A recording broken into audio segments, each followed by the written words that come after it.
It had already been several days since our boy Alan was transferred into this fantasy world, yet he did not even bother trying to figure out which world he had landed in.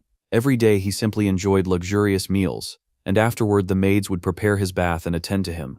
Life felt like absolute heaven. His maid then informed him that his elder brothers Leo and Tonio would arrive tomorrow. Hearing those names sounded strangely familiar to him. In that instant, Alan realized something shocking. He had been transported into the world of the game Psychedelia. Psychedelia was a turn-based RPG that Alan used to play in his previous life. No matter which route the player chose in the game, when the 5 great sins wrath, greed, sloth, pride and obsession appeared, everything collapsed. The kingdom, the nobles, the cities, everything eventually fell into ruin. Among the many noble houses in the story, the Palladio family was the very first to be destroyed by the 5 great sins. Unfortunately for Alan, that was exactly the family he had now been born into. Realizing this truth made him want to return to his miserable 78-hour-per-week wage slave life, because even that sounded better than living luxuriously, only to die at the beginning of the story. However, suddenly an idea appeared in his mind. Since he already knew what would happen in the future, this was actually a perfect opportunity. If he could eliminate the causes that led to the world's destruction, he could secure a peaceful and comfortable noble life for himself. With that thought, Alan decided that he would reform the 5 great sins before they could become monsters, since at this point they were still just children. 2 months passed. His loyal knight Evan reported that he had successfully rescued a group of orphans from a human experimentation facility in the eastern region, leaving their care and management to a girl named Utia. Alan complimented Evan for his work. However, Evan could not tell whether his master was truly praising him, because Alan's face carried a strangely creepy smile. In the past, Alan had always been very expressive and easy to read, but lately it felt like he was forcing his expressions. Nevertheless, Evan thanked him. Evan then explained that he now understood why Achan had ordered him to rescue the girl named Utia. After observing her, Evan realized she was no ordinary child. Even as someone who had fought on battlefields for many years, he could tell she was extremely powerful. He even wondered why someone like her would quietly submit to being locked up in the first place. Evan then asked Achan why he did not bring the girl to the mansion, since keeping her there seemed pointless. But Achan had a different plan. Leaving her there would look like he was simply neglecting her, but in truth it was part of his strategy. Alan knew something that no one else in this world did. Utumbludia was not human. She would eventually form a contract with an otherworldly entity and become the embodiment of wrath, one of the 5 great sins who would slaughter hundreds of thousands of people. Thinking about this, Alan felt satisfied. If Utia could grow up peacefully, instead of being consumed by hatred, she would never become the wrath that destroyed the world. Alan then explained to Evan that the reason he left her there was because the timing was not right yet. He ordered Evan to make sure the matter remained secret, and to continue supporting the orphanage with sufficient funds. Alan then handed him a letter and told him to give it to Utia.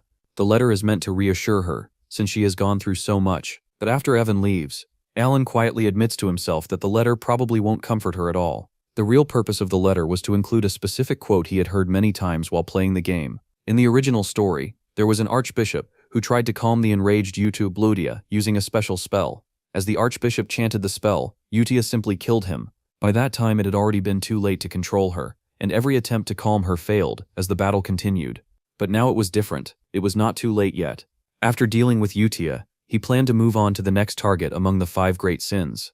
Even so, he still found the situation ridiculous. The idea that he might become friends with a monster simply because of some religious quote sounded absurd. Still, since they worshipped some kind of god and acted like fanatics, maybe it would actually work. The scene then shifted to Utia. She was quietly reading the letter Alan had sent. The amount of mana Evan sensed from her was unbelievable. Despite being just a child, her power was terrifying. She showed almost no emotions at all. Then suddenly her expression changed. She asked Evan if Alan was the one who had sent the letter, and she demanded to know why he did not want her by his side. Evan was shocked. He could not even form a proper response. The level of mana she was releasing could only be compared to someone in the Master Realm. Then he suddenly remembered Alan's words. Panicking, Evan repeated those same words to her with a trembling voice, explaining that her master said it was not yet time. Immediately, Utia calmed down. She gently placed the letter against her chest and smiled softly. This was a message only her master could have known. The future Bloody Queen Utia finally understood what her master was trying to say. The following day, our MC finds himself buried deep inside the mansion library, where stacks of books keep tumbling down on his head as he searches for any clues about the 3rd sin. While he's busy digging through dusty records, Evan arrives with a report, announcing that they successfully rescued the 2nd child, all thanks to Alan's precise information about where to find him. Alan calmly asks if they treated the child with extra care, and Evan confirms that after saving him from an illegal slave market, they handled everything as gently as possible. However, before Evan can finish his explanation, the library doors suddenly burst open with a loud kick. The person responsible for this chaos is none other than Tonio, the second son of the Palatio family. He immediately starts mocking Alan, wondering how someone as illiterate as him could even pretend to read a book, but Alan simply stares back with an almost bored expression, completely unbothered by the insults. As Tonio continues to pressure him for answers, Alan quietly thinks to himself that this guy is nothing but a massive nuisance. For a moment he even wonders how the original Alan from the game would have reacted in this situation. Realistically, he would love to fight back, but that sounds like way too much effort, so Alan decides to keep things low profile. He politely tells Tonio that since it looks like he wants to use the library, he'll simply leave. Feeling victorious, Tonio smirks and steps on Alan's head as if he's asserting dominance. But suddenly a sharp knife slices through the air and slams into the wall beside them. The one who threw it is Leo, the eldest son of the Palacio family, who casually walks in and tells them they're being far too loud. As Leo and Tonio immediately start arguing with each other, Alan doesn't waste the opportunity and quietly crawls away from the scene. While escaping, he remembers that in the game Palatio County disappeared soon after the first side quest, but he never realized just how powerful and influential the family actually was. In reality, these two brothers are constantly fighting over who will become the next head of the family. Leo controls a massive underworld network and is known as the Prostitute King, while Tonio operates a large drug empire that earned him the nickname Drug King. Watching the two idiots clash from afar, Alan realizes that getting involved with either of them would only ruin his peaceful, noble lifestyle. Without hesitation, he literally crawls away while his brothers continue fighting, and Evan calmly follows behind him like this is the most normal situation in the world. As Evan fixes Alan's messy hair, Alan silently promises himself that he will live happily as a weak and useless bastard child. For him, pretending to be incompetent is the perfect strategy to survive inside such a dangerous family. A little later, Evan mentions that the second child they rescued didn't seem like an ordinary kid either. Looking at his lazy master lying around, Evan can't help but wonder how someone like Alan managed to discover the locations of illegal slave markets and secret human experiments happening across the kingdom. The more he thinks about it, the more it feels like his entire understanding of reality is falling apart. Yet when he looks at Achan acting like a carefree fool, he instead assumes his master must be struggling internally while dealing with his terrible brothers. Evan then asks again why Alan chose to send the second child to the orphanage, but Alan already knows that this child is far from normal. Within the United Kingdom, which consists of several nations, the central power is the Kalian Kingdom, and the boy rescued from the illegal slave market there. That child is none other than Deus Macalian, who in the game becomes the second boss of Psychedelia. After being sold into slavery and brutally mistreated, Deus eventually awakens as the embodiment of one of the 5 great sins, the sin of sloth. Once he awakened his power, he unleashed terrifying destruction across the kingdom, shocking many players with how dark the story of Psychedelia truly was. Even now, Alan still shivers when he remembers the insane visuals from Deus's boss fights. Trying to maintain an air of mystery, Alan simply tells Evan that he sent the boy to the orphanage because the time isn't right yet. Evan nods as if he expected that answer all along. Evan then asks whether the letter Alan previously sent to Utia was related to the second child. Alan confirms it, but when we actually see the contents of the letter, the truth is far less dramatic. Alan is mostly complaining to Utia about how his older brothers keep bullying him. Still, he does include one instruction, asking Utia to look after the second child since he's not feeling well. And technically speaking, he isn't wrong, because Deus definitely needs time to recover and calm down. Deus keeps to himself while hiding the wounds that cover his body. Utia approaches him and quietly asks if he's broken. She suspects that the Black Goat organization might be responsible for his injuries, and just hearing that name makes Deus react immediately. Switching into her slightly terrifying mode, Utia explains that even if he's damaged, he has still been chosen. She congratulates him for being selected by the Blue Moon, the name they use when referring to Alan. It seems that Utia is secretly building an organization with Alan at the very top. She promises Deus that if he stays loyal and follows their orders, he will eventually get his chance for revenge. Hearing those words causes something deep inside Deus to stir, and his mysterious power, perhaps the authority of sloth itself, begins to awaken. Satisfied with this development, Utia decides to write her first reply to Alan's letter. For some reason, she seems extremely excited about sending it. Back at the Palladio estate, Alan is once again buried in the library searching for clues about the third child. Suddenly, Evan bursts through the door with urgent news, announcing that something terrible has happened. He reports that Tonio, the second young master of the Palladio family, has died. Even though Alan already expected something like this to happen eventually, he's still surprised by how quickly events unfolded. Tonio's funeral takes place almost immediately, But what shocks everyone the most is the complete lack of sadness from the family. Their father even arrives accompanied by 2 prostitutes as if it were some casual gathering. Seeing drugs and women at his own son's funeral leaves Alan completely stunned. He always knew this family was messed up, but this behavior crosses every possible line. At that moment, Alan can only sigh and think to himself that psychedelia truly is a dark fantasy world. Still, something about Tonio's death feels different from what Alan remembers in the game.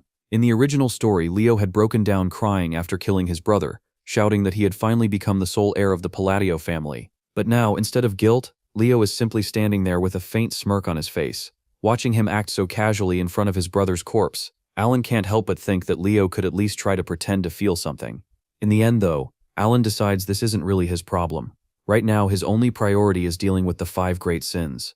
A year later, the succession conflict within the Palladio family finally settled down, with Leo absorbing Tonio's drug network and tightening his control over the county. With the power struggle out of the way, the territory surprisingly became much more stable. During that same time, Yudia and Alan started exchanging letters regularly, slowly turning into pen pals. Alan believed keeping contact with her would definitely be useful in the future, especially since she constantly reported how the children at the orphanage were doing. Reading her updates made him smirk, because according to her, all of them were growing up surprisingly well. Along with those reports, Yutia also sent a list of their monthly sponsorship expenses, and Alan immediately noticed the numbers were increasing quite a bit. Curious about the sudden growth, he wondered what exactly was happening there. Evan, who was casually devouring food nearby, shrugged and said that even if it looked unusual, it was still a positive sign. Then Evan finally delivered the news Alan had been waiting for. The Information Guild had located the ancient book connected to the 3rd child, and they had even sent word directly to them about it. Hearing that instantly lifted Alan's mood, because it meant he could finally deal with another potential disaster before it exploded. For him, discovering the secrets behind that ancient book felt like successfully disarming a hidden landmine. Everything seemed to be going perfectly, and Alan was able to enjoy a calm evening without worries. Meanwhile, far away in a drug distribution base known as Margot, several of Leo's subordinates were busy bragging about how generous the eldest son of the Palacio family was. According to them, Leo constantly rewarded his followers with huge payouts, which helped their criminal network expand to several hundred members. But what they didn't realize was that their organization was about to shrink dramatically. Suddenly, chaos broke out among the group as many of the members started attacking themselves in sheer panic. They screamed that they couldn't control their own bodies, moving as if invisible strings were forcing them to act. One after another, they ended their own lives like puppets being manipulated from afar. Behind this horrifying scene were none other than Alan's children, Yudia and Deus. Using his terrifying thread magic, Deus effortlessly wiped out the entire group almost by himself. After finishing the massacre, he turned to Yudia and calmly asked whether there was even any reason to kill people like this. Yudia looked at him and questioned whether he felt any sympathy for them. Deus quickly clarified that he felt absolutely none, especially considering these criminals had been exploiting human lives just to manufacture drugs. To him, their deaths had nothing to do with his personal revenge. However, Yudia unleashed her magic and explained that this mission wasn't about revenge at all.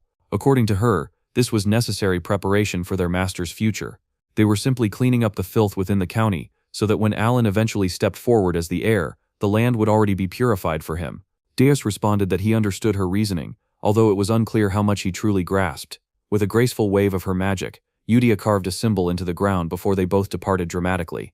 As they disappeared into the night sky, she declared that everything would unfold exactly according to his will. A massive surge of mana erupted from the mark they left behind, forming the shape of a crescent moon. Yudia proudly announced that they were the Blue Moon, destined to become the sword that would serve their master. 2 years had now passed since Alan and Yudia began exchanging letters. During that time, Evan had been working tirelessly to locate the remaining future sins. Looking completely exhausted from his constant investigations, he eventually collapsed on the grass beside Alan. With relief in his voice, Evan finally shared the news that they had found the 5th child and safely transferred them to the orphanage. Hearing that news filled Alan with quiet satisfaction. Even though his face didn't show much emotion, he knew that over the past 2 years he had successfully rescued all 5 future sins before their tragedies could shape them into monsters. To celebrate Evan's efforts, Alan rewarded him with cake and various sweets. He also mentioned that locating the 3rd child, the sin of greed, had been particularly difficult. Thanks to Alan's knowledge from the game and Evan's relentless work, everything eventually worked out. With the mission finally completed, Alan believed he could finally relax a little. Evan asked if that meant their work related to the orphanage was finished, and Alan confirmed that it was. Evan let out a huge sigh of relief, but then noticed something strange.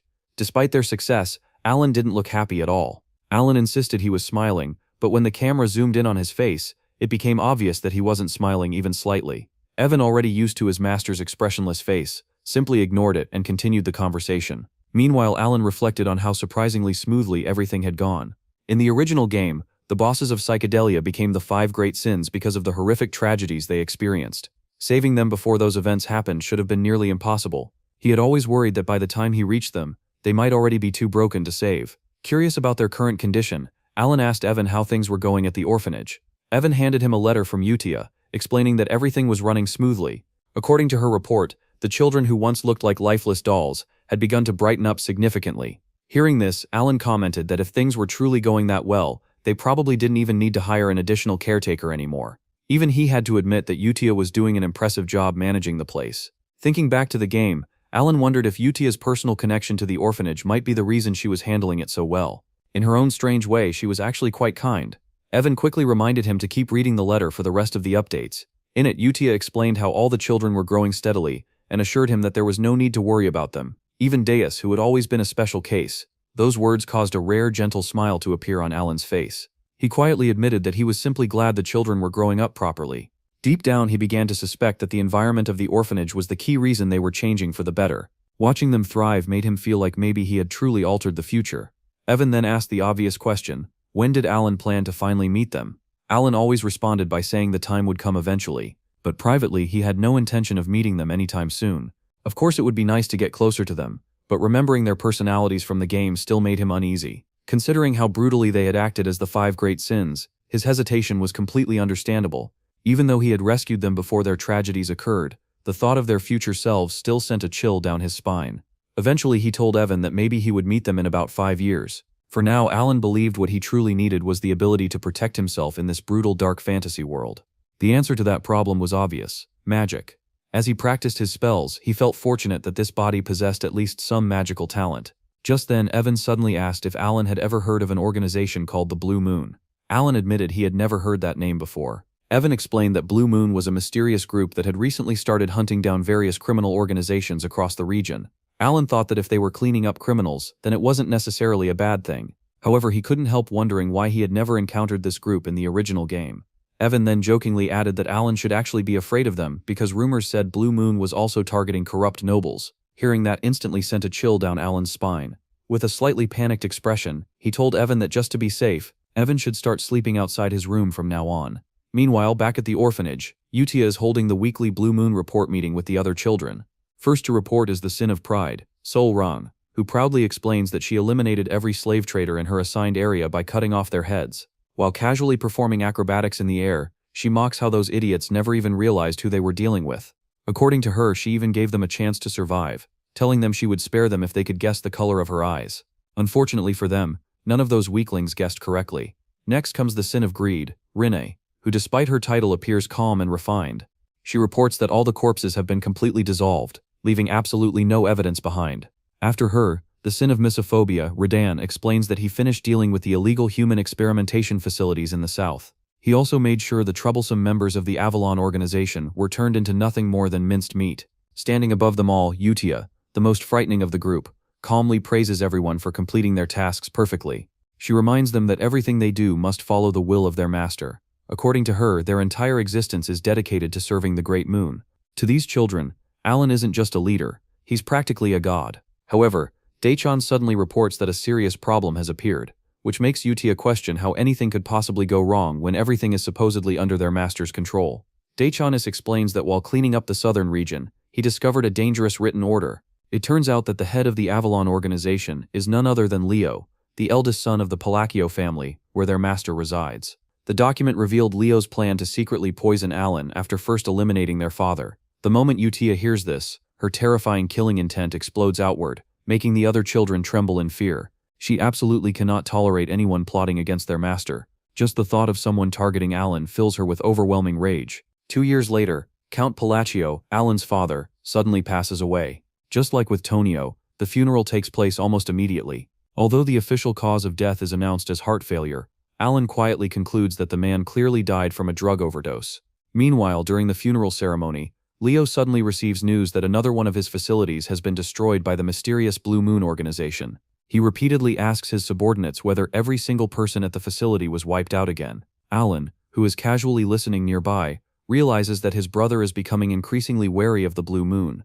After the funeral ends without a single tear shed by anyone, Alan decides he has no intention of getting involved in this mess, and quietly slips away while Leo sends him a suspicious glare. When Evan asks what their next move is, considering that Leo will likely become the new count, Alan calmly reveals that he has already prepared everything. His bags are packed, and he tells Evan to pack his things as well. The plan is simple: they're leaving this chaotic household. Evan is surprised and asks if Alan truly intends to run away, but Alan clarifies that they aren't escaping completely, they're simply relocating for a while. Their destination is a small southern town called Rodmill. Alan explains that he has been keeping an eye on Rodmill for quite some time, and its remote location makes it the perfect place to lie low. Considering the strange looks Leo has been giving him lately, the timing couldn't be better. Soon after arriving in Rodmill, Alan begins enjoying a surprisingly peaceful life. He even spends his mornings making toast while Evan continues following him around like everything happening is perfectly normal. But only 3 days later, Alan receives news that forces him to return to the mansion for Leo's funeral. Completely confused, Alan can't believe what he's hearing. According to the original story of Psychedelia, Leo wasn't supposed to die yet. Even more shocking is the cause of death. Leo was stabbed directly through the heart. Trying to understand what happened, Alan asks one of the servants for details. Instead of answering normally, the servant suddenly screams in terror as if he's about to be executed. It isn't just one servant either. All of them start behaving strangely, apologizing excessively, and treating Alan with an almost fearful level of respect. Watching their reactions, Alan begins to wonder why everyone is suddenly acting like he's some kind of mafia boss. As he walks through the mansion trying to figure things out, Evan catches up with him. Alan asks whether he managed to discover why the servants are behaving so strangely. Evan casually reveals that he did find the reason. Then he jokingly asks whether Alan himself was responsible for making the entire Avalon drug organization disappear overnight. It turns out that Leo had secretly been the leader of that organization. And now that Leo is dead, the entire group has vanished without a trace. The story then flashes back to the day Alan originally left for Rodmill. While riding in the carriage, Evan had asked why Alan would choose such a small town instead of a large city. Alan explained that a city would never work for his plans. Rodmill was actually his final destination, the place where everything in his strategy would eventually lead. His goal was simple: save the 5 great sins before their tragic fates destroy the world. Since Rodmill never appeared in the original story and even has a quiet villa, it makes the perfect place for a lazy noble like him to live peacefully while doing absolutely nothing. When Evan questioned him further, Alan insisted that every decision he makes always has a deeper purpose.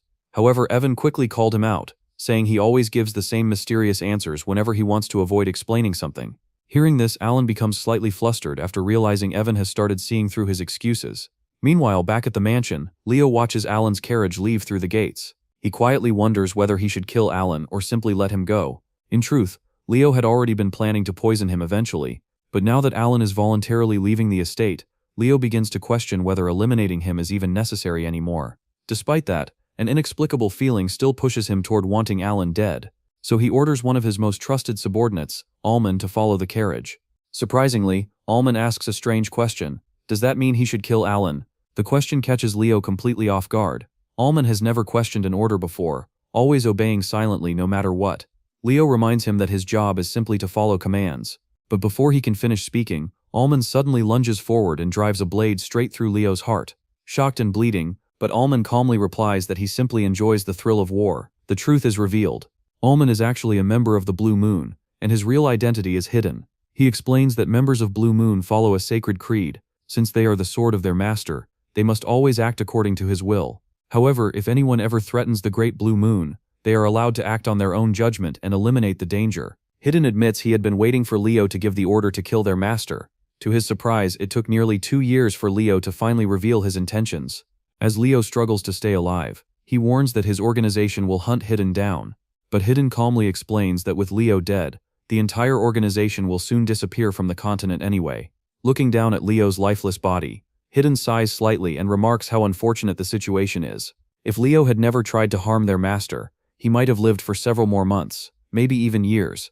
Meanwhile, Alan was finally enjoying the peaceful life he always dreamed about in the quiet town of Rodmill. He wakes up whenever he wants, shares delicious meals with Evan, and spends his days relaxing like a proper carefree noble. For a moment, it truly feels like he has escaped all the chaos of the Palacio family. Unfortunately, fate doesn't seem interested in letting him enjoy that happiness for long. One morning, a letter suddenly arrives that completely destroys his peaceful routine.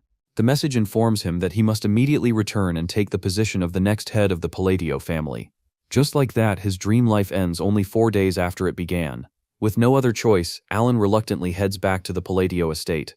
But the moment he arrives, something feels very strange. The maids and servants behave oddly around him, constantly bowing and acting overly cautious as if they're afraid of him. Confused by their strange attitude, Alan begins wondering what exactly happened while he was gone. That's when Evan jokingly asks him when he secretly became the shadow ruler of the county. The comment leaves Alan completely baffled. Slowly he realizes that the strange rumors surrounding Leo's death have created a bizarre situation. Many people now believe Alan himself was the mastermind behind everything. In his usual dramatic fashion, Alan starts complaining loudly, and even bursts into tears, begging Evan to explain why he suddenly looks like the villain of the story. Evan calmly explains the obvious reason. From an outsider's perspective, Alan gained the most from Leo's death. Right after Alan conveniently left the estate, Leo was murdered, leaving Alan with the perfect alibi while becoming the next Count Palacio. Hearing this explanation makes Achan realize that his plan to avoid trouble completely backfired. Instead of escaping the power struggle, it now looks like he secretly orchestrated the entire thing. Seeing his master panic, Evan tries to lighten the mood by pointing out something positive. With the Avalon drug organization gone and Leo out of the picture, there shouldn't be anyone left who could threaten him anymore. Evan jokingly summarizes the situation by calling Alan the new hidden king of the county, someone who supposedly arranged the assassination of a powerful swordmaster. Despite Leo's questionable reputation, he was still considered an extremely skilled swordsman. Hearing that only makes Alan more confused. He starts wondering where he should even begin investigating, since eliminating someone like Leo would require a very powerful organization. He then asks Evan about the mysterious group he once heard about that had been destroying criminal organizations.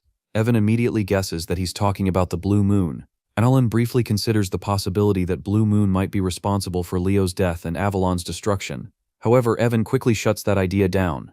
According to information from the Information Guild, Blue Moon doesn't leave behind bodies the way Avalon's enemies were killed. Instead, they usually leave a symbolic crescent moon mark at the scene. In the case of Avalon, however, every victim was killed with a blade stabbed directly through the heart. Evan jokingly tells Alan that if rumors keep spreading like this, people might start believing he opened the road to hell himself. Setting the jokes aside, Alan starts thinking carefully, using his knowledge from the game Psychedelia. In the original story, there was never any organization called Blue Moon at all, which means that group shouldn't even exist in the first place. If Blue Moon didn't cause this chaos, then someone else must be responsible. The story then shifts to the orphanage, where Utia is currently holding a meeting with the other future great sins. She calmly asks whether everything went according to plan. Rinmi, the sin of greed, reports that she erased all the evidence and left no trace of their actions behind. Sail Rang, the sin of pride, confidently adds that no enemies survived on her side either. Deus proudly announces that he personally wiped out 486 soldiers from Avalon. His thread magic moves like a graceful butterfly caught inside a deadly spider web.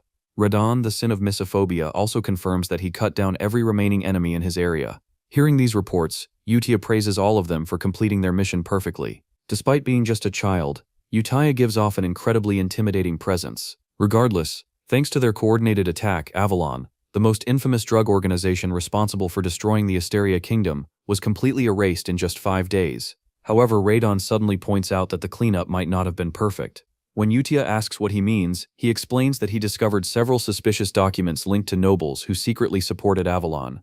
One particular name stood out among them, the Altia Dukedom, which apparently had deep connections with the organization.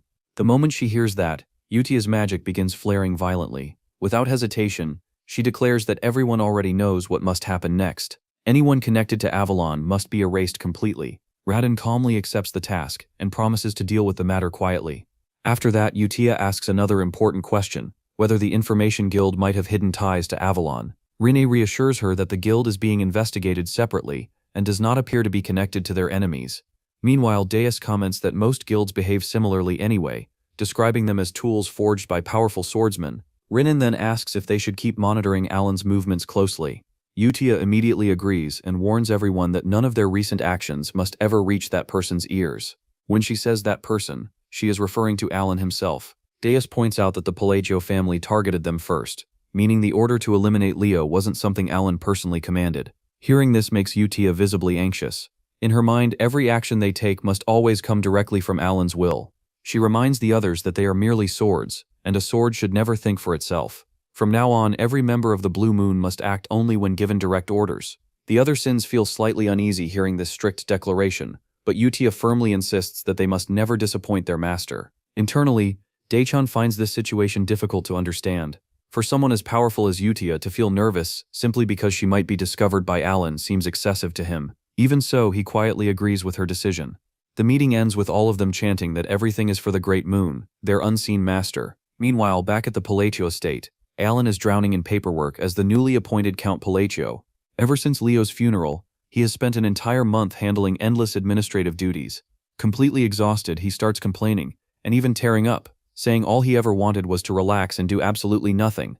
According to him, that's what being a noble should really mean. However, deep down, Alan can't stop thinking about how strange everything has become. In the original story, Leo wasn't supposed to die for another 6 years, but with all his brothers dying under mysterious circumstances, the entire timeline has changed.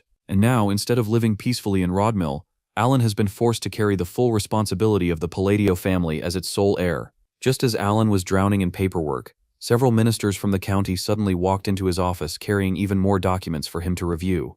Seeing the mountain of work piling up, he closed his eyes and wondered why everyone in the county had suddenly become so hard-working. Back when his father was still the count, these same officials treated their duties like a rainy school day and barely did anything. With a tired wave of his hand, Alan signaled for them to simply leave the papers on his desk. But from the minister's perspective, his silent gesture looked terrifying. To them, Alan appeared to be radiating a cold and deadly aura. Some of the officials immediately began panicking, wondering if they had somehow offended their new lord. Meanwhile, Alan himself was silently suffering, completely overwhelmed by the workload. Having once lived as a workhorse in his previous life, this endless pressure was giving him painful flashbacks. He began wondering if there was some clever way to make the ministers handle most of the work for him instead. Later that night, Evan was surprised to discover that Achan had actually reached the second tier of magic after only 2 years of self-study in poisoncraft. That level normally requires at least 4 or 5 years of formal training and a decent amount of natural talent. Alan didn't deny that his magical aptitude was fairly good, and he happily demonstrated his spells all around the mansion like an excited kid. But deep down, the reason he trained so hard wasn't because magic was fun. He had been practicing non-stop for self-defense. Something about the current situation felt wrong to him, and he couldn't shake the feeling that danger was approaching. To properly use magic for protection, one needs perfect control over their mana, and Achan had managed to achieve that level of control. Still, he couldn't help but feel dissatisfied with his abilities. Even though he had experimented with almost every type of magic available in this fantasy world, something still felt incomplete. At first, learning magic had been exciting because he thought mastering it would make him fearless. But now the reality was different. Instead of becoming powerful, he felt like he was desperately learning magic just to survive. That's when he finally confronted the harsh truth about his body. His mana capacity was extremely small. Without a large mana pool, even the most skilled mage couldn't use powerful spells. In this world, natural mana capacity was like an athlete's natural weight class. Some people were born with overwhelming magical potential, while others had limits they could never surpass. Unfortunately for Alan, he belonged to the latter group. No matter how hard he trained, his mana pool would always remain tiny. Still, he refused to give up hope completely. There might still be a way to overcome this weakness if he could find the right method. Just as he was thinking about possible solutions, Evan suddenly interrupted him with surprising news. An invitation to a grand noble ball had finally arrived. A few days later, Alan appeared at the grand ball dressed in an extremely elegant outfit. His appearance was impressive, but being the introverted person he was, he already felt exhausted the moment he arrived. The event was a typical aristocratic gathering held in the southern region of the Asteria Kingdom. Nobles from all over the region gathered here to socialize and build connections. Since Achan was about to officially inherit the title of Count Palacio, he was practically required to attend. At first, he tried to approach the event seriously, thinking this would be the perfect opportunity to build alliances with other nobles. After all, networking was important if he wanted to secure a peaceful future. But things quickly went in a very different direction. The moment he approached people, they immediately started running away from him in fear. Some nobles even fled the moment he waved at them. Evan tried to cheer him up, but Achan insisted that he wasn't upset at all, even though his expression clearly suggested otherwise. In reality, Alan misunderstood the situation completely. He assumed the other nobles were looking down on him because the Palacio family had a terrible reputation thanks to his 2 older brothers. And while that was partially true, the real reason was much worse. Many nobles believed he had secretly orchestrated his brothers' deaths and seized power. Determined not to give up, Alan grabbed a glass of wine and convinced himself that he had not come to the ball without preparation. He decided to test the conversation skills he had been quietly practicing. Trying to start a discussion, he commented on the wine's unique aroma. Unfortunately, due to his inability to show emotions properly, his expression ended up looking extremely sinister. When he attempted to smile at a nearby noblewoman and mentioned that he would like a few bottles of the wine at home, she nearly fainted from fear. To her, Alan looked less like a noble and more like a demon king demanding tribute. Panicking, she immediately promised to tell her father to send the bottles to his mansion. To the surrounding nobles, the scene looked like Alan had just extorted a rare regional wine from a terrified noblewoman. Evan tried to comfort him afterward, while Alan insisted that the woman was probably just shy. Unfortunately, the situation only got worse from there. Every time Achan tried to speak with someone else, they assumed he was threatening them. One noble handed him rare citrus tea, another offered expensive gifts, and soon the list of items being sent to his estate kept growing. Watching this unfold, Achan began realizing just how infamous the Palladio name had become. With rumors spreading that he murdered both of his brothers, the entire noble society now saw him as a terrifying figure. Feeling completely defeated, Alan told Evan he needed some fresh air and stepped outside the ballroom. Outside, we see a young chick was keeping an eye on our boy, as she was holding something. As he stood there thinking about where everything had gone wrong, a gentle voice suddenly called out to him from behind. Confused, Alan turned around but couldn't see anyone at first. Only when he looked down did he notice a small brown-haired girl standing there. She introduced herself as Loria, the third daughter of Duke Altia. The moment Achan heard the name Altia, something clicked in his mind. In the game Psychedelia, the Altia dukedom was one of the three major factions known as the Northern Troublemakers. Realizing this made him feel slightly disappointed, since he had hoped a normal person had finally approached him. Even stranger, he couldn't remember ever seeing this girl in the game's storyline. But Loria quickly got straight to the point. She asked Alan to lend her his strength because she believed someone would soon attempt to assassinate her. She explained that she had been living under the protection of her father's mistress. However, now that Duke Altia's health was failing, she feared that her older sisters might try to eliminate her to secure their inheritance. Hearing this reminded Alan of his own past struggles with his brothers. As he looked at the girl more carefully, a troubling realization struck him. The reason he didn't remember Loria from the game might be because she died before ever appearing in the story. Loria pleaded sincerely for his help, believing that someone as powerful as him could protect her. But Achan firmly refused her request. Even when she offered half of the Altia family fortune as a reward, he still shook his head. Deep down, he knew the truth about himself. Despite all the rumors surrounding him, he could barely handle his own magic. Although he felt sympathy for the girl, he didn't want to give her false hope. Turning away, Alan quietly wished her good luck before walking back into the ballroom. But as he left, he couldn't shake the image of Loria's sad expression lingering in his mind. Meanwhile, high above the ballroom, Deus and Rina were quietly watching the situation unfold, and now they were unsure what to do next, after a member of the Altia family suddenly approached him. Deus wondered if they should report this to the Red Moon, their codename for Utia, but Rini calmly reassured him that there was no reason to panic. According to the intelligence they had gathered, Loria was the only member of the Altia household who had no ties to Avalon. That meant she wasn't considered a threat to their master. Rinner explained that the rest of the Altia family was already being taken care of by Radan, who had gone to eliminate those connected to Avalon. Their decision had already been made under Utia's orders. The entire Altia household, except for Loria, would be wiped out completely. For now, their main priority was making sure their master never learned anything about the Avalon incident. Meanwhile, the completely clueless Alan was still trying to figure out why everyone kept avoiding him at the ball. He couldn't help wondering if some invisible barrier was scaring people away from him. Just then, the red-haired woman he noticed earlier approached him again. For the first time that evening, he actually felt a little happy inside. Even though his face barely showed it, he was thrilled that someone had finally decided to talk to him. However, the moment he turned around and saw her clearly, his mood instantly changed. This woman wasn't just any noble lady. She was another shadow player from the game. Looking at her face carefully, Alan immediately recognized her. He greeted her politely and addressed her as Lady Zenonia, which completely surprised her. She asked how he could possibly know her name. Alan explained that she was quite famous in the Asteria Kingdom. In the game Psychedelia, there were three powerful families secretly manipulating events behind the scenes, known as the Northern Troublemakers. The Altia family dominated the north, the Padio family controlled the east, and the Zenonia family ruled the west. Standing in front of him now was Kalia, the eldest daughter of Count Zenonia. She asked him if she was truly that famous, clearly amused by his knowledge. Alan casually explained that while the Padio family ran an open gang network, the Zenonia family operated more like a sophisticated criminal syndicate. Just thinking about their influence made him uneasy. Deep down, Alan knew exactly what he wanted from this event. He needed connections with powerful nobles if he wanted to secure his peaceful future. But at the same time, he also knew that getting involved with someone like Kalia Zenonia would only bring trouble. For the sake of the lazy noble life he dreamed of, he decided it was best to keep his distance from her. So after politely complimenting her beauty, he bowed as if preparing to leave the conversation entirely. However, she quickly stopped him, saying she wanted to discuss something important with him.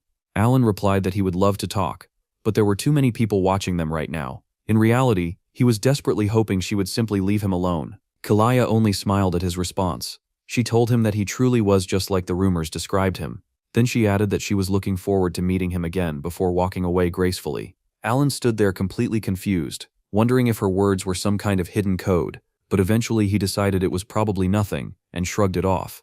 Not far away, Rini and Deus watched the entire exchange from a distance. They were pleased that their plan to keep their master ignorant about the Avalon situation was working perfectly. However, Deus suddenly noticed something troubling. Through the window, he spotted someone who had been secretly following Alan for quite some time. Realizing there might be danger, the two immediately rushed out to deal with the potential threat. The next day, Alan and Evan found themselves standing inside a forest canyon. Evan asked if this was really the place Alan had been searching for. Even though it was midday and the sun was shining brightly outside, the inside of the canyon looked strangely dark. Alan, however, was far too excited to care about any of that. For him, this place was the true objective he had been pursuing all along. As they walked deeper inside, he jokingly said that if the place turned out to be empty like the other ruins they visited, he might actually start crying. But the moment he saw the strange symbols carved into the walls, his eyes lit up with excitement. This was the real thing. Alan explained that in the game, discovering this location had been incredibly easy. The only reason he traveled all the way to the southern region under the excuse of attending the Noble Ball was to find this dungeon. The place was known as the Labyrinth of Whispers. Inside the labyrinth were 8 chambers filled with riddles. Anyone who successfully solved all of them would obtain a powerful artifact as a reward, and that artifact was exactly what Achan had come here to obtain. Since he had played the game countless times, he had already memorized every puzzle and pathway inside the labyrinth. Eventually, they reached a massive stone door at the entrance. Looking at it in person left Alan completely amazed. Seeing the dungeon in reality felt far more impressive than it ever did in the game. Evan, however, looked confused and asked how Alan even knew a place like this existed. Without thinking, Alan casually replied that he had been here many times before. That answer immediately confused Evan even more. Realizing he had accidentally slipped up, Alan quickly laughed and said he was just joking before suggesting they head inside. Once inside the labyrinth, they encountered several dangerous monsters along with massive stone golem hands capable of crushing them instantly. Evan wondered if these creatures were connected to the riddles guarding the chambers. If Alan answered incorrectly, those giant hands would probably attack without hesitation. But Achan remained completely calm. He began solving the riddles one after another without even hesitating. Watching this, Evan couldn't help but question how his master could stay so relaxed in such a life-threatening situation. They had already been together for 4 years, yet Evan still couldn't understand him at all. From rescuing orphans to repaying strange debts and freeing slaves, Alan always did the most unexpected things. In Evan's eyes, his master was an absolute mystery. Still, he couldn't deny the results. Every strange decision Alan made somehow led to a good outcome. That was the main reason Evan continued following him so loyally. Eventually they reached the final chamber, a luxurious room filled with piles of treasure and gold, but Achan wasn't interested in any of it. His attention immediately locked onto a hand-shaped statue covered in rings. Among those rings was the one he had come for, a simple black ring. Alan quickly told Evan that their target was the black ring, and they should grab it and leave immediately. Meanwhile, Evan was busy stuffing gold into his pockets and couldn't understand why Alan cared about the least valuable ring there. What Evan didn't know was that the black ring was actually an artifact called the Oath of Restraint. Alan felt satisfied knowing he had successfully obtained it thanks to his knowledge from the game. However, as they began leaving the labyrinth, Evan suddenly sensed something was wrong. The piles of rocks they had passed earlier were not ordinary stones. They were golems, and now they were starting to move. Evan immediately prepared for battle, realizing they might be facing an impossible fight. He even thought that if necessary, he would sacrifice himself to help Aang escape. But before he could act, Aang stepped forward and calmly told him to stand down. As the massive golems prepared to attack, Evan warned him that even second-tier magic wouldn't be enough to stop them. Yet Achan remained completely confident. Raising his hand, he activated the black ring and quietly invoked its power. Oath of Restraint. Suddenly he finds himself standing inside a strange cosmic space.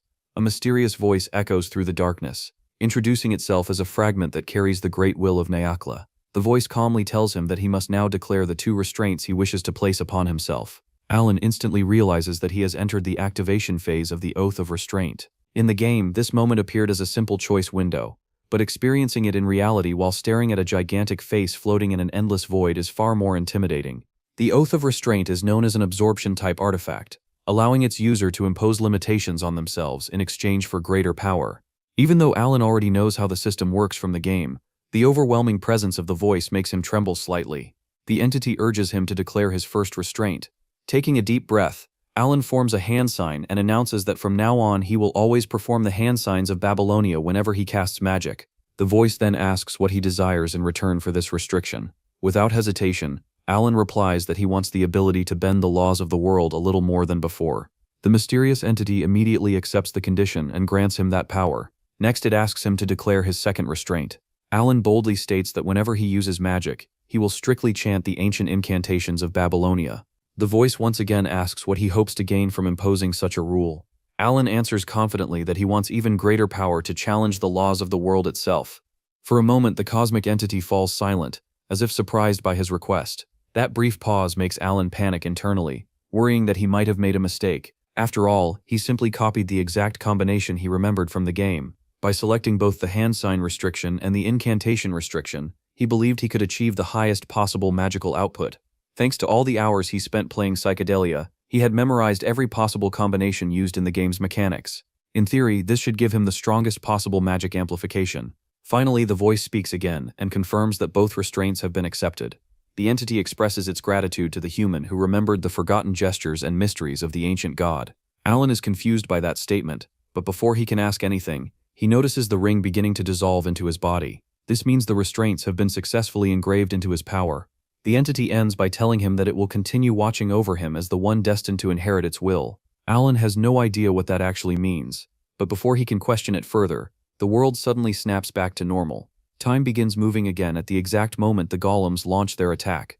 Achan rushes forward to protect him, but Achan calmly raises his hand and begins casting his spell. He even chuckles slightly, remembering how dramatic this spell looked in the game. Now that he's casting it in reality, however, the magic gathering in his hand looks surprisingly small due to his limited mana. No matter how hard he tries, his tiny mana pool will always limit his power. Still, this was the perfect chance to test his newly activated restraints. As he begins the spell, he chants the first word, refraction. Instantly the magic starts taking shape. Then he adds the next incantation, repulsion, causing the energy sphere to expand and glow with a brilliant blue lightning aura. The power continues building as he performs the proper Babylonia hand signs and adds another command for direction. Finally, he releases the spell with a dramatic gesture. The blast of lightning erupts forward with overwhelming force, instantly obliterating the massive golems and turning them into dust. The entire canyon shakes as the attack tears through everything in its path. Achan stands there completely stunned. In all his 15 years as a mercenary, he has never seen anything like that. He asks Alan if he has been secretly hiding his true power this whole time. Alan immediately denies it, even though he himself is just as confused about what happened. In the game Psychedelia, magic worked on a turn-based system where spells could be strengthened each turn by adding hand signs or incantations. This time, Alan used 4 incantations and 1 sequence of hand signs, effectively boosting the spell 5 times. In other words, he simply stacked enhancements on a lightning spell the same way players would during combat.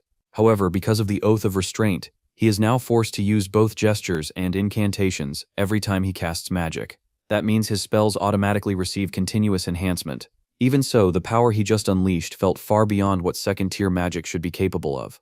While Achan is still processing what happened, Evan simply sighs in relief that they survived. Sitting down on the ground, he comments that watching the fight was far more exhausting than actually fighting himself. Curious, he asks Alan who could have possibly created such a dangerous canyon in the first place.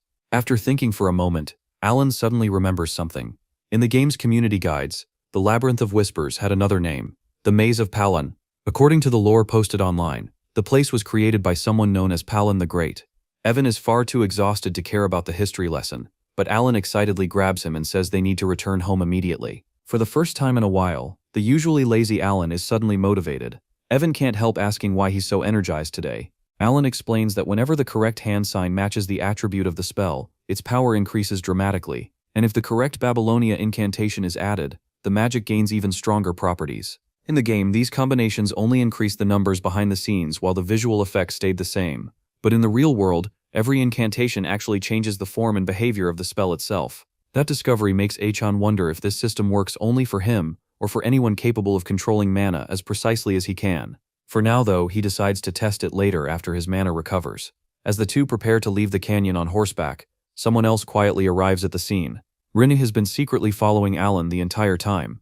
When she enters the canyon, she immediately notices the ancient runes carved into the walls. To her surprise, she can actually read them. According to her translation, These symbols belong to the language of the Aleph Empire, describing events from the age of the forgotten outer gods. As she examines the inscriptions further, she finds another hidden message in the corner. It reads, "For my friend who shall remain alone, from the coward Palon."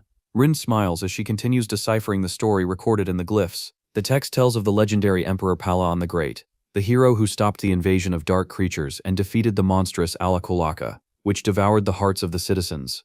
Rinne knows these historical details because she inherited vast knowledge at birth through the ancient library passed down to her. But once again, she completely misunderstands the situation. Hearing Alan casually mention that Palon created this canyon convinces her that he must somehow be connected to the legendary emperor. After all, someone as terrifying as Utia, the future Bloody Queen, follows him as if he were her master. In Rinne's mind, this only confirms that Alan must be an extraordinary figure. She even realizes that the ancient phrase he used while casting magic does not exist anywhere in the ancient library. That discovery makes her blush slightly, as she admits that Utia was right about him all along. Just then, Dachis arrives beside her. Rinne immediately asks whether he managed to gather information from the suspicious man who had been following their master earlier.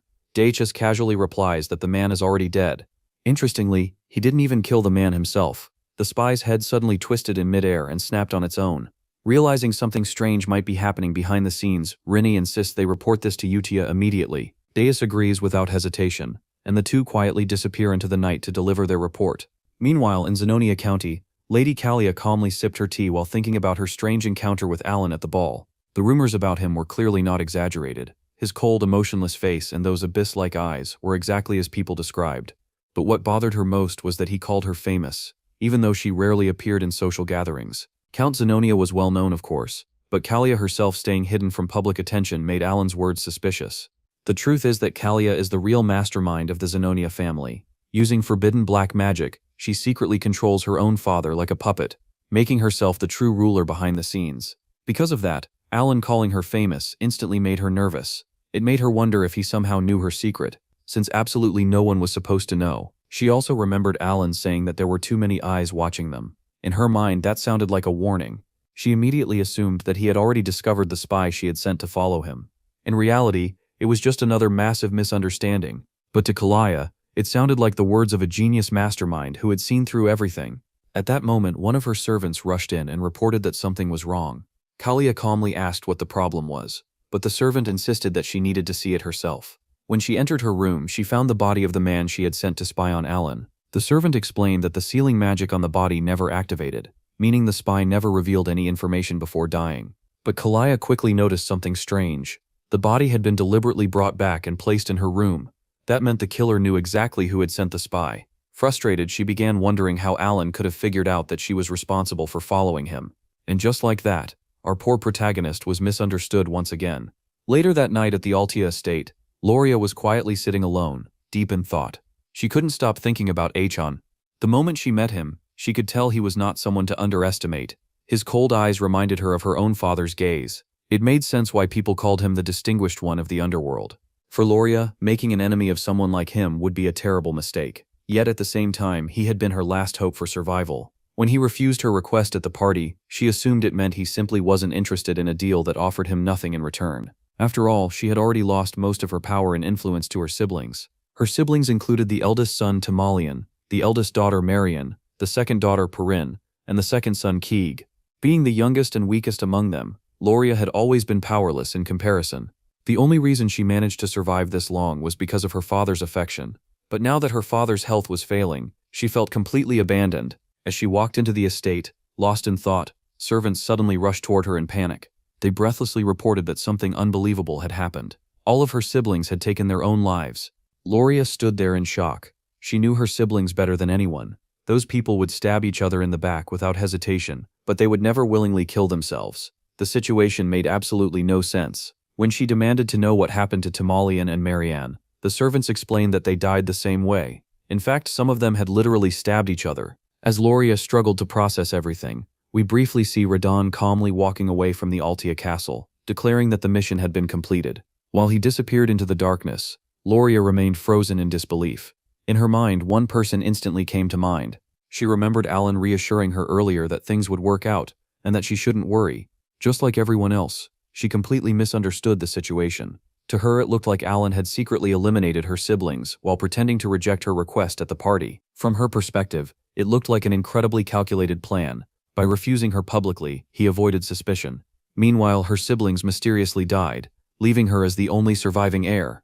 Overnight, she became the sole successor of the Altia family. Terrified by the situation, Loria started wondering what kind of terrifying figure she had just allied herself with. 2 months later, back at the Palacio estate, Alan received several gifts from the Altia family. When Evan opened one of the boxes, he was shocked to see a bottle of Cernant's wine, a luxury drink worth several thousand gold coins. Even holding it felt unbelievable. Curious, Alan read the letter that came with it. The note simply said, "With respect from Loria Altia." That surprised him even more. The gift wasn't sent by her father, but by Loria herself. Confused, Alan wondered why she would send something like this to him. Then the messenger explained something shocking. The gift was personally prepared by Duke Loria herself. That was when Alan finally realized the truth. During the past 2 months, Loria had officially become the Duke of the Altia family, after her father's death. Meanwhile, Loria was sitting in her office reflecting on everything that had happened. After her father's funeral, she inherited the position of Duke of the Altia Dukedom during the succession ceremony. Looking around the office she once wasn't even allowed to enter, she couldn't help but feel emotional. Her siblings' deaths had happened so suddenly that no one suspected her involvement. She had a perfect alibi since she was attending the ball that night. Back then she felt completely powerless, especially after her siblings destroyed her secret organization. But now everything had changed. In her mind, Alan must have secretly eliminated her siblings and even given her the perfect alibi. That level of planning made her believe he possessed an incredibly high intellect. To her, Alan rejecting her request earlier was just part of his strategy to keep up appearances. She became convinced that he had been working behind the scenes the entire time. In her imagination, Alan looked like a mastermind manipulating events from the shadows. She even wondered how far ahead he was planning. For now, she decided not to trouble him further. She assumed that someone as powerful as Count Palacio would contact her when the time was right. In the meantime, she focused on strengthening the Altia Dukedom and uniting its subordinate organizations.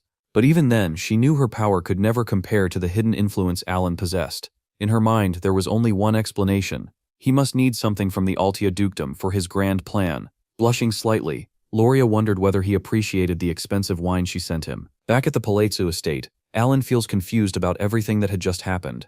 Just a short while ago, Loria was a girl whose life was in danger, and now she had suddenly become the Duke of the Altia family. Alan himself felt that something about the whole situation was off, but he couldn't quite explain why. A few months passed, placing the timeline about 5 years before the original story of Psychedelia begins. During that time, Alan matured quite a bit while acting as the temporary head of the family. One day, Evan casually asked if he should start calling him Count from now on. Alan quickly waved the idea away and told him he could keep calling him whatever he wanted since the official succession ceremony hadn't even happened yet. Still, Alan couldn't deny that he had been managing the territory like a real count for nearly a year. The ceremony itself barely mattered anymore. Just then, Evan handed him a letter that had arrived from Utia. While walking back inside, Alan asked if the Information Guild had discovered anything about the assassin who killed his brother Leo. Evan admitted that they still hadn't found any useful leads yet. However, he encouraged Alan to be patient since the guild was still investigating the matter. Evan then asked what Alan planned to do if they eventually found the killer. Alan replied that he wasn't looking for revenge. Instead, he suspected that the small changes happening in the world were probably butterfly effects caused by his interference with the story. He simply wanted to be prepared in case more unexpected changes appeared in the future. Evan laughed and said he sounded exactly like a responsible count when he talked like that. Alan could only sigh before finally opening Utia's letter. Inside, she wrote about the peaceful life at the orphanage, and how everyone had been developing their own hobbies. According to her report, Daechan has become extremely skilled at puppet manipulation. His control over strings was already reaching a professional level. Seolmrong had developed a strong interest in playing games with her friends. Meanwhile, Rin still spent most of her time reading books, although she recently discovered that she also enjoyed building sandcastles. As for Radon, he had started taking great care of a garden and found genuine happiness in growing plants. Hearing these updates brought a gentle smile to Alan's face. The monthly letters he exchanged with Utia had quietly become one of the most comforting parts of his routine. Even though he had never actually met these children in person, knowing they were living happily filled him with relief. However, something suddenly crossed his mind. He realized that he didn't actually know their ages anymore. Curious, he asked Evan about it. Evan casually mentioned that the 5 had already grown old enough to leave the orphanage and begin living independently. That news surprised Alan more than he expected.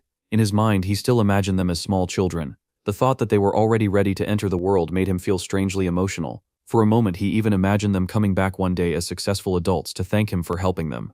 After thinking about it for a while, Alan decided that it was finally time to let them go. When Evan asked if he was sure, Alan explained that he originally brought them to the orphanage because they were deeply wounded people. Now they had grown strong enough to stand on their own. If they could find their own paths in life, then they would never become the 5 great sins from the game. Evan agreed with that reasoning. Since all of them were healthy and capable, it made sense to allow them to leave the orphanage. Alan then remembered the descriptions from the game's boss introductions. Each of the future sins had a special talent that defined their role. Utia possessed the gift of faith. Deus carried the power of the sword. Rina had unmatched talent for study and knowledge. Sol Rang was a natural-born fighter, and Ridan had the talent of an apostle. If those abilities were used in positive ways, their futures could be completely different from the tragedy he saw in the game. With that in mind, Alan decided to write a personal letter to each of them. While writing, he even praised himself internally for coming up with such a brilliant idea. He also prepared a special gift for each of them to help them start their new lives. Imagining how happy the kids would be when they received his gifts made him feel satisfied. After spending the entire day writing the letters, he finally finished them all. Meanwhile, Evan, who was supposed to keep him company, had quietly fallen asleep nearby. The moment Evan woke up, he grabbed the letters and rushed off to deliver them, before Alan could even react. Alan watched him leave, and wondered if those little landmines might one day repay him once they made names for themselves in the world. He ended his letters with encouraging words, hoping they would read them and bravely step out into the wider world. However, things didn't turn out the way he expected at all. When the children received their letters, they treated them like absolute commands from their master. With a serious expression, Utia gathered everyone and announced that their lord had finally sent them orders. She explained that he had even prepared special gifts for each of them. The others had grown a lot during the time skip. Diaz was now much taller and calmer than before. Seal Rang jumped around excitedly. Rino quietly held hers while blushing slightly. Meanwhile, Utia looked confused but still deeply respectful of the message. Before discussing the new letters, Utia told them they should first reread the earlier messages Alan had sent over the years. According to her, understanding their master's intentions required careful interpretation. When Sail Rang heard that they were finally allowed to read those letters, he became extremely excited since only Utia had seen them before. Utia explained that since their master had now given each of them individual instructions, it was time for everyone to understand the bigger picture. However, when they finally read the old letters, they were completely speechless. The messages were nothing more than ordinary casual conversations. But Utia immediately reassured them. She confidently explained that Alan always hid his true commands inside normal conversation. To prove her point, she showed them the very first letter he sent her years ago. It was simply a greeting where he complained about being bullied by his brothers. In Utia's interpretation, however, that letter was actually a coded assassination order, asking them to eliminate the targets and report back every month. The other sins accepted this explanation without question. To them it made perfect sense that their master would hide his strategies so carefully. Deus added that their master probably did this to prevent information leaks. Utia agreed and explained that it was their duty to learn how to decipher his hidden commands. That way they could carry out his will without exposing his plans. Daichan then wondered if it wouldn't be safer to meet Alan in person or communicate through magic instead of letters. Radan agreed that written messages were risky if someone intercepted them. With a cold, commanding gaze, Utia reminded everyone that they must never question the will of their great master. Their only duty was to follow his orders without hesitation. Even Deus felt slightly intimidated by her tone, and quickly reassured her that he had not forgotten their principles. Meanwhile, Sail Rang, on the other hand, was simply thrilled that she had received a letter from their master. Her excitement spread through the room as she encouraged the others to open their letters as well. As each of them read their messages, they began interpreting the instructions in their own ways. Deus calmly announced that his order was to travel to Caliburn, the famous nation of knights. Sail Rang revealed that she had been instructed to head toward the colony, a harsh settlement located deep within the desert. Run stated that her destination was Raxus, the entertainment capital known for its endless festivals and nightlife. Meanwhile, Ron quietly said that his mission would take him to Larthania, the mysterious city built around an enormous labyrinth. Finally, Utia, displaying her usual intense devotion, declared that she herself would be traveling to the Rosario Kingdom. Her expression looked almost frightening as she spoke about carrying out their master's will. Utia asked if they all understood what they needed to do once they arrived. Without hesitation, the others nodded in agreement. Even though Deus admitted he didn't fully understand the deeper meaning of the order, he knew that his mission was to become a knight. Sail Rang added that their master had also assured them not to worry about their living conditions, since his financial support would continue. Rin mentioned that the letters also revealed the locations of the gifts their master prepared for them. Ridden simply stated that whatever those gifts were, they would discover them when they arrived at their destinations. Before ending the meeting, Utia reminded them of one final rule. Unless their master himself revealed it first, they must never mention the name Blue Moon to anyone. In other words, Under no circumstances could they reveal their master's identity. With that final reminder, the 5 future sins left the orphanage behind and set off to begin their respective missions in the wider world. 3 months later, back at the Palacio estate, Alan was sitting at his desk researching the mysteries of magic. As he reviewed various records and books, he realized something disappointing. The strange changes he had observed in magic weren't documented anywhere. That meant he would have to figure out the new mechanics entirely on his own. While thinking about it, he glanced over at Evan and asked if there had been any progress in identifying the person who killed his brother Leo. Evan shook his head and explained that the Information Guild still hadn't discovered anything useful. That news left Alan deep in thought. He couldn't shake the feeling that the butterfly effects caused by his actions were spreading further than he expected. After all, he had already changed the fate of the 5 great sins, and even Loria, who should have died long ago, was now alive and ruling as the Duke of the Altia Dukedom. To Alan, the entire situation felt unsettling. From his perspective, Loria's rapid rise and influence within the underworld looked extremely suspicious. Ironically, he had no idea that most of that influence was actually being built for his sake. After thinking about it for a while, Alan suddenly told Evan to stop the investigation into Leo's killer.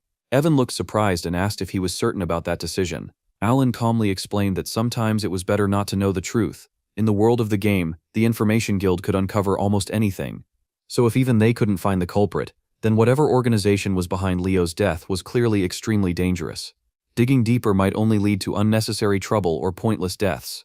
Alan concluded that as long as he didn't interfere with them, they would have no reason to target him. Therefore, there was no point continuing the investigation. Evan nodded and agreed to inform the Information Guild that the search was officially over. Then he casually brought up another piece of news. According to recent reports, Deus had officially been appointed as a knight in Caliburn. Alan, who already expected something like that, simply shrugged and said that it suited him. Another 3 months passed, and Evan returned with more updates. Apparently, Deus had already formed an entire knight order of his own. Alan reacted with the same calm attitude as before, only commenting that Deus had always been talented with the sword. Curious, he asked whether that meant Deus had already reached the level of a sword expert, or possibly something even higher.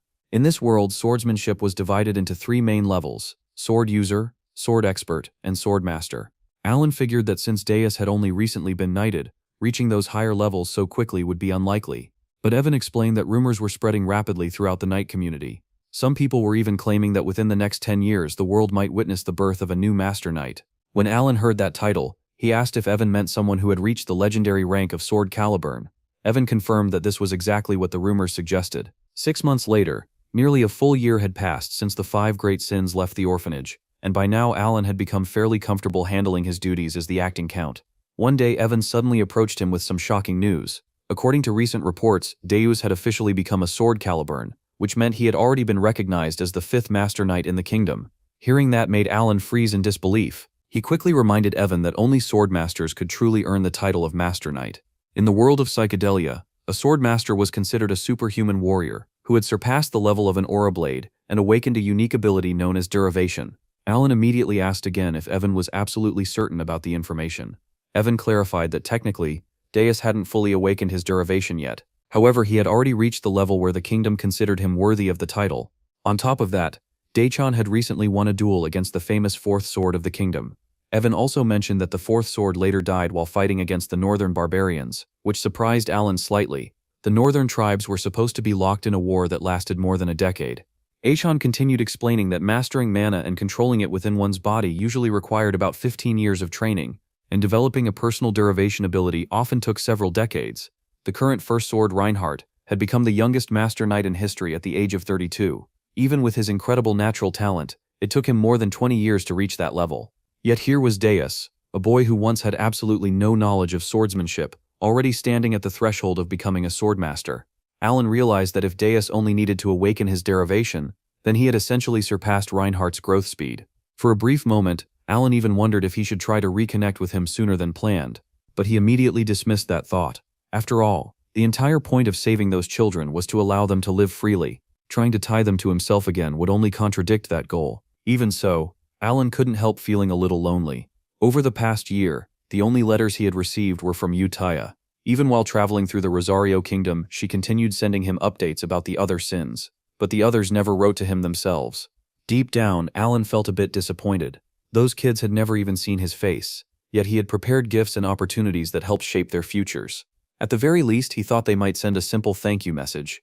Feeling slightly guilty for expecting something in return, he lightly slapped his own cheeks to refocus. He reminded himself that the only thing that truly mattered was that none of them had awakened their deadly sin powers and destroyed the kingdom. As long as they were living peaceful lives, that was enough for him.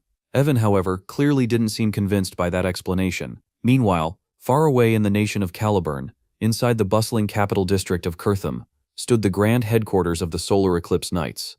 This elite knight order was famous throughout the kingdom. Watching over the training grounds from a high balcony was their captain, the youngest master knight in the nation, Deus himself. Then he spotted a girl standing aside. She waved at him, calling him brother, and Deus gave her a gentle smile. It was hard to believe that an entire year had already passed since he left the orphanage. Looking back on those days still made him feel slightly embarrassed. When he lost everything to the mysterious black organization, he had also been separated from his beloved little sister. At the time, he believed she was gone forever. That despair filled him with uncontrollable rage and hatred.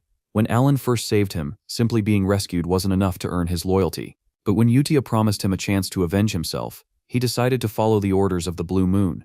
That decision pushed him into countless dangerous missions and relentless training. During those years, Deus barely cared about his own life. All he focused on was carrying out missions that would eventually help them fight the shadowy enemies lurking behind the scenes. Eventually, however, he received his first personal order directly from Alan. At the time, he was honestly skeptical about it. The letter simply told him to visit a small inn located in southern Caliburn where a gift had been prepared for him. Dae-chan didn't expect much from it, but the moment he stepped inside that inn, his entire world changed. Waiting for him there was someone he never expected to see again, his little sister Siley. The moment he embraced her, he realized that this gift was more valuable than anything else in the world. To him it was proof that his master had somehow saved the only family he had left. As they finally sat down and talked, Siley explained everything she had experienced. After being separated from him, she was captured by the dark creatures and trapped in a place of endless darkness. Many others were imprisoned there as well, all waiting for a terrible fate. But when her moment came, she discovered that the creatures were nothing more than shadow-like beings that feared light. Using the faintest glimmer of light, she managed to escape. Years later, however, she was captured again and almost sold into slavery.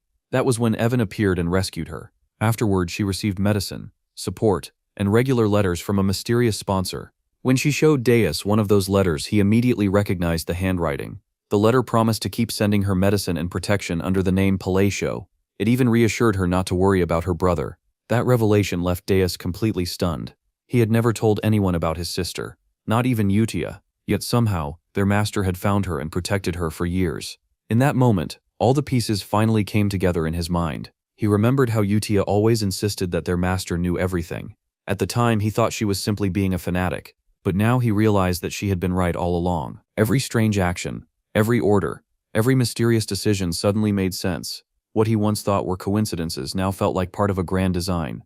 Even the moment when Alan told Loria that good things would come suddenly seemed like a deliberate hint. When Siley noticed her brother spacing out, she gently asked if he was okay. Deus simply smiled and reassured her that he was fine. But deep inside he remembered Utia's warning that a sword should never think for itself. He realized that by doubting his master earlier, he had acted on his own thoughts. Yet despite that, their master still showed him incredible mercy. Saving his sister was a gift beyond anything he could repay. Memories of Utia's unwavering devotion flashed through his mind. She once told them that one day they would all understand why she followed that man so faithfully. Back then Deus believed she was exaggerating. Now, however, he finally understood. The plans, the unseen guidance, it was never blind faith. It was trust built on results. With renewed determination, Deus swore that he would repay his master no matter what. To do that, he would rise to the very pinnacle of Caliburn and become the greatest master knight the world had ever seen. He even vowed to create a personal knight order devoted entirely to serving his master. In the present, one of his knights informed him that it was finally time. Deus prepared to depart with his elite unit. This expedition would become their very first true proving ground. With a composed yet imposing presence, Deus declared that no matter what hardships awaited them, he would overcome them all. His ultimate goal was clear: to one day stand before their great master and offer both gratitude and a reward worthy of him. For now, however, he would prove his strength under the name of the Great Moon. The mission he was referring to was none other than the legendary war against the northern barbarians. Meanwhile, far away from the battlefield, Alan was enjoying a peaceful breeze outside his estate while continuing his research on magic. His days had become surprisingly calm, and he wondered if it was because all the little landmines he once worried about had finally grown up and gone their separate ways. Just then, a sudden gust of wind scattered his papers everywhere. As he awkwardly rushed around trying to catch them, It was honestly hard to believe this same man was secretly being worshipped as a mastermind by half the world. After collecting his notes, Alan returned to his research and began organizing everything he had learned about magic so far. He had been focusing entirely on studying the phases of magic. According to the game mechanics he remembered, each phrase used during casting altered the spell in a different way. For example, using the phrase refraction reinforced imperfections within a spell, allowing its range to spread outward and distort its form. In simple terms, it destabilized the magic and changed how the projectile traveled.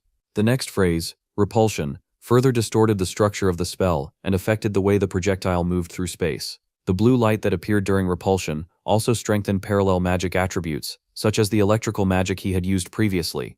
If followed by diffraction, the spell would transform into a piercing attack capable of producing something similar to a critical hit. In other words, Alan was basically experimenting to figure out which phrase combinations worked best with specific types of magic. However, there were strict rules when using these phrases. If even one rule was broken, the spell would fail instantly. The first rule was that mismatched phrases could not be combined together. The second rule was that the same phrase could never be repeated within a single spell. And finally, a spell could only contain 4 phrases at most. Because of his extremely small mana pool, Alan could only cast one large spell per day, which meant gathering all this data had taken him months of experimentation. Another major problem was that the Babylonia hand signs and incantations had long been forgotten in this world. There were no records, no books, and no teachers who knew anything about them. That meant Achan had been forced to rediscover everything entirely on his own. Ironically, even though he originally started learning magic just to survive in this dangerous world, he ended up finding the research surprisingly enjoyable. After reviewing his notes, he decided it was finally time to test the results of 2 months of experiments. He began forming an electrical spell in his palm and performed one of the Babylonia hand signs, instantly altering the shape of the mana sphere. By removing the focal balance of the mana structure, the spell destabilized and began producing sparks of lightning. Looking at the weak flickering energy, Alan sighed and muttered that it still looked pretty useless. Then he chanted the phrase fixation, causing the lightning to stabilize and expand in size. Immediately afterward, he followed it with compression, which condensed the growing lightning sphere into a small, dense ball of electrical energy. Next came the phrase breakdown, which began reshaping the magic to serve a specific destructive purpose. Finally, he completed the sequence with fleeting bloom, while performing another Babylonia hand sign. The result was spectacular. The compressed mana exploded upward into the sky and expanded into a massive tree-shaped storm of lightning, its branches spreading like a blooming thunder tree. Watching the spell, Alan realized that the order of the phrases mattered greatly. Earlier attempts had failed simply because he used breakdown too early in the sequence. Just as he was admiring the results of his experiment, he suddenly felt someone watching him. When he turned around, he froze in shock. Standing nearby were Lady Kalia and her attendant, both staring at the scene with stunned expressions. Kalia immediately recognized the nature of the spell. With a serious expression, she declared that what Alan had just used was origin magic. Alan himself was completely confused, wondering why this woman had suddenly appeared on his property in the first place. Her butler calmly stepped forward and explained the implication. Anyone capable of using origin magic was considered to have reached the level of a 7th circle mage. Hearing those words nearly made Alan collapse on the spot. He already knew exactly where this misunderstanding was heading. And just like that, a brand new misunderstanding had been born. A little while later, Lady Kalia and her butler Viankel sat quietly in the reception room of the Palace estate. On the outside, she maintained her usual noble composure, but internally she was practically screaming. She had only come here for 2 reasons in the first place. The first was to figure out what kind of plans this unpredictable count had for the underworld, since his influence alone could shake Xenonia County to its core. The second reason was to measure the strength of the mysterious organization she believed was secretly protecting him. From her perspective, Alan must have an entire hidden society backing him, one powerful enough to control the Palacio underworld from the shadows. The more she thought about it, the more terrifying the situation became. Instead of finding answers, she had only discovered something far more frightening. What truly unsettled her was the fact that her normally arrogant butler looked visibly shaken. She had never seen Viankel show fear before, and that alone made her even more uneasy. Viankel was a 5th circle mage who had once been expelled from the magic tower for conducting cruel and unethical experiments. Despite that reputation, he was still a terrifyingly powerful mage capable of wiping out an entire unit of soldiers with ease. Yet now the same man was trembling like a leaf. Even while he tried to maintain his calm demeanor around Kalia, the fear in his eyes was obvious. Both of them were silently wondering if the spell they had witnessed earlier was truly the legendary origin magic. Just then, Alan finally entered the room. Because of his unfortunate condition that prevented him from expressing emotions properly, his neutral face looked like that of a cold villain plotting something sinister. Without realizing it, He radiated an intimidating aura as he calmly asked Lady Kalia what had brought her to his county. Kalia immediately apologized for visiting without prior notice, and explained that she had wanted to meet him for quite some time. Before she could continue, however, Alan cut straight to the point. With his expressionless face making him look even more menacing, he insisted on clarifying one important thing. The magic they saw earlier was not origin magic. In fact, he explained that he was merely a second circle mage, who had been experimenting with some harmless spell combinations. Inside his head, Alan was panicking. He genuinely believed the spell he had cast earlier was completely useless in both offense and defense. He had simply been playing around with magical phrases while testing his research. But from Kalia and Viankel's perspective, his calm explanation sounded more like a quiet threat telling them to keep their mouths shut.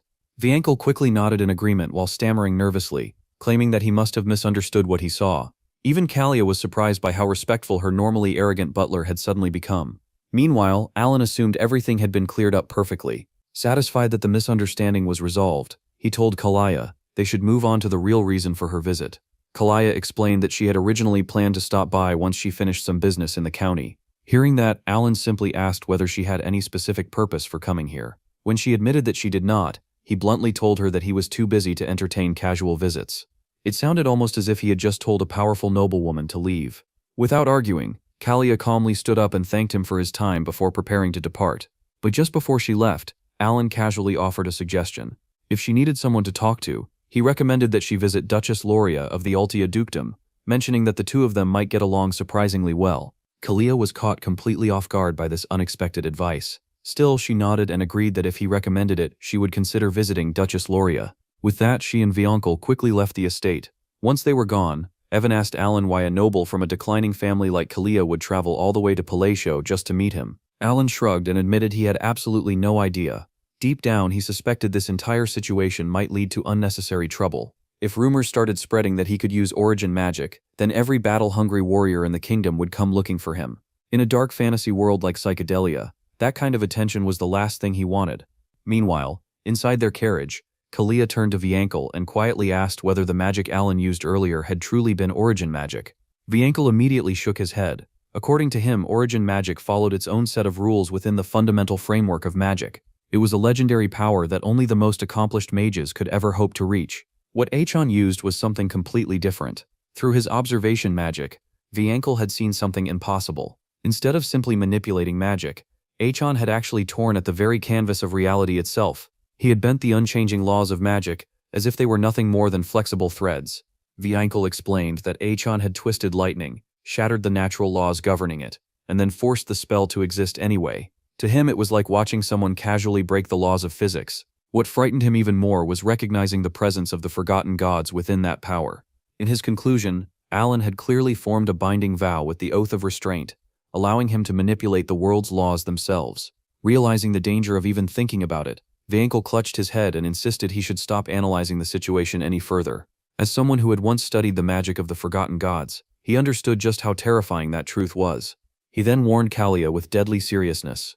Under no circumstances should she ever oppose Count Alan of Palateo. Hearing that, Kalia came to a chilling realization. Trying to understand Alan's motives was pointless for someone like her. She remembered his suggestion about visiting Duchess Loria, and mistakenly interpreted it as a deliberate command.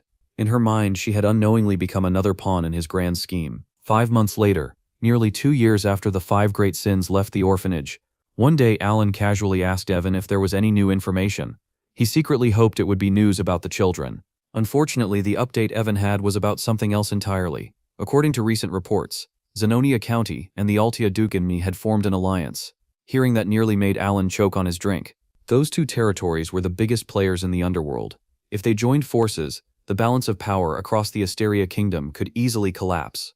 Evan tried to reassure him that it might only be a temporary arrangement, but the information came from reliable sources. Alan immediately began to panic internally. Just when he thought he had prevented the disaster caused by the 5 great sins, now 2 powerful underworld masterminds had formed a dangerous partnership. Then a terrifying thought crossed his mind. What if Kalia actually followed his advice and went to visit Duchess Loria? Realizing that he might have accidentally caused this situation, Alan hurriedly wrote a letter of apology to Kalia.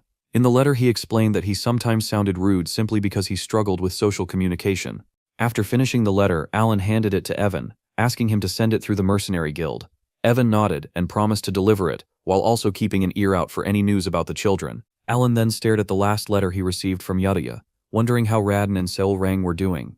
Ever since Yadaya confirmed they had safely reached their destinations, there had been complete silence. That alone made him uneasy, especially when it came to Seol Rang. Out of all the children, she had always been the most reckless and unpredictable. Alan couldn't help imagining the worst-case scenario, like her lying unconscious in some alley somewhere. Still, he reminded himself that if Seol Rang had found the gift he left for her, she should be more than capable of surviving. The item he had pointed her toward was the legendary essence of the Golden Mane tribe. In the game Psychedelia, if she obtained that item before falling into corruption, she would transform into the ultimate warrior known as Baba Yaga. Alan had originally planned to retrieve that hidden treasure himself as emergency funds, but in the end he decided to give the opportunity to Seol Rang instead. He even directed her to the colony, a brutal desert settlement where strength alone determined status and survival. If anyone could thrive in a place like that, it was her. With her natural combat instincts, she should be able to rise to the top without too much trouble. Deep within a desert cave filled with ancient trials, Seol Rang finally stood victorious. After clearing every challenge hidden within the dungeon, she proudly claimed the prize waiting at the end. In her hands now rested the legendary essence of the Golden Mane tribe. Looking at the artifact with sparkling eyes, she couldn't help thanking the Great Moon, the one she believed had guided her here. For years she had heard bedtime stories about this mythical treasure from the elders of her tribe. The tales claimed that the Wolfkin descended from the ancient Golden Mane tribe, rulers among the Beastkin. Possessing the essence meant inheriting their authority and strength. To Seol Rang, the fact that she had survived the trials and obtained such a relic felt like proof of her master's divine guidance. She remembered how that same master had saved her from dying during the cruel bioexperiments in the past. Not only had he saved her life, but he had also given her the chance to pursue revenge against the black dragon that destroyed her family. Holding the glowing essence, Seol Rang promised herself that she would repay him one day. In her mind, his true intention must be for her to become the greatest warrior in the world. With that belief, she made a vow. She would rise to become the strongest gladiator alive, reunite the scattered members of her clan, and restore the lost glory of the Golden Mane tribe. And one day she would slay the black dragon that stole her parents from her. As she stepped out of the cave, a powerful aura surged around her. Everything she did from this moment onward would be for the man she called the Great Moon. The Golden Mane tribe would rise again under his banner. Without even realizing it, Alan had just gained the loyalty of another powerful faction. Back at the Palacio estate, Alan was casually flipping through paperwork while chatting with Evan. Evan suddenly mentioned that the Information Guild had recently uncovered some updates about the children. Apparently he had meant to share the information earlier, but had completely forgotten about it.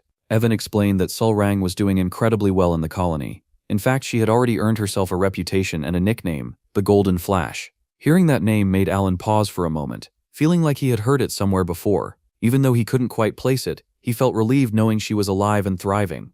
Evan added that the colony was a place where anyone could rise in status purely through strength. It was a harsh environment, but also a place full of opportunity for someone talented like her.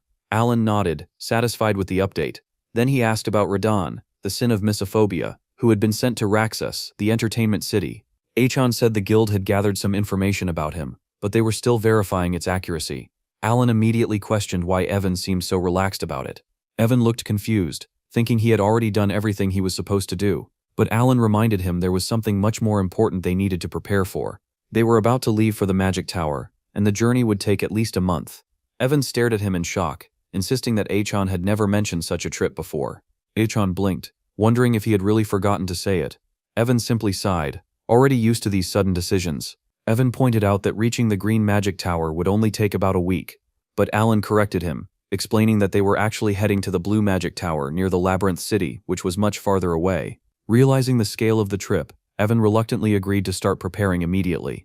Left alone, Alan grumbled about his own terrible luck. Just thinking about sitting in a carriage for an entire month already exhausted him. But he didn't have much choice. The item he needed to fix his painfully small mana pool could only be found there. Thinking back to his gaming days, he smiled slightly while remembering the Labyrinth City. In the game, that place was the ultimate grinding location where players spent countless hours leveling up. The labyrinth beneath the city contained endless floors filled with rare relics and artifacts. Even after years, no player had ever reached the final level. Developers kept adding new floors, making the dungeon deeper and deeper without explanation.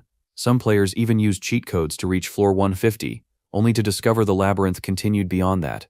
It drove the entire community insane. Because labyrinths constantly produced rare artifacts, a new profession had become incredibly valuable in this world. Magic appraisers. Anyone skilled enough to identify relics could earn a fortune. and one particular person perfectly suited for that job was Rena, the embodiment of the sin of greed. Thinking about it now, Alan began to wonder if the gift he left for her had been a little underwhelming compared to the others. He even considered whether he should send her some additional support later. Then scene shifted to the Larthania, a city designed like a living labyrinth.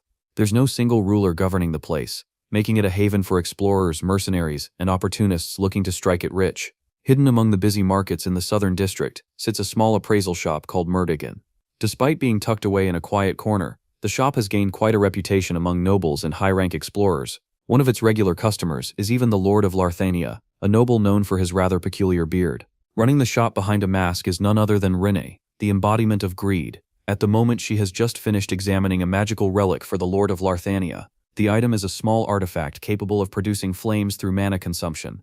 After studying it for a moment, Rene calmly explains that the relic can be imprinted, which immediately grabs the noble's attention. When he asks what that means, she clarifies that once imprinted with mana, the flames can burn continuously for an entire hour.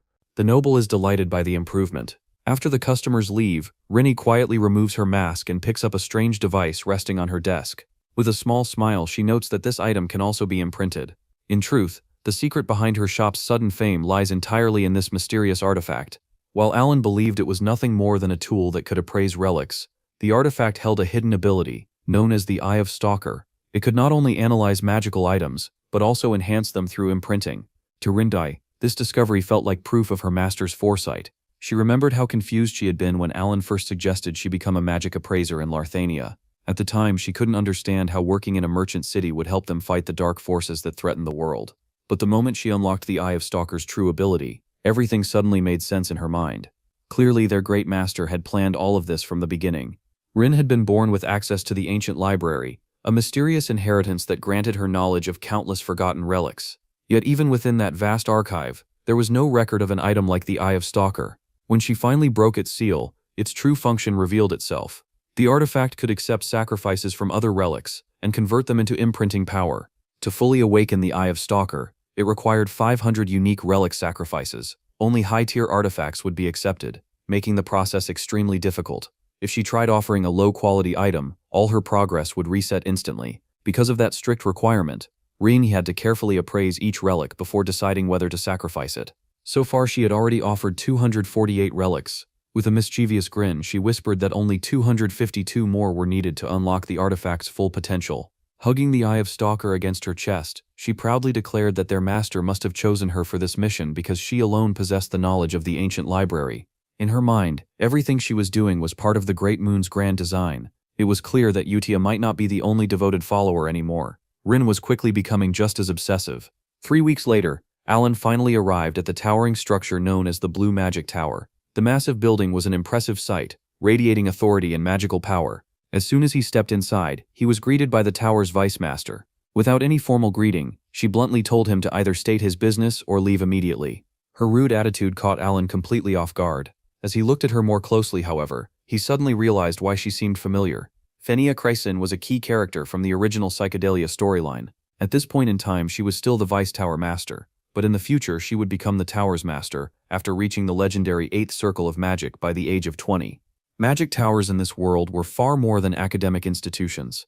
They controlled the production of essential magical goods and resources, giving them influence comparable to that of noble families. Even so, Alan felt her attitude was unnecessarily harsh. Trying to remain polite, he introduced himself as the Count of Palatio and explained that he had come regarding a phenomenon known as the Time Gate. Unfortunately, Fania showed zero interest. Using her observation magic, she instantly examined his mana and scoffed at him. From her perspective, someone with such weak magical talent had no business dealing with a time gate. With clear irritation, she told him to leave and stop wasting her time. Alan stood there in disbelief while Evan quietly watched the entire exchange unfold.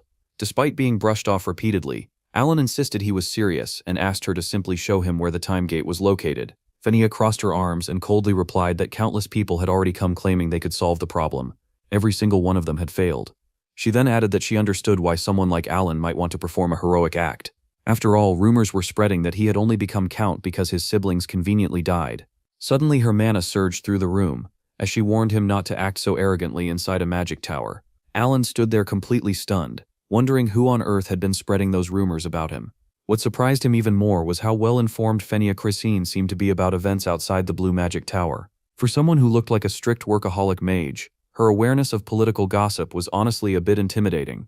Achan admitted that he had been slightly irritated with her earlier, but after witnessing the power of her magic, that irritation vanished instantly. Meanwhile, Evan leaned over and whispered that picking a fight with someone like her would end badly, so it was best to stay careful. Desperate to prove he wasn't bluffing, Alan stepped forward and boldly declared that if he failed to eliminate the time gate, he would hand over all his property to the magic tower. Fenia assumed he was joking at first, but when he insisted on swearing an oath, her curiosity was finally sparked. Soon after, Fenia guided them to the location of the time gate. Before stepping aside, she reminded him that if he failed, every piece of wealth he owned would belong to the tower. Alan confidently replied that there was no way that would happen. From Fenia's perspective, this was the perfect chance to test whether the rumors about him had any truth behind them. After examining his mana with observation magic, she concluded that his talent was honestly underwhelming. His mana capacity was tiny, barely qualifying him as a second circle mage, and his energy perception was only slightly above average. Despite the strange aura surrounding him, there was nothing particularly impressive about his magical ability. Fenia couldn't understand why someone so weak was acting so confident. Meanwhile, Alan calmly explained that there was actually nothing complicated about the time gate at all. According to his knowledge from the game, the gate would disappear on its own after about 3 months once it released the relic inside. However, since no mage had managed to close it for over 2 years, the tower had been suffering constant damage from the unstable space distortion. As Alan raised his hand and formed a Babylonia hand sign, Fenia immediately mocked him again. She pointed out that even beginner mages relied on staffs these days, while hand signs were something straight out of ancient fairy tales. But the moment Alan began casting, the atmosphere suddenly changed. Everything became eerily silent. Fenia's observation magic activated automatically, trying to analyze the strange phenomenon. What she saw next made her entire body freeze. Looming above Alan was a massive, sinister eye watching everything from the darkness. This terrifying presence was the fragment of the entity that had once granted Alan the power to bend the laws of the world through the Oath of Restraint. Whenever he used magic that interfered with reality itself, the entity appeared to observe him. Whether it existed to monitor his restrictions or simply watch his actions was unclear, but the pressure it emitted was overwhelming. Through her observation magic, Fenia felt an intense wave of dread. It was as if she had stumbled upon a forbidden truth that her mind wasn't meant to witness.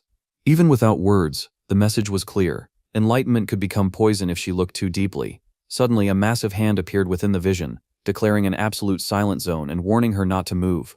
Sweat poured down Fenia's face as she realized she was seconds away from provoking something far beyond human understanding. The moment Alan finished his spell, the horrifying presence vanished instantly. Turning around casually, completely unaware of the cosmic nightmare she had just witnessed, Alan simply told her that he had finished sealing the time gate. Inside his head, Alan was feeling quite pleased with himself. Closing the gate had been easy thanks to a technique he remembered from the game.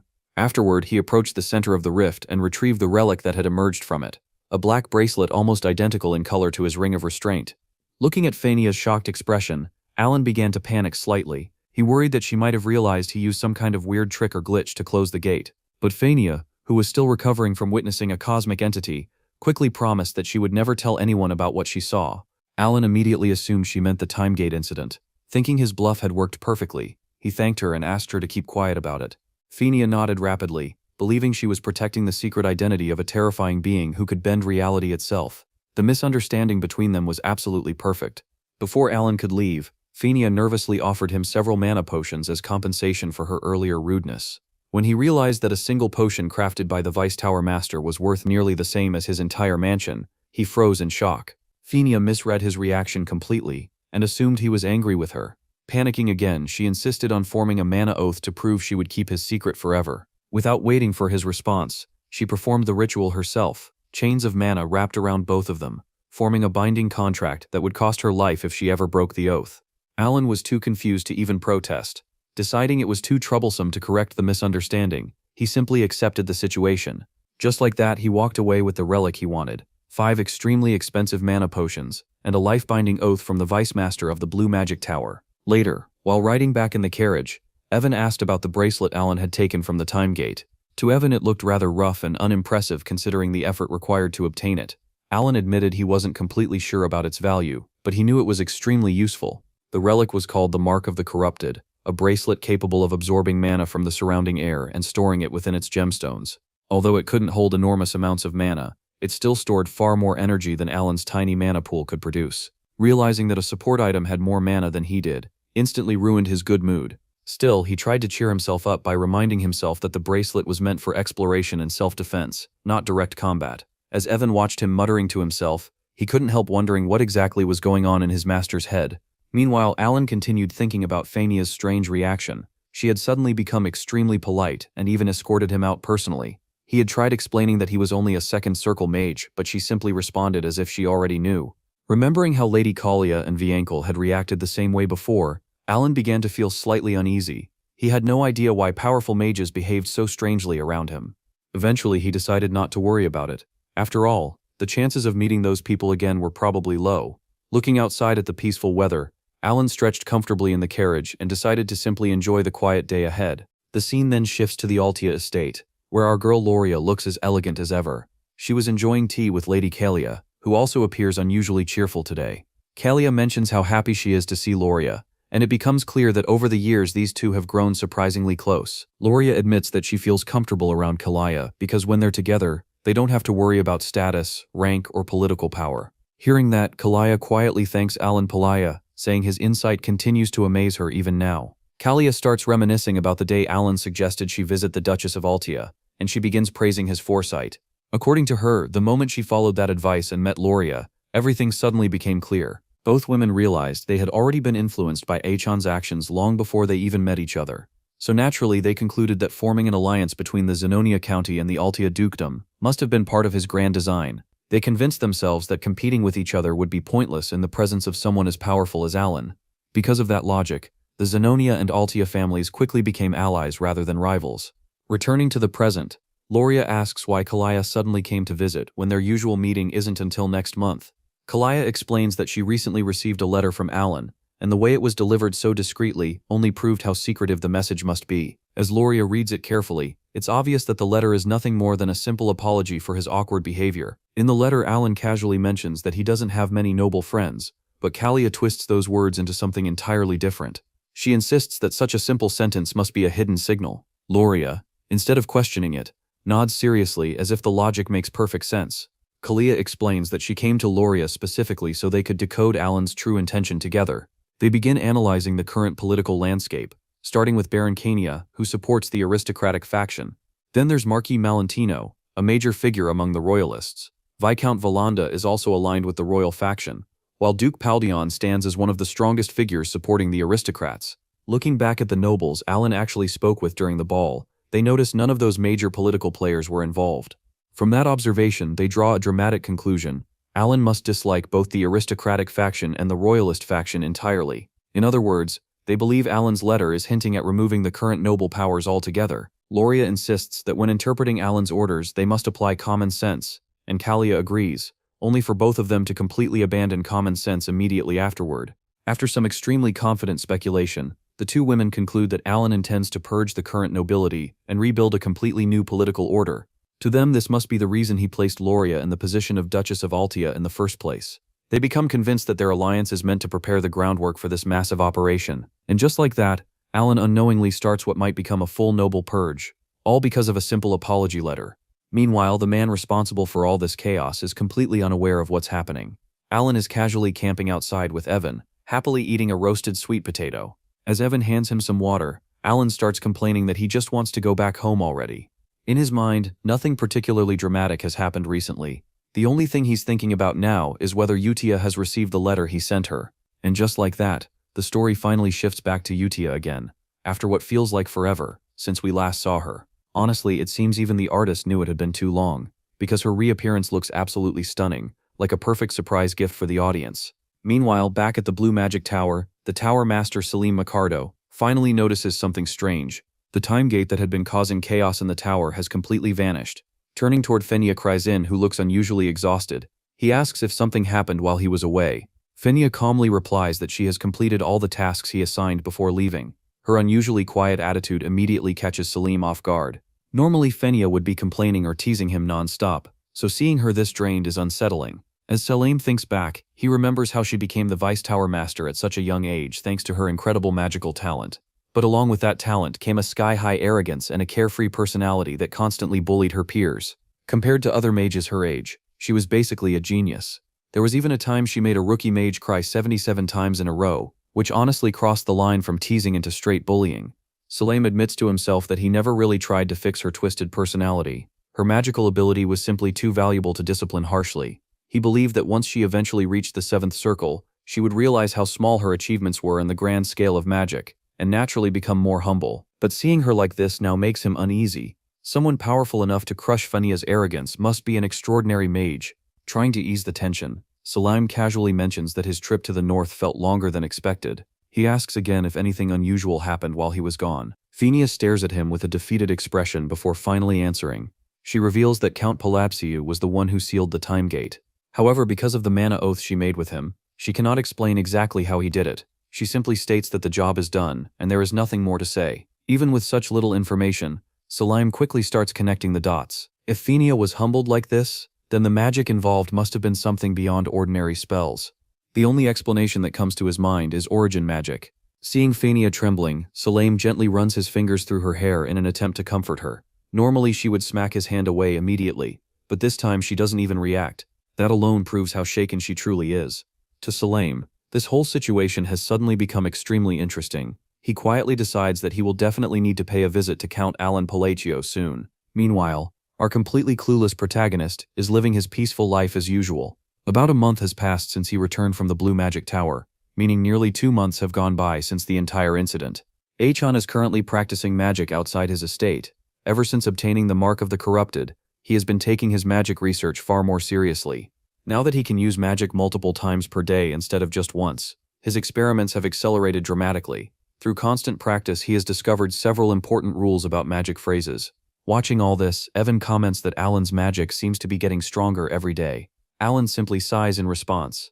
Evan continues, explaining that even before this, his master's spells already looked far stronger than normal second circle magic. Now they seem even more powerful. After all, Alan just created a massive crater in the garden using gravity magic. Even Alan himself admits that ordinary gravity spells shouldn't be capable of creating something like that. Normally, second circle gravity magic wouldn't even be strong enough to crush a person. Yet Alan's version looks powerful enough to wipe out an entire army. Feeling slightly smug, Alan starts thinking that maybe he really is getting stronger. Evan happily agrees and compliments how impressive his magic looks. However, Alan quickly denies that idea. He explains that improvements in magic usually come from better precision and control, not sudden bursts of raw power. According to him, the phrases are simply trigger words that alter the attributes of a spell. After months of testing the phrase patterns for gravity magic, he eventually found a stable combination that works best. In reality, the power only increases slowly as the arrangement becomes more refined. So he jokingly tells Evan that he must be imagining things if he thinks the power suddenly increased. Maybe Alan is just feeling healthier these days. Evan simply nods, already used to this kind of conversation. Just then, Evan casually mentions that a new letter has arrived from Utia. Alan immediately blushes slightly and says he'll go read it in his room. It's almost like he's secretly excited whenever her letters arrive. When Evan asks about it, Alan quickly makes an excuse. He claims he has already used his 3 daily magic casts and should call it a day anyway. As he walks back inside, however, Evan's earlier comment keeps echoing in his mind. Could his magic really be getting stronger? Logically, there are only 2 explanations. Either it's the result of his constant training, or it could be some kind of curse. In the eastern regions, curses are rituals where someone sacrifices themselves to impose a powerful effect. The victim loses something but gains something else in return. Alan quickly dismisses the idea since he doesn't know anyone in the East who would curse him. He briefly considers whether it could be related to faith, but that also seems impossible. After all, he's just the count of a small territory that the world barely pays attention to. In the end, Alan decides not to worry about it. As long as nothing dangerous happens, he's perfectly happy continuing his peaceful life. The scene then shifts to the Holy Kingdom of Rosario, specifically to its capital city Rional, known as the Pure White City. The people here worship Chironia, the goddess of the moon and peace. Inside the East Prayer House, Utia is quietly praying when someone interrupts her. As she turns around, she greets the man politely by name. His name is Lok, a holy knight. Even though Utia is technically just a nun with a lower rank than a paladin, Lok can't help feeling an overwhelming urge to bow before her. Her presence alone commands respect. Lok reports that thanks to her guidance, their team managed to rescue 8 children and 25 villagers from a small settlement caught between the eastern and western territories. Utia gently corrects him, saying the credit belongs to Lok and the team who carried out the mission. But Lok insists that everything he knows was taught by her. To him, Utia is the one who enlightened an ignorant knight like himself. And for that reason, he will always remain grateful to her. He then begins explaining something personal. For nearly 20 years he lived in despair because he couldn't feel even the slightest trace of divine power. As a knight of the Rosario Holy Kingdom, that kind of failure slowly crushed his spirit. Just when he was ready to give up completely, Utia appeared and spoke to him in her usual mysterious way. She simply told him that if he truly wanted power, he should try placing his faith in the moon. At first Lok had no idea what she meant, but Utia calmly insisted that once he took the leap of faith, he would understand everything. In his desperation, Lok decided he had nothing to lose. So for several days, he followed her advice and prayed to the moon. To his absolute shock, something incredible happened. For the first time in his life, he was able to feel divine power flowing through him. Lok was overwhelmed with joy, but that joy quickly turned into confusion. He realized that the power he gained seemed to come from the moon rather than directly from the goddess Sharonia. Naturally, he began worrying that he had unknowingly committed heresy. Yet when he used sacred artifacts blessed in Sharonia's name, his divine power still worked perfectly. That confirmed that what he possessed was genuine divine power.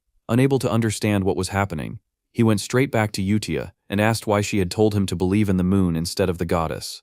Utia's explanation sounded simple, but it was incredibly manipulative.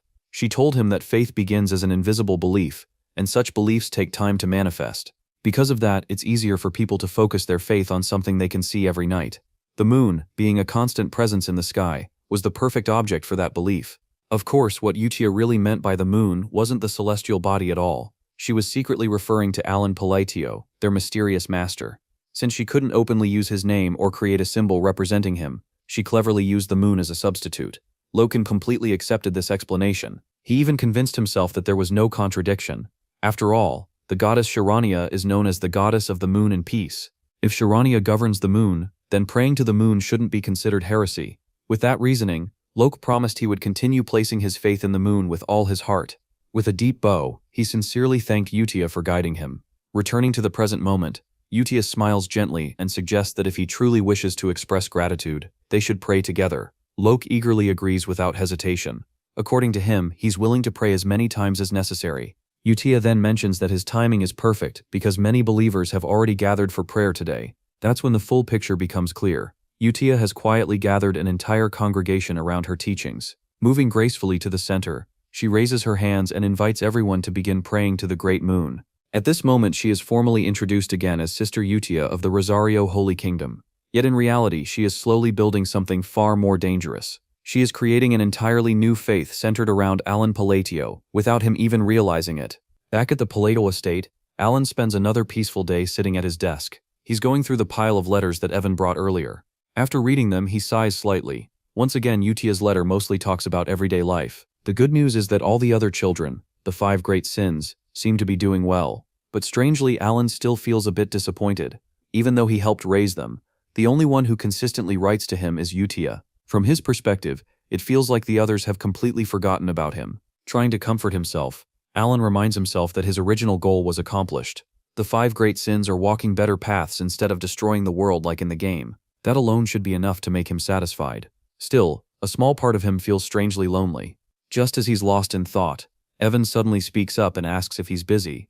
Alan jumps in surprise, not even realizing Evan was still in the room. Evan then explains that he just received new information from the Information Guild about the children, and the biggest update is about Radan. According to the report, Radan has apparently become a pirate. The moment Alan hears that, he freezes in shock. His mind instantly starts imagining all kinds of ridiculous scenarios. Seeing his reaction, Evan quickly clarifies that the children attracting the most rumors right now are actually Sail Rong and Days. Sail Rong has already achieved an impressive 32-win streak in the arena. In the brutal world of the colony, that's a huge accomplishment. It means she's getting closer to earning the legendary title of Baba Yaga, the ultimate champion of the arena. Achan is honestly surprised to hear that. Curious, he asks Evan, who currently holds the longest winning streak in the arena. Evan answers immediately. The strongest fighter right now is known as the Lion King, who holds a streak of 41 consecutive victories. Alan instantly recognizes the name from the Psychedelia game. In the game, the Lion King was an incredibly powerful character who briefly joined the player's party. The colony itself survives by relying on powerful warriors like him to maintain its military strength. But now Sibolrang is rapidly approaching that level. If her streak continues, she might soon surpass even the strongest fighters in the arena. Evan then shifts the conversation to Diaz. He reports that Diaz and the Solar Eclipse Knights recently defeated one of the 8 barbarian chiefs, Kurga of the Snowfield. These chiefs are far from ordinary warriors, because through ancient rituals they can transform into monstrous forms that greatly increase their strength. Alan immediately remembers them from the Psychedelia game. Back in the game, he had personally fought against the Northern Barbarians during one of the major story arcs.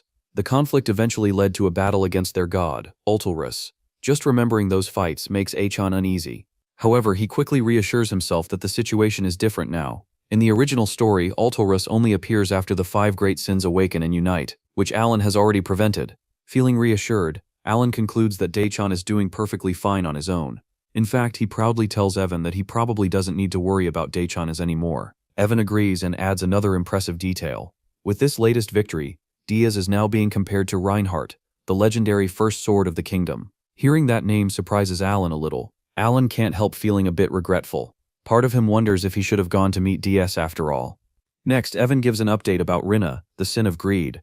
According to the reports, her appraisal shop is doing extremely well. She has even started creating something called black engravings, which can enhance the abilities of magical artifacts. Alan simply nods and comments that it's interesting such techniques exist. Alan quickly returns to the topic that's bothering him the most. He asks again whether the report about Radan becoming a pirate is really true. Evan confirms it and begins explaining the situation. Off the coast of Rexus lies a dangerous sea region known as the 7 Archipelagos of Rexus. These islands are famous for being controlled entirely by pirate factions. Each archipelago has its own powerful captain who rules over the surrounding waters.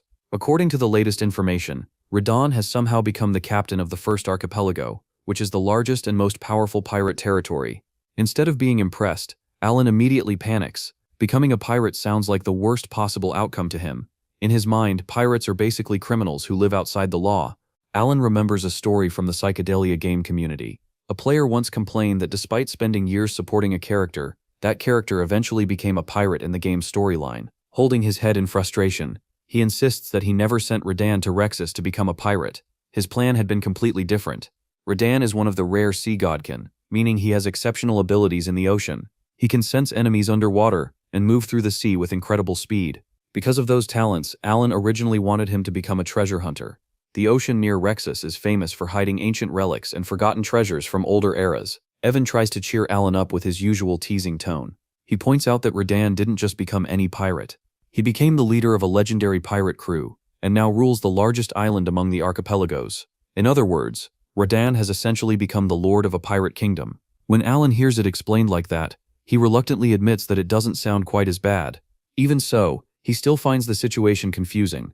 According to the game's lore, the captains of the archipelagos were all powerful superhumans who had never lost a naval battle. It shouldn't have been possible for someone like Radan to defeat one of them so easily. Maybe Radan discovered some powerful ancient relics hidden in the sea. When Alan used to play the game, he spent countless hours exploring mini-games like treasure hunting just to find valuable relics. If Radan managed to obtain something similar, it might explain how he gained enough power to defeat the previous captain. Still, Alan can't help feeling slightly depressed about the situation. No matter how carefully he plans things, the world doesn't always follow the path he expects. With a tired sigh, he jokingly mutters that this must be what it feels like to have a pirate son. The story then shifts to the vibrant principality of Kortia, located within the massive maritime city of Raxus. Just beyond the beautiful coastline lies the infamous territory known as the 7 Archipelagos. Among them, the first archipelago stands as the largest and most powerful. Long ago, this place was ruled by the legendary pirate Alcride the Red Slayer, a man rumored to have received blessings from the sea god Clead himself because of the immense wealth he had gathered. But that era had already ended. Now the one sitting on the captain's throne of the first archipelago was none other than Radan, the white-haired adopted son of Alan. With a calm and majestic aura surrounding him, Radan quietly sits on his chair while staring at the ocean. As he watches the waves, Radan begins thinking about everything that has happened until now. He admits that even to this day he still cannot fully understand who Achan truly is, confesses that he never really cared about the Blue Moon organization in the beginning. Unlike Yucha, he never worshipped Alan or believed in the so-called Great Moon. At first, Achan was simply someone Radan felt grateful to. After all, Alan was the one who saved his life. However, even during those days, Radan admits that it often felt like he was following Utia's lead, not Alan's. That was why the moment he received a direct order from Alan, he was completely confused. In the letter Alan sent him, he was ordered to travel to the city of Raxus and become a treasure hunter. At that time, Radan could not understand the meaning behind this order at all. In fact, it disgusted him, because becoming a treasure hunter had nothing to do with the revenge he desperately wanted. Radan's clan had once lived peacefully on a hidden island beneath the sea. a place known only to their people. But one day everything changed. Suddenly mysterious monsters known as the Black Things appeared out of nowhere. They attacked the village and slaughtered everyone. As his parents barely escaped to other continent, the damn hunter killed his exhausted parents. Radan remembers watching helplessly as his parents were brutally killed before his eyes. That was the day Radan lost everything. Afterward he was captured and sold into slavery. Because of that tragic past, Radan initially believed Alan's order to go to Rexus had nothing to do with his revenge. It simply felt like a waste of time. Back then he even considered pretending to follow the order just so he wouldn't anger Utia. But the moment he glanced toward the sea, everything changed. Because the very hunters who had destroyed his parents were living there openly. They were the captains ruling the 7 archipelagos. And even worse, they were using the magic of Radan's own clan. Seeing the damn bastards responsible for killing his parents proudly wielding that power filled Radan with uncontrollable rage. Those pirates even bragged about how they possessed the protection of the sea god Clead. But the truth behind their power was horrifying. The magic they used could only be obtained through a sacred ritual involving the bodies of the sea godkin, members of Radan's clan who were blessed by Clead. In other words, these pirates had gained power by killing Radan's people and using their bodies in the ritual. Realizing that all 7 archipelago captains were using his clan's magic, Radan came to a horrifying conclusion. Those monsters must have torn his parents' bodies into 7 pieces to complete the ritual. Just thinking about it drove him into a violent rage. But before charging recklessly into battle, Radan forced himself to calm down. Because right now, he was far too weak to defeat the 7 archipelago captains. Even if their magic was stolen, they still possessed the power of Clead, and they had countless pirates serving under them. Then Radan began thinking about Alan again. He started wondering how Alan even knew about his past. During his entire time in the orphanage, Radan had never told anyone about his clan, yet somehow Alan had sent him directly to the place where his enemies lived. Because of this, Radan misunderstood the situation. He started believing that Alan had orchestrated everything and intentionally created the perfect opportunity for him to take revenge. It was the same promise Utia once mentioned, that Achan would help them settle their scores. Clenching his fists, Radan remembers the gift Alan gave him. A strange compass-shaped necklace. At first he didn't understand its purpose, but now he was convinced that this gift was the key to his revenge. A few days later, Radan stands on the beautiful beaches of Raxus. As he dives into the ocean, the necklace suddenly activates. Water swirls around his face and forms a pair of magical water goggles. Radan realizes the artifact's true name. It is called the Spectacles of Amrita. This magical relic allows its user to detect and locate ancient treasures hidden deep beneath the sea. With this power, Radan can collect relics and treasures that will help him grow stronger despite his current lack of combat ability. As the sun begins to set and the ocean turns golden, Radan emerges from the water. He finally realizes something. Feeling merely grateful to Alan was far too naive, because Achan had not only shown him the targets of his revenge, but had also given him the power needed to achieve it. Once again, Radan completely misunderstands Alan's intentions. But for him, everything now makes perfect sense. Radan believes Achan wants him to kill the captains of the 7 archipelagos, take revenge for his clan, and eventually dominate the pirate world. Then he remembers Utia's words. She always says that everything they do is for the great moon. Back then, those words meant nothing to him. But now, slowly, they have begun to settle deep inside his heart. As Radan gazes at the moon reflecting on the ocean's surface, he quietly declares, "Everything is for the great moon." 3 months later, as the burning summer finally faded and the cool winds of autumn arrived, the time came for the grand noble gathering of the Asteria Kingdom. Every 4 years, all nobles were required to attend this massive social event. Sitting inside the carriage looking as tired as always, Alan grumbled quietly that he hated being forced to attend such events. For someone like him who preferred peace and laziness, dealing with nobles was nothing but a headache. Soon several other noble carriages joined the road, traveling in the same direction. Evan informed his master that the carriages belonging to the Krild and Adorn families had finally caught up with them. Alan explained that nobles often traveled together like this to avoid dangers such as bandits or monsters. Even though it was a common custom, Alan still found it incredibly annoying. That night, the group stopped at a small town and stayed in a roadside inn. While resting, Alan reflected on something he had realized during the journey. Dealing with nobles was far more exhausting than fighting bandits. Krild and Adorn. The moment they saw Alan traveling with only one escort knight, they immediately started mocking him. Krild laughed loudly and asked if Achan could not afford more guards. Adorn joined in, saying that the once famous Palacio family must be falling into poverty. The two men continued laughing right in his face. Normally Alan would ignore such nonsense, but the situation became irritating when they started spitting while laughing. Alan sighed and thought it would be far better if these two fools simply talked badly about him behind his back instead of doing it directly in front of him. In the past, the fearsome reputation of the Paleo family had been built by his brothers Leo and Tonio, who controlled the vast underworld of the eastern region and earned enormous wealth through those operations. But after his brothers disappeared, Alan had no intention of continuing that dangerous business. Other nobles began seeing him as weak. Rumors spread that Achan had only inherited his wealth through pure luck. Now the eastern underworld was filled with small criminals fighting each other for power.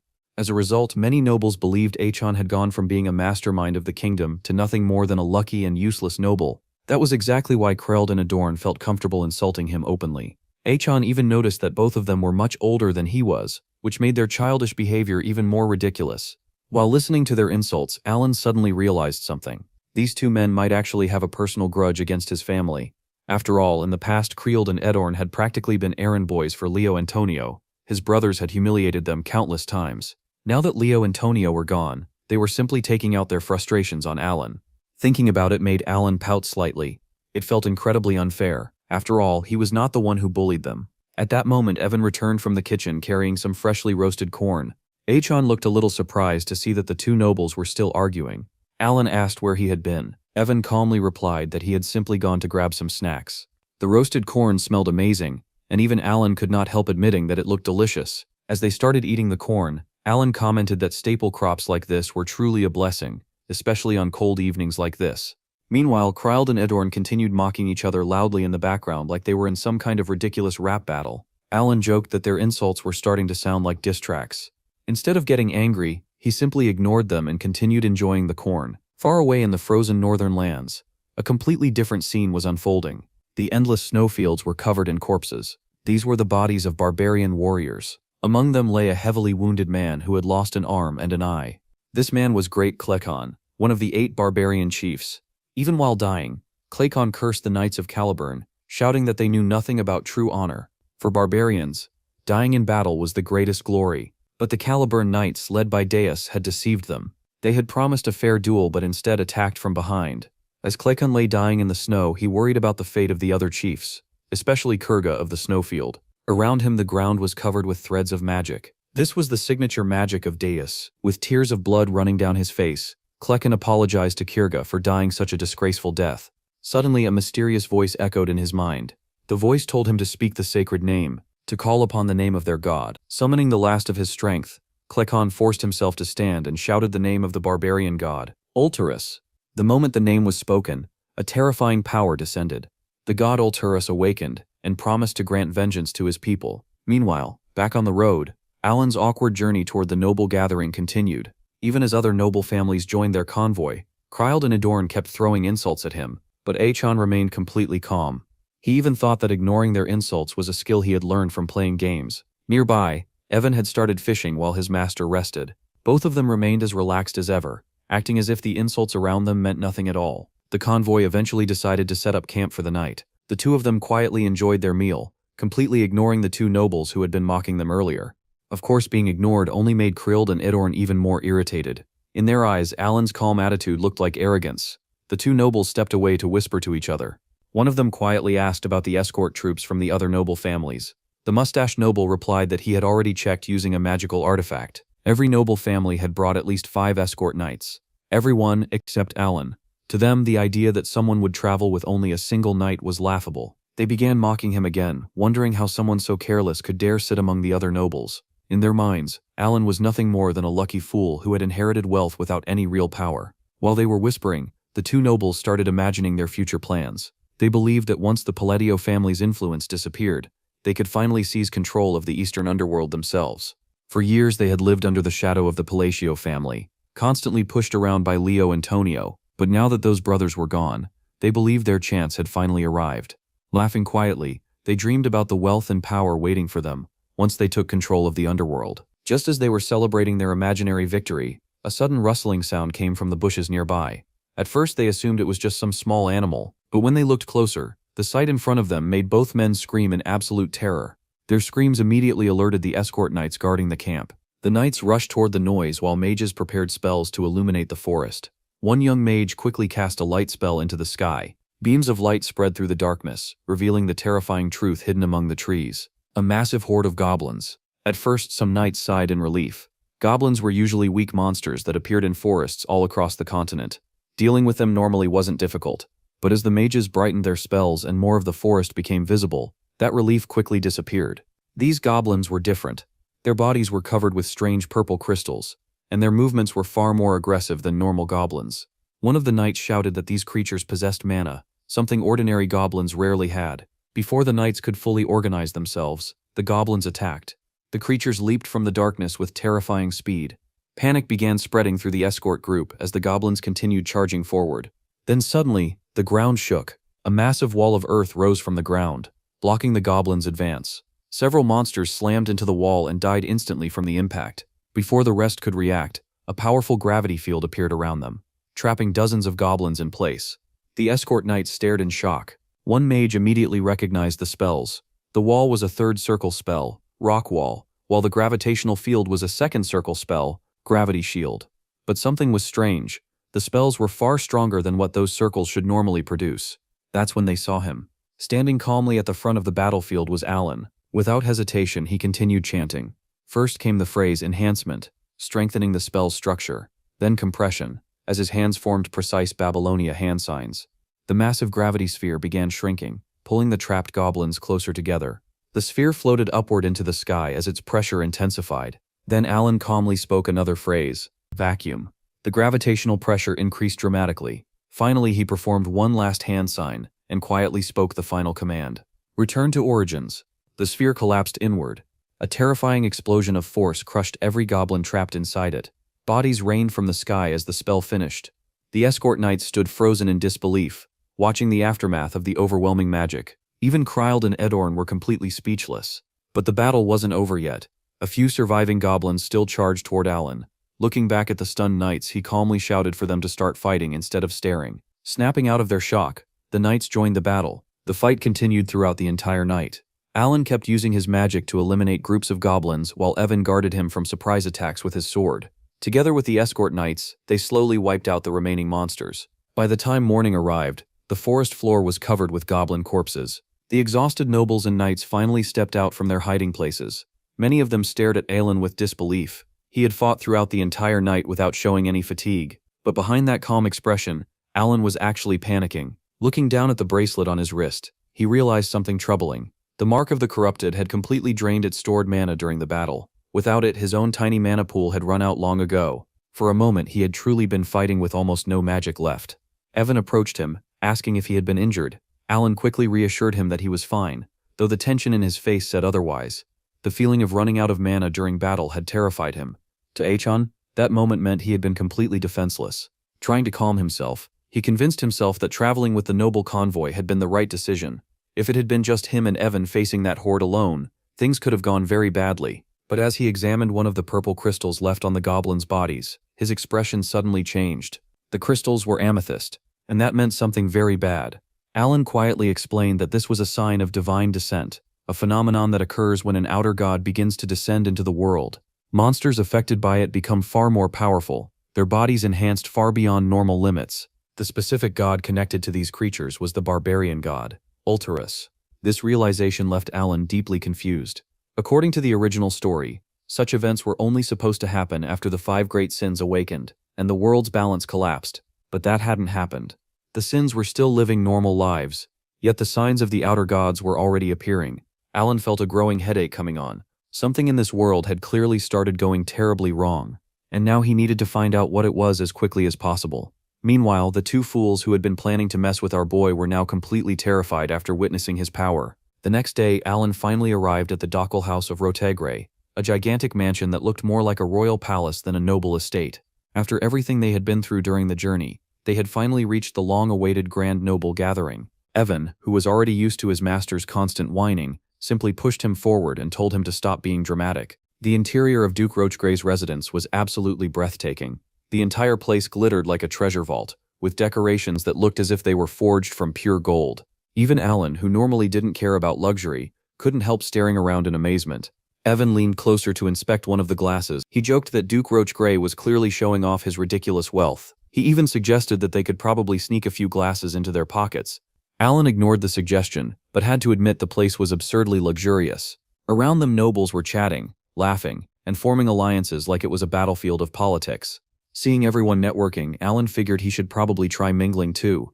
Just as he was mentally preparing himself, someone suddenly approached him from behind.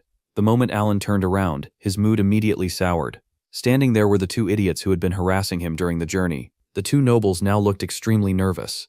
They immediately lowered their heads and began trying to bribe him. Kryld offered the finest meat produced in his territory, claiming it would be a gift of respect.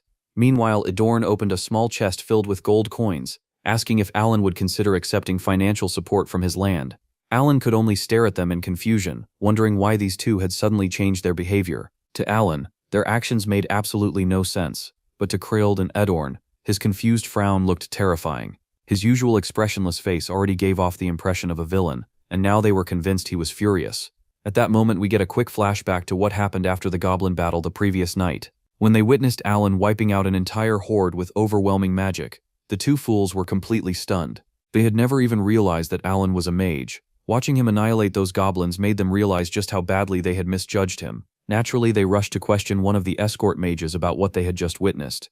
The mage happened to be a third circle mage hired by Baron Almond, someone who loved showing off his wealth. The two idiots nervously asked her if the strange black hole-like spell Alan used was just some ordinary second circle magic. The mage immediately crushed that assumption. She told them that spell was far beyond her level, and she was already a third circle mage. Hearing that nearly made their hearts stop. If a third circle mage couldn't understand the spell, that meant Alan's magic had to be far stronger. In their minds it had to be at least fourth circle, maybe even fifth circle magic. That was when the reality of their situation finally hit them. They had mocked a terrifying mage who had been hiding his true power all along. Thinking back on how Alan's brothers once treated them like servants only made things worse. The Palacio family already had a reputation for being ruthless. Now they were convinced that Alan was even more dangerous than his brothers. That was why he traveled with only one knight escort. In their minds, a mage of his level simply didn't need protection. Terrified by that thought, the two nobles decided their only option was to beg for forgiveness. Now standing before Alan, they bowed deeply and apologized repeatedly for their earlier insults. They begged him to forgive their arrogance and promised they would never disrespect him again. Meanwhile, Alan had absolutely no idea what was happening. From his perspective, it looked like these two idiots were still messing with him somehow. The entire situation was just confusing. Eventually, Alan decided the situation would only get more troublesome if he continued interacting with them. Evan jokingly suggested they should just eliminate the two nobles entirely, but Alan immediately rejected that idea, saying it would only create unnecessary chaos. Deep down, Alan believed he was a very merciful person. However, he still felt slightly annoyed that these two had mocked him earlier, so he decided to give them a small scare. With a cold expression, he shot them a terrifying glare. In reality, Alan knew he didn't have the power to do anything extreme, but the intimidation alone worked perfectly. The moment Kryld and Adorn saw that glare, they became absolutely convinced they were about to die. A little while later, Alan realized that Evan had already left to visit the Information Guild, which meant he was free to gather information on his own. Deciding to investigate some noble gossip, he grabbed some food and casually walked around the hall. Soon he noticed two nobles whispering to each other nearby. Curious, Alan quietly enhanced his hearing using magic and started eavesdropping on their conversation. The two nobles were talking about Duchess Altia and Count Zenonia. Apparently many nobles were shocked that those two powerful figures had formed an alliance. Hearing that, Alan relaxed slightly. Since it had nothing to do with him, he figured there was no reason to worry. In fact, he believed that alliance probably wouldn't last long, since the Altia and Zenonia families had always been rivals. Satisfied with that explanation, Alan went back to enjoying his egg tart, confidently declaring it tasted amazing. The two nobles lowered their voices and revealed a secret rumor spreading among the aristocrats. According to them, the real ruler of the underworld wasn't Duchess Altia or Count Zenonia. It was Count Alan Palatio. Alan nearly dropped his food in shock. The nobles continued talking, insisting that Alan was secretly controlling the entire underworld from the shadows. Hearing his own name mentioned like that made his brain completely stop working. He began wondering who on earth could have started such ridiculous rumors. After all, he had only met Loria once when she was younger, and the daughter of Zenonia only twice. So how could anyone possibly believe he was some hidden mastermind controlling the underworld? Trying to calm himself down, Alan muttered that it was probably just meaningless gossip spreading among bored nobles. Someone suddenly called out to him from behind. Our boy couldn't help wondering why so many people were approaching him today. The newcomer introduced himself confidently as Carmine Camelan, the third son of Duke Camelan from the Ashutalan kingdom. Alan responded with a small, exhausted bow. Inside, he was already scolding himself for forgetting that nobles from foreign kingdoms also attended this grand gathering. However, Carmine immediately changed the atmosphere. With a smug smile, he began teasing Alan, saying he had heard that the Count of Palladio had only inherited his title through pure luck. He added that he had been so curious about this lucky noble that he just had to see him in person. Naturally, Alan felt annoyed the moment he heard that. In his mind, he even muttered that nowadays even twisted donuts were capable of talking. But before Alan could even respond, two nobles suddenly stepped forward to defend him. They approached Carmine with sharp expressions and questioned whether he truly believed he could mock a noble of the Asteria kingdom so casually. The moment Carmine noticed who these nobles were, his confidence instantly collapsed. His face turned pale as he realized he had just made a terrible mistake. In panic, he quickly introduced himself properly as Carmine Camelon, claiming to be a charming and romantic gentleman visiting from the Ashutalon kingdom. His purpose in Asteria, according to him, was to marry the youngest daughter of Duke Rotegre. Carmine proudly believed that no woman in the world would ever regret marrying someone as handsome as him. Earlier that day, he had been walking around the party with his fiancée, but instead of behaving politely, he spent the entire time staring at other women passing by. He even had the nerve to comment on their weight and appearance right in front of his fiancée. At one point, he even mocked a noblewoman for having a large nose before turning back and telling his own fiancée she was beautiful just like her mother. Unsurprisingly, the girl dumped him on the spot. Carmine had been completely shocked and still couldn't understand what he had done wrong. The engagement with the daughter of Duke Rotegre was instantly cancelled. While venting his frustration in the hall, he had spotted Alan and assumed he was the perfect person to bully. After all, the rumors claimed Count Palacio was just a weak noble who inherited his title through luck. But now standing before him were three incredibly powerful figures. Watching everything unfold from the side, Alan simply thought this entire situation looked like bullying. What he didn't realize was that the nobles confronting Carmine were some of the most influential people in the Asteria kingdom. The first was Duke Rotegre, the host of the entire gathering. Next was Marquis Mardanio, the leader of the royalist faction. And the third was Count Palin, a key figure within the moderate faction. These three nobles were essentially pillars supporting the entire kingdom. Duke Rotegre was the first to speak, asking Carmine whether he believed nobles from another kingdom had the right to insult Asterian nobles. Feeling the pressure, Carmine desperately tried to explain that he hadn't meant any disrespect. But Count Palin immediately pointed out that Carmine had casually called Alan by name, something that clearly showed a lack of respect toward a noble. Before Carmine could recover, Marquis Mardanio stepped forward and added that the real problem was the disrespect shown toward Count Palatio himself. At this point, something felt extremely strange. These powerful nobles were acting far too polite and protective toward Alan. It almost looked as if they had already decided to support him before even arriving. To Achan, the situation felt strangely familiar. It reminded him of the military hierarchy he experienced in his previous life, where a low-ranking officer would sometimes get bullied by higher ranks. In the end, Carmine couldn't handle the pressure anymore. Completely overwhelmed, he ran away crying like a child. After that embarrassing scene, the three nobles turned their attention toward Alan. They asked politely if he was all right. Alan was completely confused. He had absolutely no idea why everyone was suddenly treating him so kindly today. Other nobles had witnessed Duke Rotegre, Marquis Mardanio, and Count Palin personally stepping in to defend him. Many nobles now believed the rumors that Count Alan Palatio was secretly the true ruler of the underworld. Some even whispered that if Duchess Altia and Count Zenonia ever stepped into politics, Alan would possess even greater influence than both of them combined. Hearing this made Alan freeze. He immediately realized the entire situation was a huge misunderstanding. The rumors spreading about him were getting completely out of control. For a moment, he even considered correcting everyone and explaining the truth. But before he could say anything, the three nobles suddenly began praising him. Marquis Mardanio mentioned that he had heard Alan recently started studying magic. Because of that, he wanted to present him with a valuable magical artifact capable of storing mana. Before Alan could even respond, Duke Rotegre and Count Palin eagerly added that they also had gifts they wished to offer him. Alan stood there speechless. In the end, he decided the smartest move was simply to stay quiet. And somehow, by saying absolutely nothing, our boy ended up receiving 2 magical artifacts and 5 mana potions completely for free. At dawn inside Duke Rotegre's annex, we finally meet the true mastermind behind the chaos that has been surrounding Alan. A breathtaking woman dressed entirely in black calmly asks Marquis Mardanio how everything went the previous night. Mardanio respectfully reports that Alan Palacio accepted the magical artifact he presented to him. Normally, nobles exchange small gifts simply out of courtesy, but presenting something as valuable as a magical artifact carries a completely different meaning. In noble society, that kind of gift is basically a declaration of political support. The mysterious woman then reveals her identity.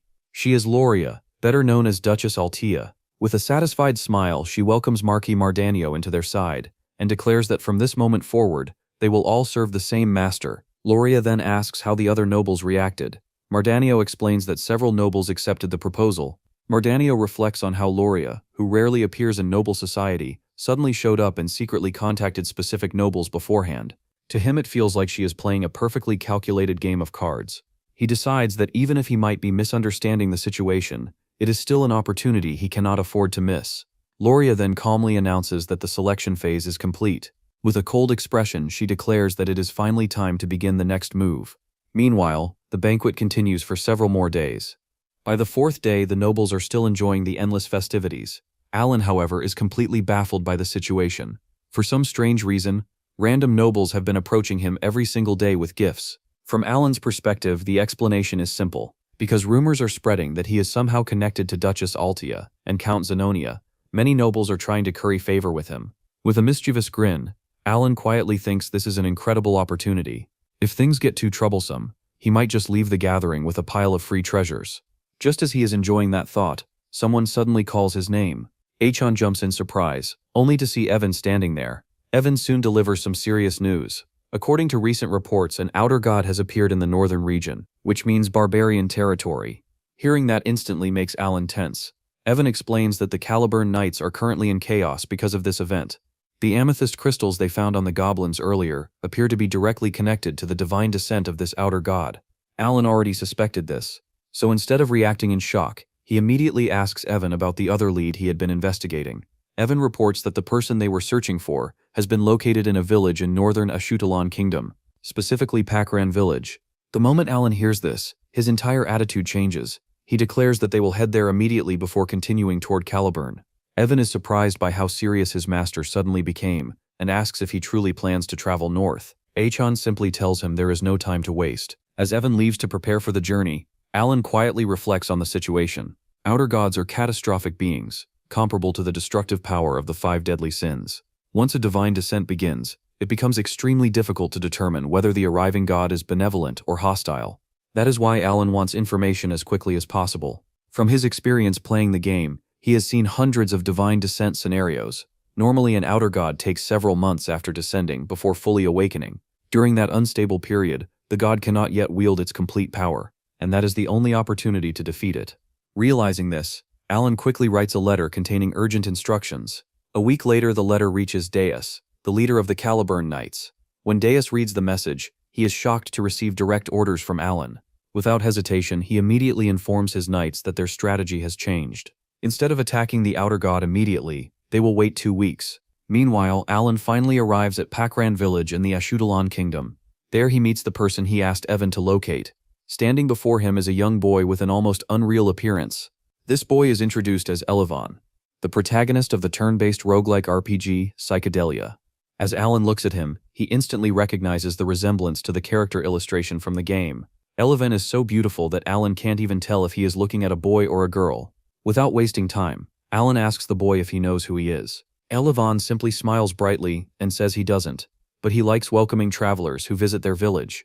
Watching the boy's cheerful behavior, Alan realizes something important.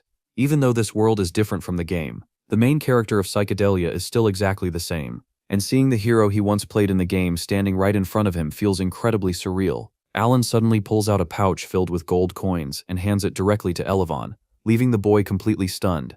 Before Elevan can even process what is happening, our idiot then calls out to Evan, who dramatically steps forward and presents several magic potions to the confused kid. That alone would have been shocking enough, but Alan signals Evan again, and suddenly more items start appearing one after another. With a satisfied grin, Alan declares that everything there is for him. Naturally, Elevan is completely bewildered. He quietly asks why a stranger would suddenly give him so many valuable things. Alan casually replies that it's simply an investment. In his view, Elevan is the main character of this world, so helping him grow stronger early is the smartest move possible. Alan gently pats Elevan on the shoulder and encourages him to believe in himself, saying that he will become incredibly powerful in the future. Deep down, Alan simply wants this kid to grow strong enough to deal with the outer god instead of him.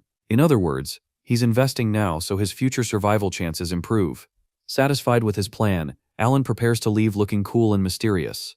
But then something suddenly occurs to him. He never actually introduced himself, so he quickly turns back and tells Elevan to remember the name Count Palatio. Inside, he feels a little smug, thinking that when Elevan becomes famous someday, he will remember the generous sponsor who helped him at the beginning. As Alan climbs into his carriage, Eleven suddenly runs after him. The boy waves enthusiastically and promises that he will never forget what happened today. His cheerful personality even surprises Alan a little. He begins wondering if Eleven was always this bright in the original Psychedelia game. From what he remembers, Psychedelia was a dark fantasy world. Yet this kid seems unusually cheerful and lively. Just then Evan interrupts his thoughts and asks why he gave Elevon so many valuable items but didn't stay longer to talk with him. Alan simply replies that Elevon is a smart kid and will figure things out on his own. The truth is that Alan doesn't have the time to build a close relationship right now. To him, what he just did is more like setting up a failsafe. It's similar to leaving a character on autopilot in a game, letting them level up while you're offline. Evan then comments that Eleven actually seems quite skilled already. He mentions that the boy has dense mana surrounding him, similar to Utia and the other sins. Even though Eleven is dressed like a normal village boy, he is already carrying some impressive artifacts. Alan nods, saying he noticed the mana as well. In the original story, Eleven was supposed to be just an ordinary boy before his adventure began, but now he already has mana, which suggests the timeline has changed slightly. Still, he quickly shrugs it off. As long as his peaceful life stays intact, he doesn't care how the story changes. In fact, the stronger Eleven becomes, the better things are for him. Investing in the main protagonist of the world is probably the safest move possible. After all, Eleven is known for being one of the few genuinely kind characters in the brutal world of Psychedelia. Thinking about personalities suddenly reminds Alan of someone else, Deus. He begins wondering what kind of person Deus has become after all this time. Alan even questions whether Deus would want to meet him at all. After all, back when the kids lived in the orphanage, Alan was so scared of them that he never once went there himself. Evan remarked casually that Deus likely intended to meet him regardless. 10 days later, Alan and Evan finally reached the capital of Caliburn, the massive northern city of Kirtham. Ahead of them stood the enormous Kirtham Gate, marking the end of their long and exhausting journey. Evan looked completely drained after days of non-stop travel. He openly complained about how tired he was, especially after being forced to pass through that strange labyrinth earlier. Alan remained calm, but admitted that long journeys were naturally exhausting. As the carriage slowly approached the gate, Alan quietly held the locket in his hand and reflected on their preparations. Their travels had been spent gathering resources and allies for the coming war against the outer gods. His thoughts drifted toward Deus, wondering if the gifts he prepared would be enough. In truth, the carriage was packed with items meant to bribe him. Alan couldn't help feeling like a nervous father preparing gifts for his child. Soon they reached the inspection line. Achan stepped down from the carriage and handled the verification process. The inspection seemed routine and simple. Alan stayed inside the carriage and took a moment to relax. But the peace didn't last long. Achan soon returned looking tense and informed Alan that there was a small problem. Although Alan's identity had already been verified, the guards asked them to step aside. Alan calmly stepped out of the carriage to see what was happening. A knight approached them with a smug smile. The man immediately asked if he was Count Palacio. He then introduced himself as Varan, the fourth knight of Caliburn and a direct disciple of Master Knight Fiola. Varan looked at Alan with open provocation. Alan felt annoyed. He had never even heard the name Fiola before. Keeping his expression cold, he asked why Varan had arrived with several knights and what exactly he wanted. Viren casually explained that a friend from the Asteria Kingdom had contacted him. According to that friend, he had a debt to settle with Alan. Alan instantly rejected the claim. He insisted nothing like that had ever happened. But after thinking for a moment, one name immediately came to mind. Carmine. Alan asked directly if the friend Viren was referring to was Carmine. Viren smirked and confirmed it. A flashback revealed Carmine contacting Varan through a magical globe. Carmine was furious and claimed Achan had humiliated him badly. He begged Varan to take revenge on his behalf. Carmine even tempted him by mentioning abyssal bodies, something that could help Varan grow stronger. Back in the present, Viren said he was simply returning a favor. Without warning, the knights behind him drew their swords and surrounded Alan and Evan. Achan immediately drew his weapon. Alan grew irritated. Carmine had started the fight and run away, and now someone else was finishing it for him. Varan stepped forward and pointed his sword at Alan. Then he made a demand.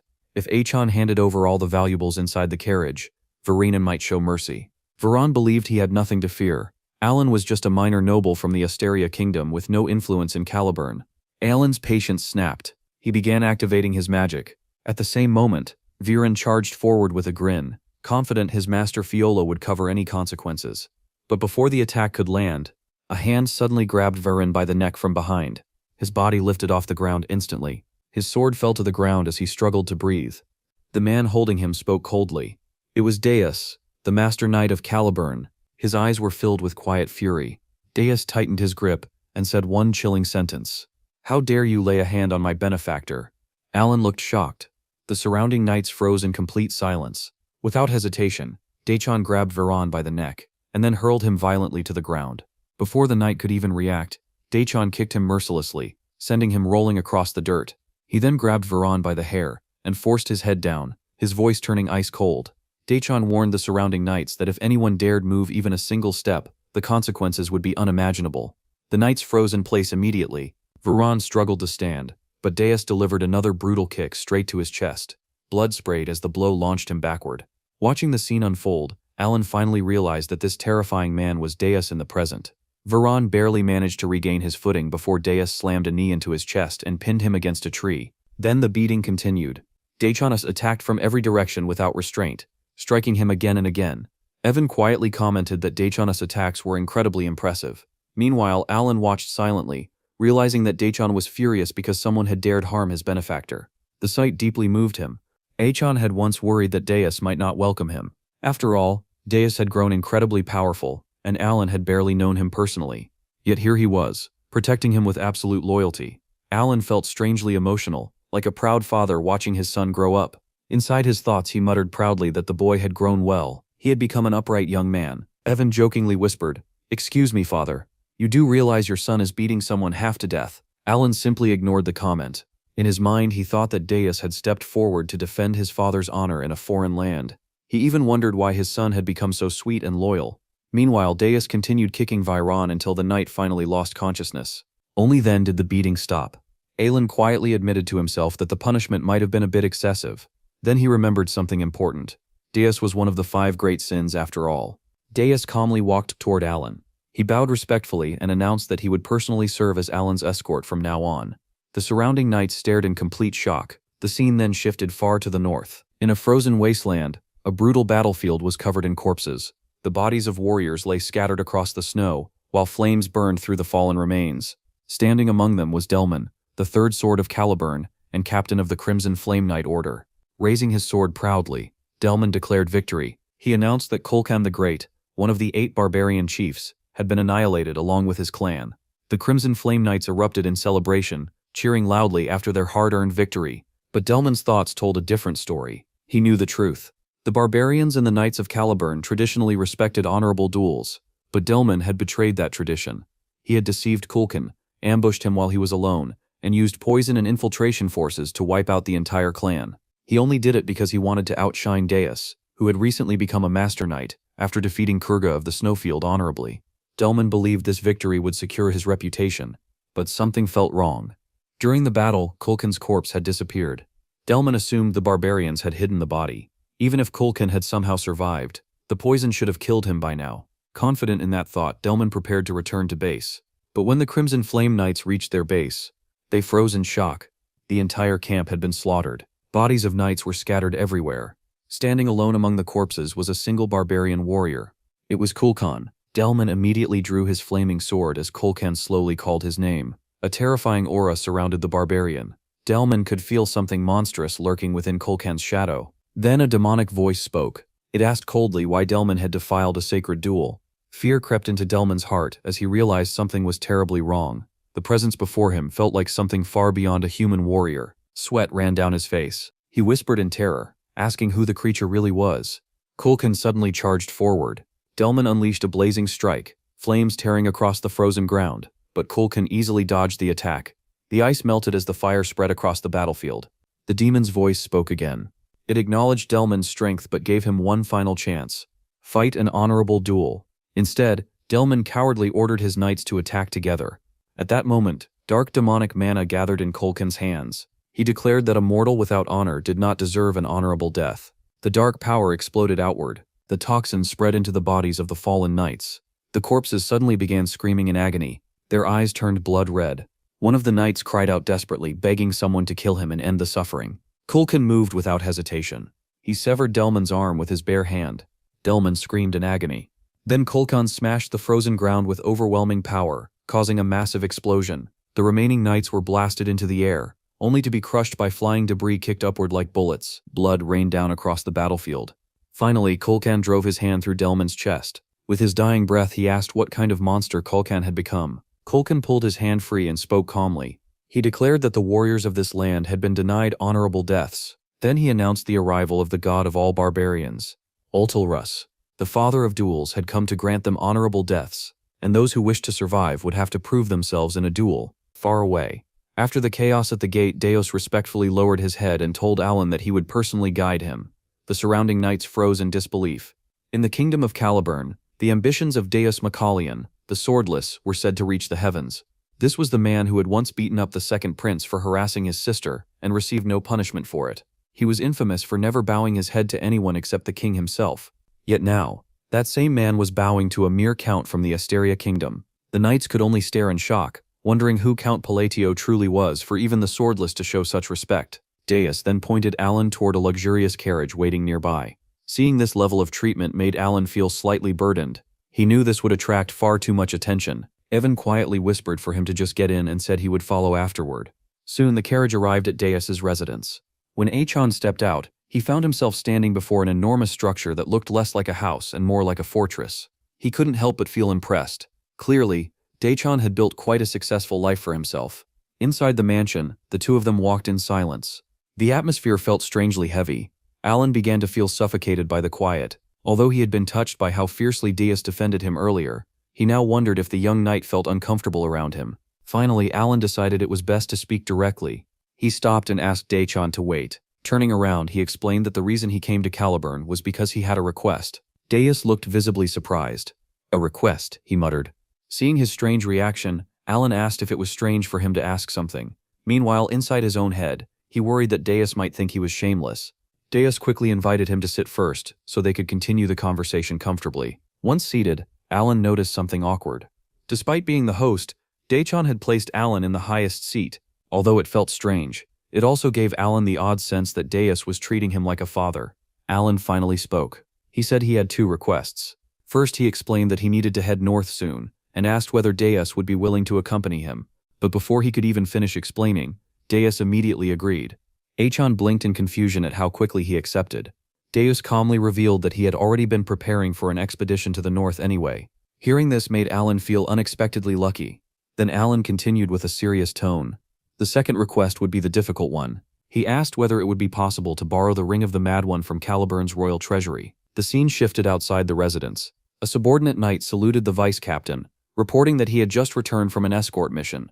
The vice captain casually praised his work, but inwardly thought there had never been anything to worry about. After all, their captain himself had personally escorted the guest. Nearby, a young girl overheard the conversation. A bright smile spread across her face as she guessed that her older brother must be hosting a very important guest. The vice captain chuckled and confirmed her guess. He recalled a moment from several days earlier, when Dachan had suddenly ordered the northern expedition to be postponed for 2 weeks. When asked why, Dachan had simply smiled warmly and said that his benefactor would soon arrive. The vice captain still found that expression shocking. He had never seen his captain smile like that before. He told the girl the identity of the guest. Count Palato of the Asteria kingdom had arrived. The girl's eyes widened in shock. Her name was Siley Macalion, Deus's younger sister. Back inside the mansion, Alan repeated his question about the Ring of the Mad One.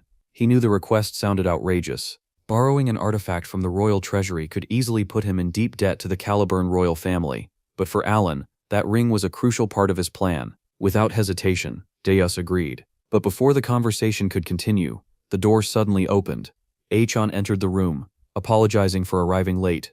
Alan felt the timing was perfect. He signaled Evan, asking if he had brought the items. Achan responded with a confident thumbs up. Moments later, a pile of gift boxes was carried into the room and neatly stacked before Dachan's. Deus looked completely confused.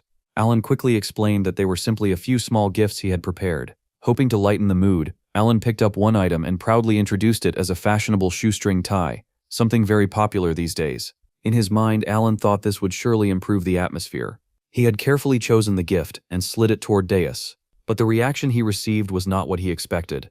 Deus simply stared at the gifts with a blank expression and politely thanked him in a very flat tone. Alan hesitantly asked why Deus wasn't opening them.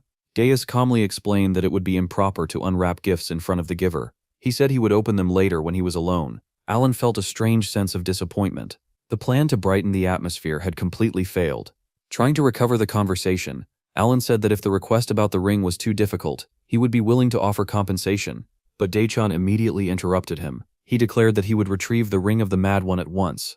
Achan blinked in confusion again. He asked if Daechan had really listened earlier about where the ring was kept.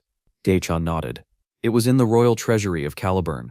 Normally retrieving it would take at least a week, but there was another way. After thinking for a moment, Daeus calmly explained that the most troublesome part would simply be dealing with the king. The statement left Achan and Evan completely stunned. Alan assumed it was a joke, but Daechan's face remained completely serious. That was when Alan realized he might not be joking at all. Quickly stopping him, Alan insisted there was no need to go that far.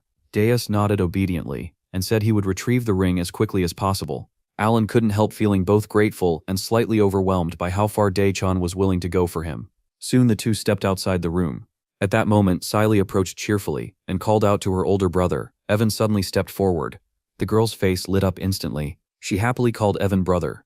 The two began chatting playfully, as if they had known each other forever. As Alan watched Siley speaking warmly with Evan, he finally realized who she was. She was the girl he had once ordered Evan to save. Back in the game, her death had only been mentioned briefly. Siley looked almost exactly like her older brother, Daeus. Meanwhile, Daeus did not look pleased at all. A faint but unmistakable jealousy flickered across his face as he watched Siley happily talking with Evan.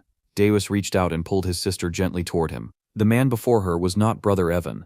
He was Mr. Evan. Those words struck Evan like an invisible blow to the soul. Alan silently watched the scene unfold. He understood that Daeus carried a deep sense of loss when it came to family. In a way, what Daeus said wasn't entirely wrong. Achan soon realized something important. Daeus cherished his sister far more deeply than he had ever imagined. And suddenly, everything made sense. The reason Daeus treated him with such overwhelming respect, Alan had saved Siley's life. All this time, he had only been focused on preventing Daeus from falling into the path of the 5 great sins. A quiet sense of gratitude filled him, but another thought quickly followed. If Daeus valued him this much, would he be willing to help with anything Alan asked? Just then, Siley approached him politely. She asked if the man before her was Count Palacio. Alan nodded. Immediately, Siley smiled brightly and thanked him. She explained that she had heard he was the one who ordered Evan to save her life. Before she could finish, Daeus interrupted again, reminding her firmly that it was Mr. Evan. Alan simply replied that he had only done what he believed was right. Inside his thoughts, however, the truth was different. He had saved her because if Siley had died, Daeus would have become a ruthless killing machine. She simply held her brother's hand and sincerely thanked Achan. Those simple words hit Achan harder than he expected. Even if his motives had originally been different, receiving genuine gratitude still felt warm and comforting. In the end, Alan decided to stay at Daeus's mansion for the time being. Before long, Daecher returned with the Ring of the Mad One. Alan was stunned. Not even a full day had passed since he made the request. Curious, he immediately asked how Daeus managed to retrieve the artifact so quickly. But before Daeus could answer, Evan rushed into the room with shocking news. He whispered that Daeus had caused a scene at the royal palace. Alan froze. Achan continued explaining that the second prince ended up receiving several hard slaps for his trouble. 3 days later, preparations were complete. Alan departed for the northern frontier together with the forces of the Solar Eclipse Knights. 2 weeks later, horrifying news arrived. The Outer God had completely annihilated the Crimson Flame Knight Order. The massacre left nothing but corpses and destruction behind.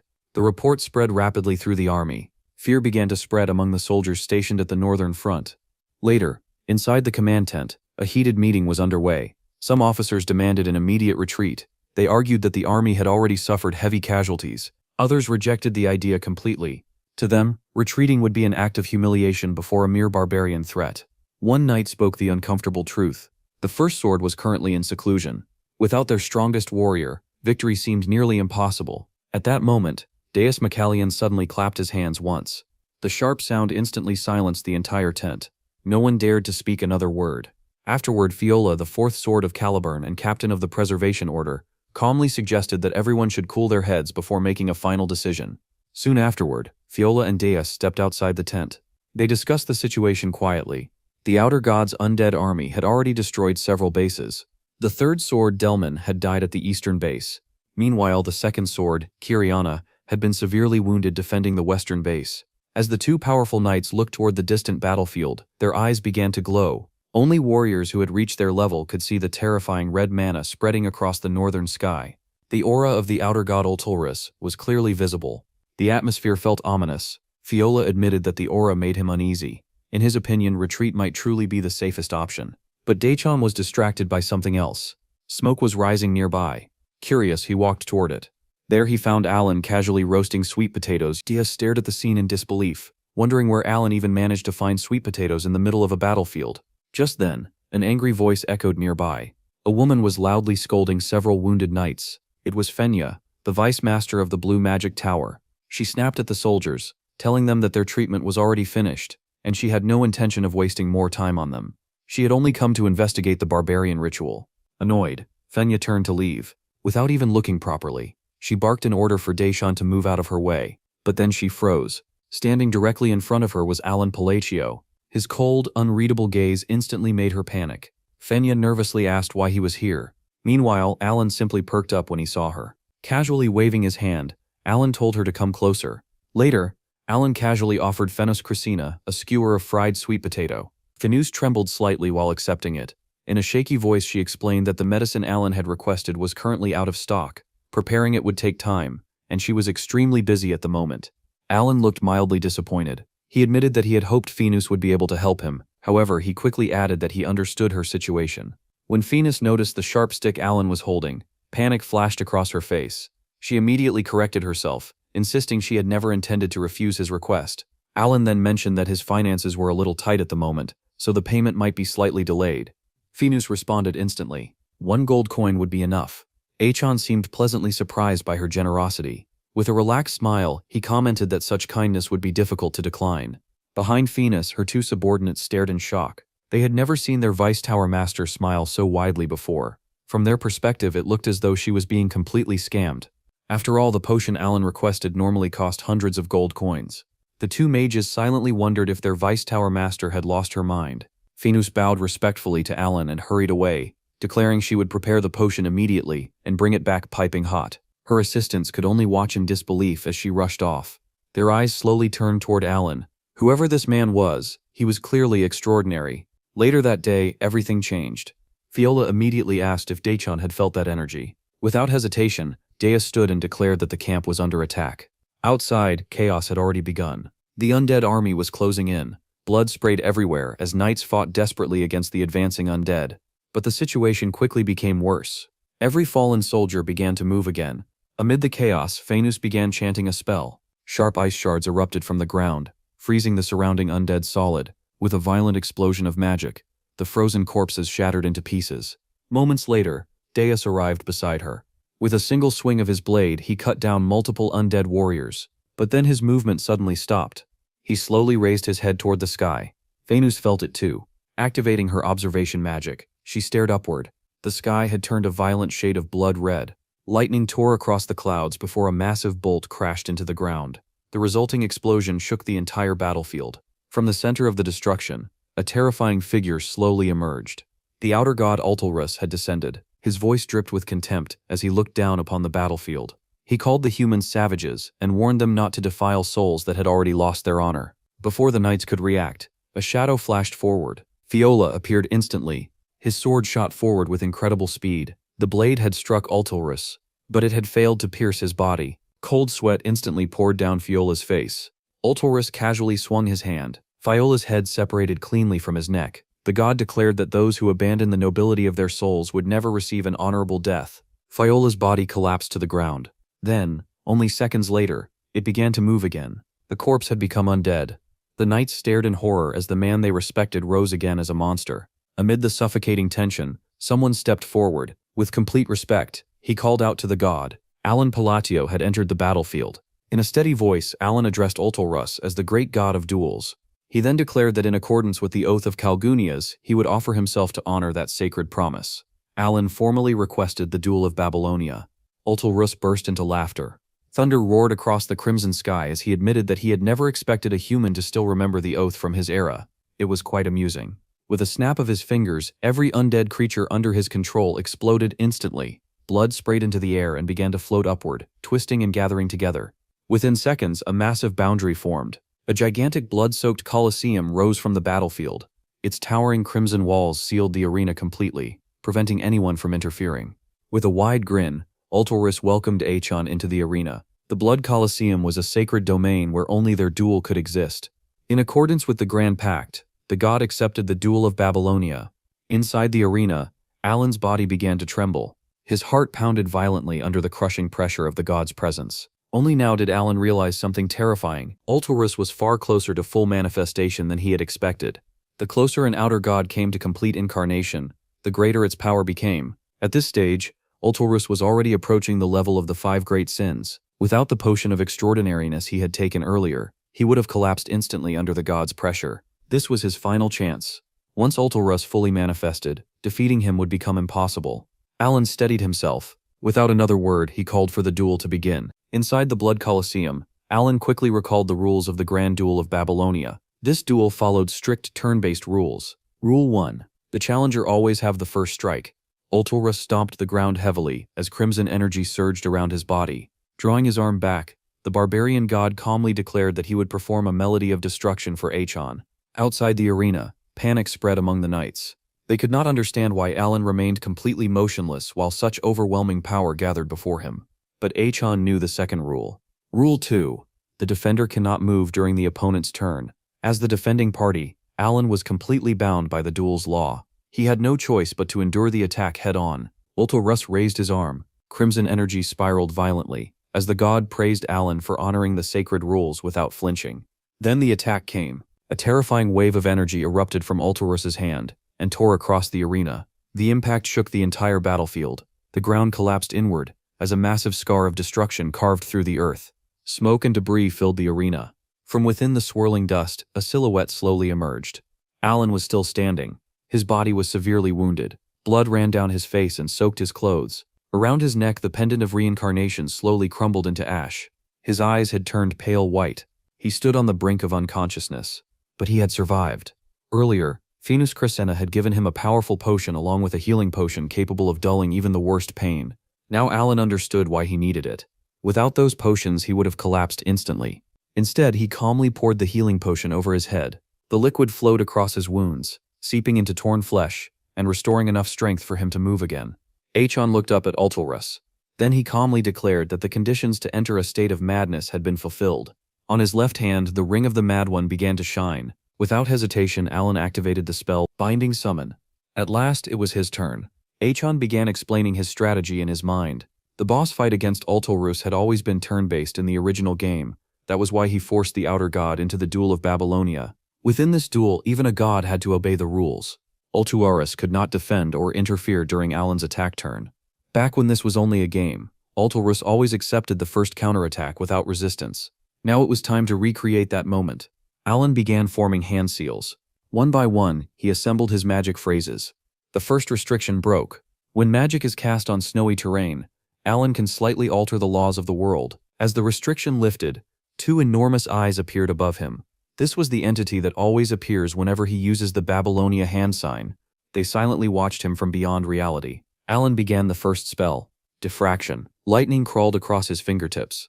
The second restriction broke. When magic is cast in a near-death state, Alan can bend the world's laws even further. He used the next phrase, Focus. The lightning condensed into a single vibrating point of energy. Then came the next phrase, Condense. The lightning shot forward like a beam, compressing into a razor-sharp spear.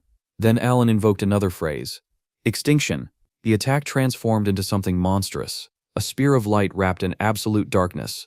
Then the third restriction broke. When magic is used against a god, Alan can twist the world's laws even further. He continued, Silent Front. The lightning spear expanded violently, tearing through the battlefield and leaving a trail of shattered earth behind it. Finally, the fourth restriction activated. When magic is used against Ultorus, the god of barbarians, Alan can twist the rules of the world one final time. Seeing the attack, Ultorus simply smiled. The god spread his arms wide, almost welcoming the destruction. Then the lightning struck. A cataclysmic explosion thundered across the Colosseum. Smoke spiraled into the crimson sky. He had used everything. Every drop of mana he possessed was gone. In his heart, he prayed. For this plan to work, Ultorus had to die in one strike. Because even if a god's body was destroyed, such a being would not truly die unless the attack erased everything at once. The smoke slowly cleared. Ultorus still stood. A massive hole had been blasted through his chest. Yet the god remained standing. He grinned. He admitted that Achon was indeed strong. Alan stared in disbelief. His final attack had failed. His mana was completely exhausted. Then Ultorus chuckled. He thought our boy was carrying on the will, and to think that, he even possessed the class already. Alan froze. He had no idea what the Ultorus meant. Ultorus slowly sat down on the ground with a satisfied grin. He admitted that the battle had been an admirable duel against a noble warrior. Then something unexpected happened. His body began to fade. Alan watched in confusion as the outer god stared at him with deep curiosity. Ultorus spoke calmly, saying he was interested to see how things would unfold between the black thing and the blue thing. Without hesitation, the god removed the belt fastened around his waist. He tossed the belt down toward Achon. He called it a gift along with its power. Before completely disappearing, Ultorus spoke once more. He addressed Alan as a noble warrior who remembered the ancient rituals and mysteries of a forgotten god. Then he gave him a strange warning. When the usurpers break free from their chains, Alan should call upon his true name, not the humiliating false name that people use. He then revealed his real title, the Wicked One. With that final message, Ultorus vanished completely. Alan remained standing silently beneath the now quiet sky. After the outer god disappeared, the army began cleaning the battlefield. The fallen soldiers were buried properly, so they could finally rest in peace. Soon afterward, preparations were made for the return to Caliburn. Not long later, Alan Pelagio's carriage was ready to depart from the northern frontier. Inside the carriage, Alan spoke privately with Venus Crisina. Just as he was about to ask something, Venus nervously raised her hand, declaring that she already knows Alan was only a second circle mage. Alan corrected her that he was third circle. Venus scratched her head in embarrassment and immediately corrected herself. Then Achon asked her something more serious. Did she know anything about the black ones or the blue ones? Her face went pale as she quickly denied knowing anything about black, blue, or anything related to them. Seeing her strange reaction, Alan simply said it was fine. But before the conversation could continue, Venus suddenly opened the carriage door and jumped out. She shouted a quick goodbye and ran away in a hurry. Achon stared at the empty doorway in confusion. He had not even given permission for her to leave. He sighed. Being thanked for trivial things like this made him feel strangely like some hidden villain operating behind the scenes. His thoughts drifted back to the duel. The outer god had vanished. Even though Alan's attack had clearly not been strong enough to destroy him completely, the god had still withdrawn. Too many questions remained unanswered, especially the meaning behind the god's final words. Alan's eyes slowly shifted toward the belt resting beside him. It was the belt of the Forgotten One. He recognized it immediately. In the game, it was a rare reward obtained only after defeating old Ultorus. The artifact had a dangerous effect. It doubled both the damage dealt and the damage received. Inside the belt, an inscription was carved. Achon had never seen this message before. Curious, he wondered if something new awaited him in Kahara. At that moment, Deus approached the carriage. He calmly informed Alan that the insolent mage had left in an improper manner. Then, in a completely serious tone, he asked if he should kill her. Alan was horrified. He immediately waved his hands and insisted that such a thing was absolutely unnecessary. Meanwhile, somewhere nearby, Fenmus suddenly got goosebumps without knowing why. 2 weeks later, the group finally arrived at Kirtham, the capital of Caliburn. The northern expedition officially concluded. Deus Macallion reported the results of the mission to the king, and returned the Ring of the Mad One to the royal treasury. Alan prepared to leave Caliburn. He reflected on how many rewards he had received from the king. Inwardly, he laughed. He had originally spent nearly all of his money supporting Deus and the protagonist of this world, yet now he was earning far more in return. While he was thinking about these unexpected profits, Dachon suddenly spoke. He asked Alan an unexpected question. Could he become strong like him? Alan was stunned. The youngest man to ever become a Master Knight was asking him that. Inside his mind, Alan assumed that Deus must have been impressed by his magic. But he also knew something important. These children had extraordinary talent. For someone like Deus, who already excelled in swordsmanship, becoming stronger was only a matter of time. After thinking for a moment, Alan answered simply, as long as he kept working hard, he could absolutely become strong. Then he waved lightly and prepared to leave. But just before he stepped away, Deus asked one more question. Why did Alan always ask favors instead of simply giving orders? Alan's answer left him speechless. He said he would never issue commands to his own family. Those words stunned Deus. Soon afterward, Count Palatio's carriage began rolling away. Inside the carriage, he began quietly sobbing. He wondered if Dachon still believed that his sponsorship had hidden motives. He had wanted to prevent the descent of the 5 great sins, but he had still spent all that money out of genuine kindness.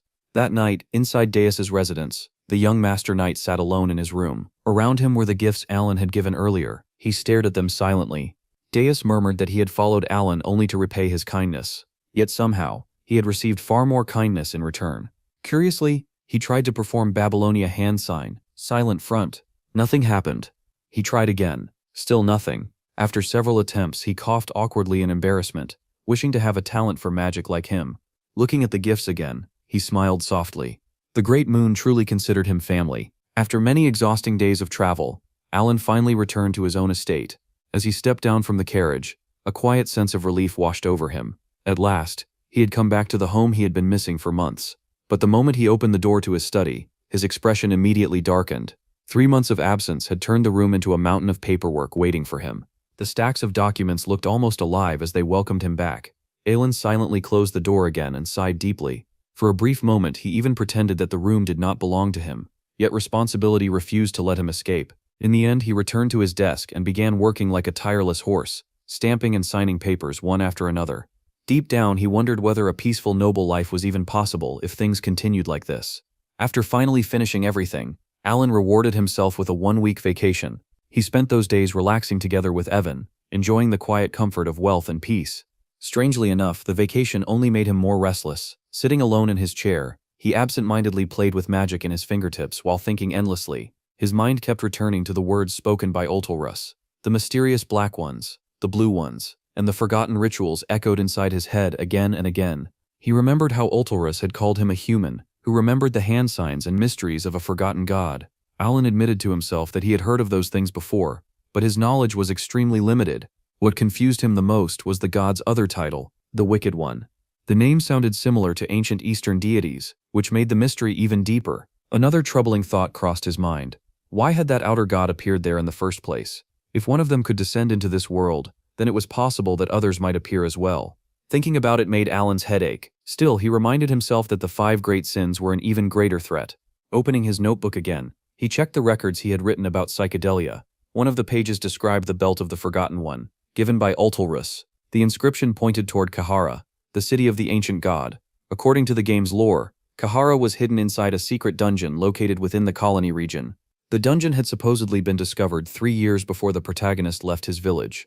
That meant the discovery might actually happen this very year. The problem was that the location had not been officially found yet. If Alan rushed there too early, he might disrupt the events of the story. While he was still thinking about this, Evan suddenly entered the room, rubbing his arms.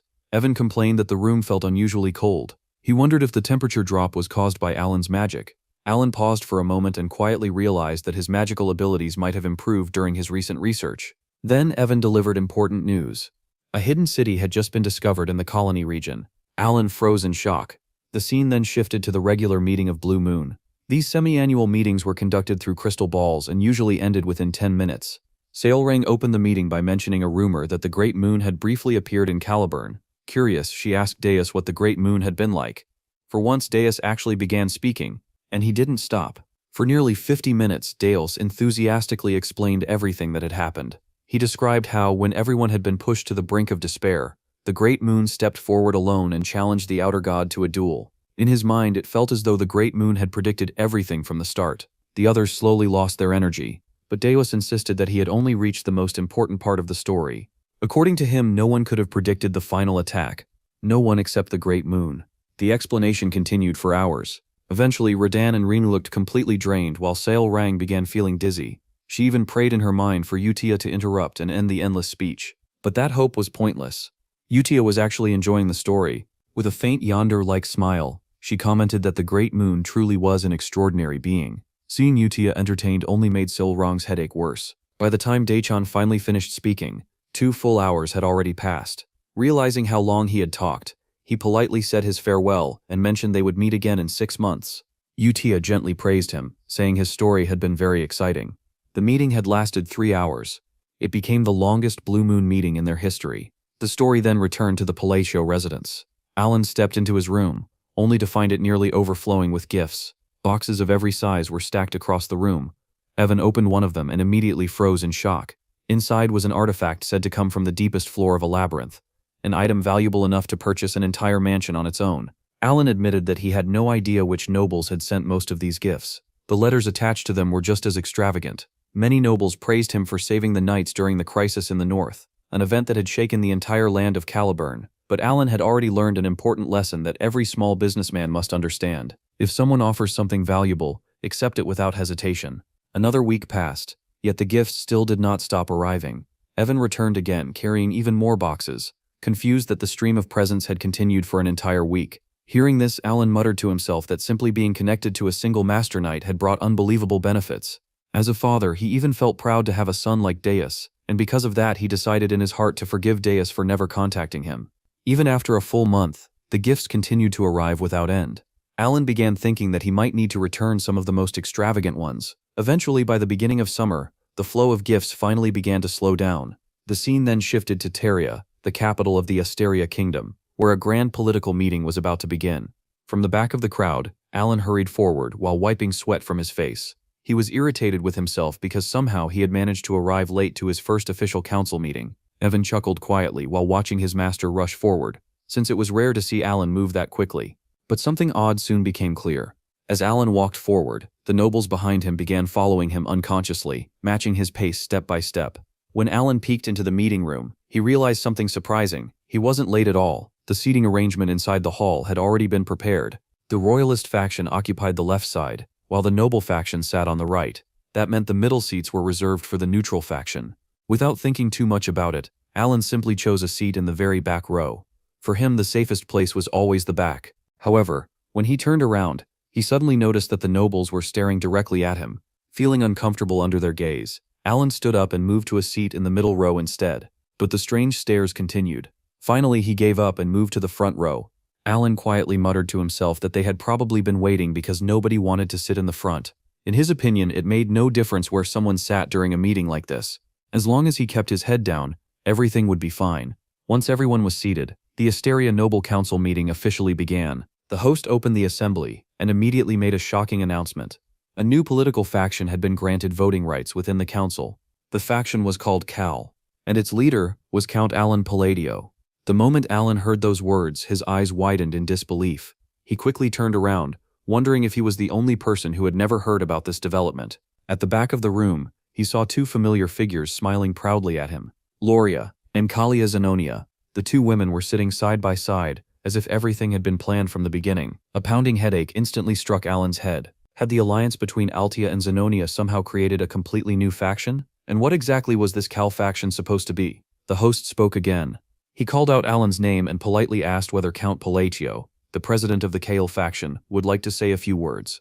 Alan froze. Without even realizing it, he had just become the leader of an entire political faction he never intended to create. Meanwhile, behind him, Loria and Kalia continued smiling proudly as they watched their newly crowned leader. The story briefly shifts back to the snowy northern battlefield, where the clash between Alan Palladio and Ultalris. The frozen land is now silent, filled with countless graves of fallen soldiers. Among those graves stands a mysterious hooded figure observing the battlefield. His gaze eventually falls upon the enormous crater created by Alan's final attack during the duel. Looking at the destruction with clear interest, the hooded figure smirks slightly. In a calm voice, he mutters that the situation is becoming quite interesting. He wonders just how far Alan will go from here. Meanwhile, Alan, however, is completely overwhelmed by the situation. Inside his mind, panic fills his thoughts as he struggles to understand how he suddenly became the leader of a suspicious political faction overnight. Unable to process everything happening around him, Alan simply remains silent. Seeing that he has nothing to say, the host continues the meeting without pressing him further. However, before Alan can escape, he is guided directly toward a grand banquet celebrating the birth of the Cal faction. During the banquet, many nobles gather around him and begin flattering him endlessly. Meanwhile, Alan quietly wonders whether he is nothing more than a symbolic figurehead for a plan he does not understand. Suddenly, a familiar voice speaks to him from behind, asking whether he is enjoying the banquet. He sees Kalia Zenonia and Loria. Kalia confidently asks if the event meets his expectations, saying she personally believes the arrangement turned out close to perfect. Loria agrees and calmly adds that everything unfolded exactly as he intended. Alan immediately feels dizzy. As far as he remembered, he had only spoken with them briefly a few years ago. For a moment, he even wonders if he somehow has a split personality that secretly orchestrated everything without his knowledge. Then Loria suddenly blushes slightly and thanks him sincerely for saving her life in the past. Hearing that only confuses Alan even more. After some time spent talking with the two women, he slowly pieces together what actually happened behind the scenes. According to them, the Cal faction was created based on Alan's own instructions. At least that is what they believed. The two women had interpreted that letter in a completely different way. They believed Alan was secretly instructing them to form an alliance. Following that interpretation, they began accepting nobles into their faction. The rule was simple. Any noble who sent gifts to Alan Palladio would be recognized as a member. That explained why so many gifts had been flooding into Alan's estate for weeks. Listening to this explanation, Alan feels completely speechless. In his mind, he swears that he never gave any such order. As far as he remembered, the letter he sent was nothing more than a simple apology to Kalia. Alan now finally understands why some of the letters he received earlier never made any sense. The problem is that people who operate in the shadows tend to think in strange ways. Alan realizes that trying to explain the truth would only make things worse. If he openly told them the truth, both Kalia and Loria would probably try to kill him, and especially Zenonius, who is known for having an extremely terrible personality. Because of that, Alan decides that the best option is to stay quiet for now, and eventually retire once things calm down. When Loria asks about his future plans, Alan honestly has no idea what to say. He knows nothing about politics, so he simply thinks about what would sound the coolest. After a brief pause, he casually declares that he will begin by sweeping up the underworld. The moment those words leave his mouth, both women are completely shocked. Without giving them time to ask more questions, Alan quickly turns away and says that he has other matters to attend to. In truth, he just wants to escape before they continue asking things he cannot answer. Outside the building, Alan meets Evan and asks if he delivered the letter earlier. Evan confirms that the job is done and asks why Alan came back so early, wondering if the banquet has already ended. Sitting inside the carriage, Alan calmly tells him not to look back and to head toward the colony immediately. Back inside the building, Loria is surprised and comments that Achan disappeared right after saying what he needed to say. Kalia replies that she already took control of her region's underworld a long time ago. Hearing Alan's words earlier, both women now interpret it as a grand strategy. Smiling, they imagine a future where the entire underworld is united under Alan's command. Raising their wine glasses, they toast together while looking forward to what Alan Palacio will accomplish next. Meanwhile, high in the sky above Alan's moving carriage, a mysterious man floats silently while watching from afar. He mutters that he has finally found Count Palacio. Killing Alan would actually be easy, but the real problem would come afterward. Once the Master Knight Deus hears about it, he would definitely take action. The assassin remembers his leader's warning that they should never create overwhelming enemies, even if the reward is tempting. But the man smiles to himself, convinced that his leader will understand once he hears about this mission. The story then shifts to some time earlier. The same assassin secretly infiltrates the mansion of Duke Kamalan in the Ashutalon kingdom. Inside the mansion, he meets a familiar man named Carmine, the same charming noble who appeared during the Asteria noble gathering. Carmine calmly asks if he is the agent sent for this job. In this world, agents are members of an assassination organization belonging to the Federation Kingdom, and each of them possesses swordsmanship at an elite level. Carmine asks if the assassin recognizes him.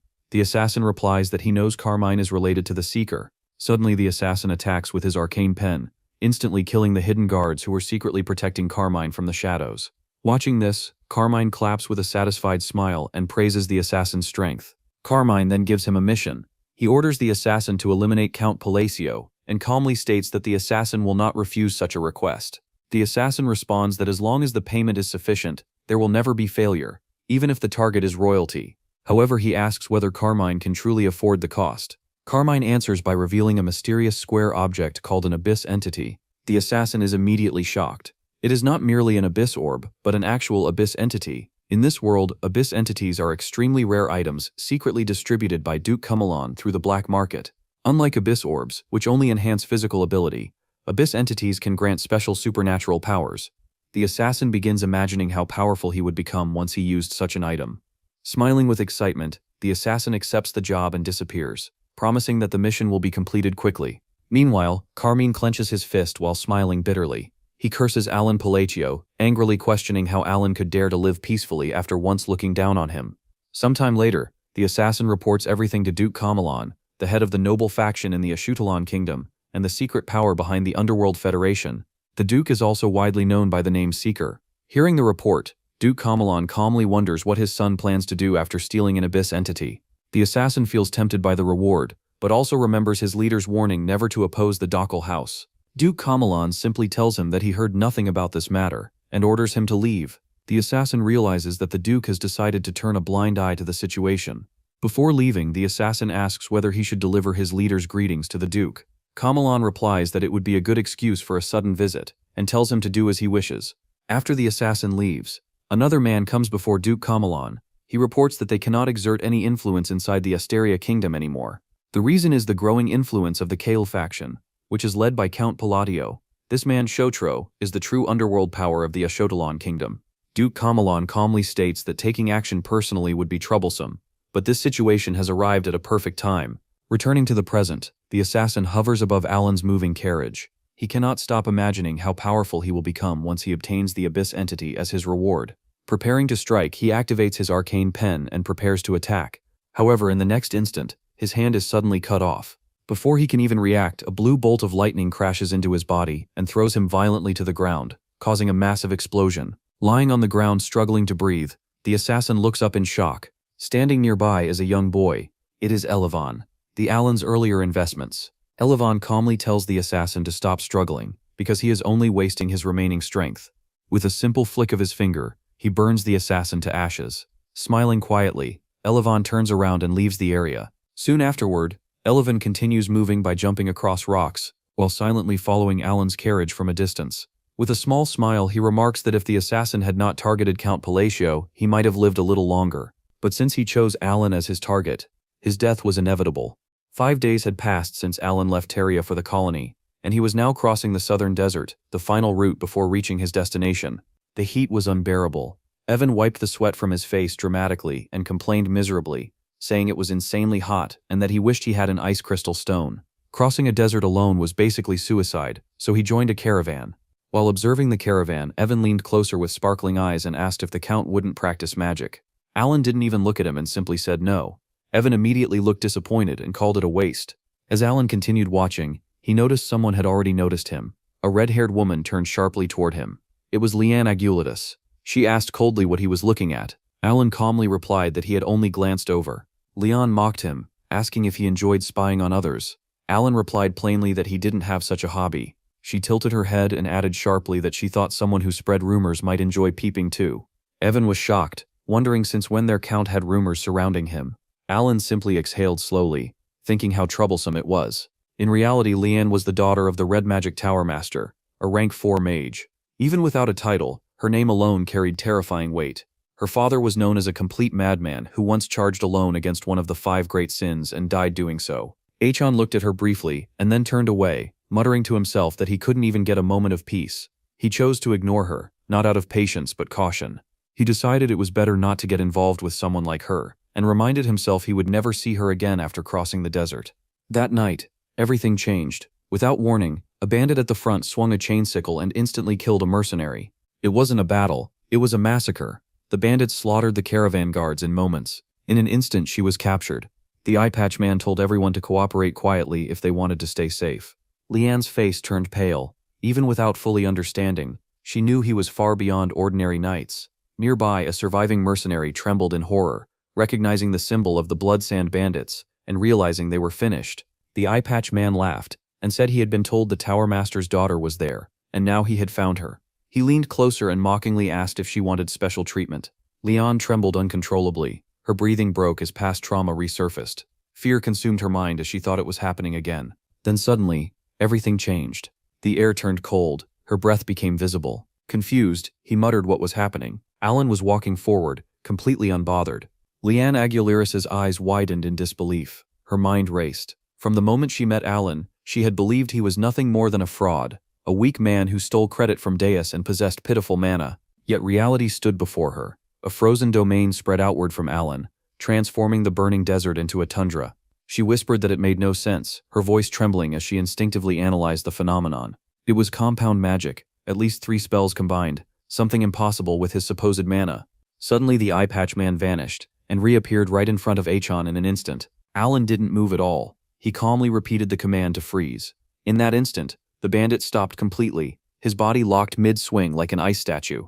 Alan raised his hand slightly and quietly commanded it to shatter. A cracking sound echoed as the frozen body exploded into pieces, and the leader of the Bloodsand bandits was gone just like that. A faint white breath escaped Alan's lips as he lowered his hand and looked at the remaining bandits with no emotion. He coldly told them he would give them one chance, and ordered them to leave.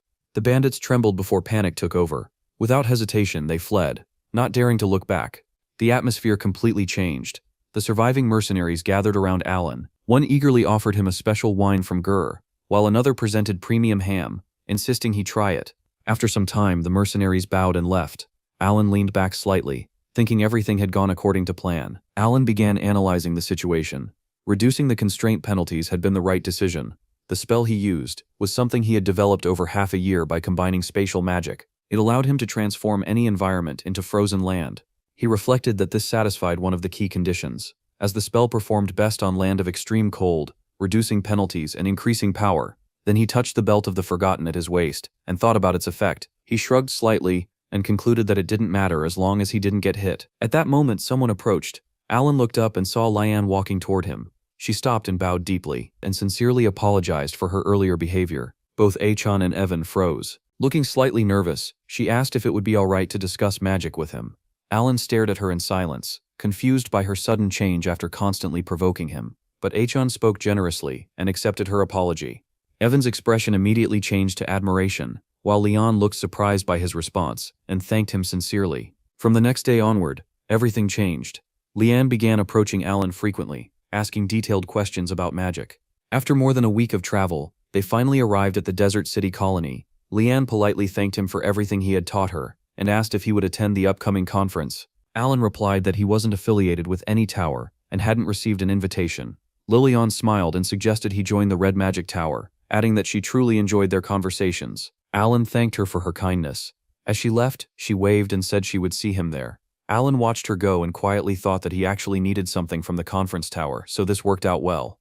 At that moment, Evan returned and informed him that everything regarding the carriage and luggage had been taken care of. Alan simply nodded. Evan was about to ask about their next destination when a massive explosion suddenly shook the area, several men lying on the ground, barely alive. Before they could fully understand the situation, something moved. It was too fast to follow. Another explosion erupted. It was Sao Rang. In an instant, she wiped out the remaining enemies completely and vanished again. Evan immediately stepped forward and stood in front of Alan, telling him to stay back. Without hesitation, she wrapped her arm around Achan. He froze in shock as she greeted him warmly, calling him Godfather. Achan blinked in disbelief and called out her name. Seol Rang happily raised her hand and said he should have told her he was coming, adding that the place was full of nasty thugs. Evan stared at her in complete shock, unable to believe that this cheerful girl was the same terrifying figure from moments ago. Sol Rang puffed her chest proudly and assured him not to worry, saying she had already taken care of everything. Then she grabbed Achan's hand excitedly and said she had been waiting for his arrival ever since receiving his letter. The surrounding fighters were stunned. One whispered if that was the Golden Flash, while another wondered who Alan was for her to treat him like that. Meanwhile, Alan himself was just as confused as everyone else as he was dragged along like luggage by a blood-covered Sel Rang. They arrived at a massive building. Alan stared at it briefly and thought it was big, while Evan added his own observation, saying it was huge. They entered and headed straight to the top floor. The scar-faced beast folk bowed and welcomed her back. She casually asked if anything had happened, and Ralga reported that everything was quiet. He then mentioned that the guests she had spoken about must be them, and added that she had been waiting eagerly, even sitting at the entrance every day. Alan glanced at her as she laughed shyly. Alan and Evan followed her inside, and simply concluded that she seemed good at taking care of her guild members. Seol Rang immediately lit up and proudly declared that they were all her family, adding that she didn't care about anyone else. Then she suddenly paused mid-sentence, turned serious, and clarified that Achan was different. She began muttering to herself, trying to rank people in her life, placing family first, then Utia, and awkwardly figuring out where Alan belonged. After thinking hard, she admitted that no matter how important he wasn't blood-related. Surprisingly, Achan wasn't offended at all. Instead, he thought that ranking was higher than expected. Considering their limited interaction, he saw it as a win. Then, like a strategist, Alan came up with a simple plan. He glanced at Evan and gave him a signal. Evan immediately understood and placed a pile of gifts on the table, sighing in relief as if he had completed a dangerous mission. Sol Rang's reaction was instant. Her eyes sparkled with excitement. At one point, she enthusiastically agreed to something he said, and when he questioned if she had actually listened, Seol Rang immediately dismissed the concern, saying it didn't matter, and reminding him that even if they weren't family, he was still her master, which in her mind solved everything. Seol Rang then mentioned that thanks to him she had managed to gather the scattered members of the Golden Mane tribe.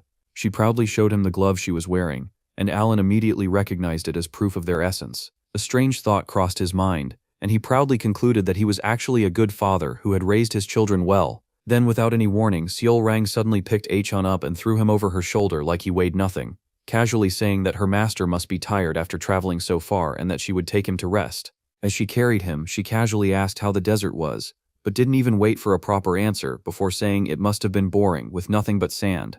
Evan tried to explain more seriously that the desert was actually dangerous, which caught Seol Rang's attention. She tilted her head in confusion, clearly unable to see how endless sand could be a threat, so Evan simply explained that they had been attacked. The moment he said that, Hyulrang's cheerful expression froze for a split second. Alan calmly confirmed it, explaining that they had been ambushed by the Bloodsand bandits in broad daylight, while Alan made it clear he never wanted to deal with them again. In her mind, it became something entirely different. If her master didn't want to see them again, then they simply shouldn't exist. Everything seemed normal on the surface, but that night, things were far from normal. The hidden base of the Bloodsand bandits, which had stood for years, was completely erased. Golden lightning flashed through the darkness as Sulrong moved like a storm. In an instant, she reappeared holding 2 severed heads. Without any interest, she threw them aside like trash. With overwhelming power, she erased what remained without a second thought, leaving behind nothing but silence. The next day, when Alan woke up, Sulrang casually announced that she had taken care of it. She proudly confirmed that she had wiped out the Bloodsand bandits. Problem solved. In her mind, the logic was flawless. Alan fell silent. The Bloodsand bandits were not weak. There were hundreds of them, many capable of using magic in combat.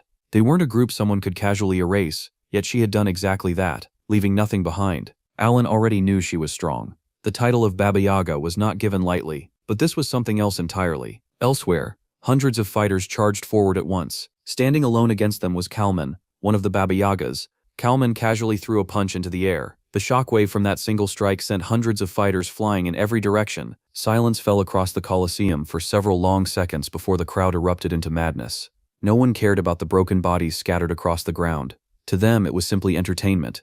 Kalman stood in the center, smiling faintly, as if nothing had happened. Later, Kalman sat calmly in the room, stating that they truly believed they could defeat him. From behind, Rauga agreed. As Kalman turned, he saw Rauga, who smiled and remarked how absurd it was for anyone to think they could defeat a Baba Yaga with just a few hundred people. Rauga then informed him that the Bloodsand bandits had been annihilated by Sulrang. However, Kalman already knew this and simply smiled.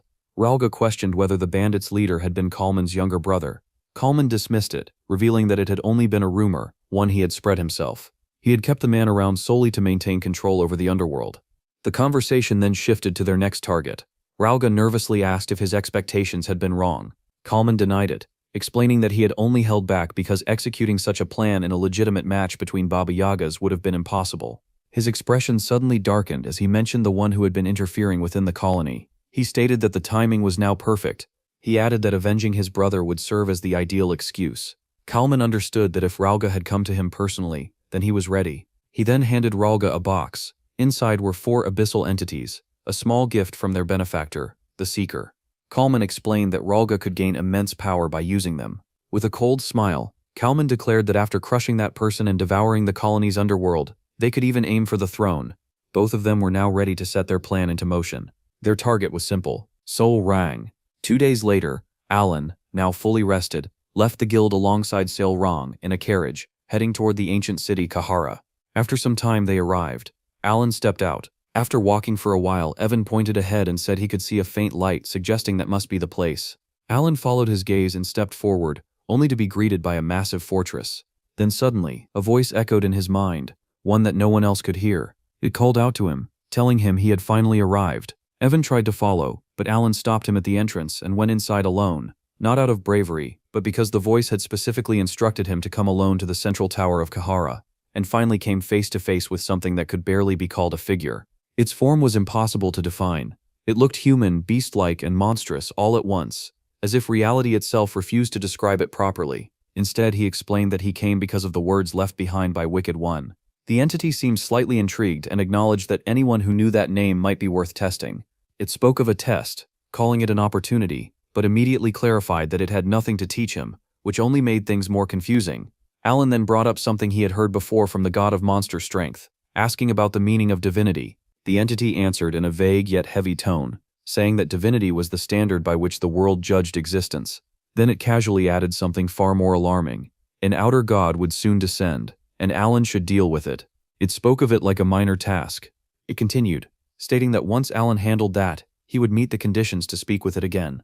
Then, as if suddenly interested, it decided to share something useful. According to it, magic was not random power but a structured system governed by laws assigned by the caster. It broke magic into 3 parts: incantation, logic, and manifestation. First comes the incantation, then the logic, and through that logic, power manifests. That is magic. Alan was genuinely shocked, especially at the mention of logic, something he had never heard before. The entity pointed that out immediately, almost mockingly. then moved closer and said it would teach him one piece of true magic. Outside, Solrong waited patiently for her benefactor's return. She wondered if something had gone wrong. We see a shadow tore through the desert. A sinister grin formed within the storm. It was Kalman. Before Solrong could react, dark shadowy tendrils burst outward, striking down the members of her kin who were guarding the area.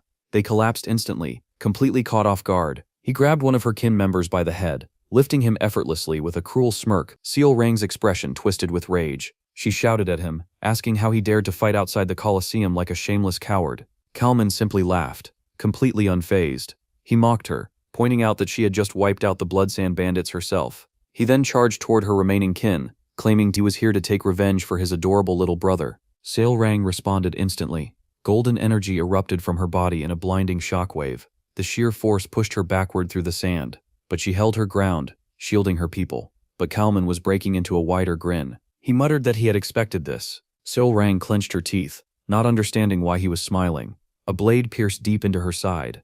Her body froze. Slowly she turned her head. It was Rauga. Her second-in-command stood behind her with a mocking smile. He remarked that their boss was far too predictable. For a moment, everything seemed to stop. Solrang could not believe it. Memories rushed through her mind.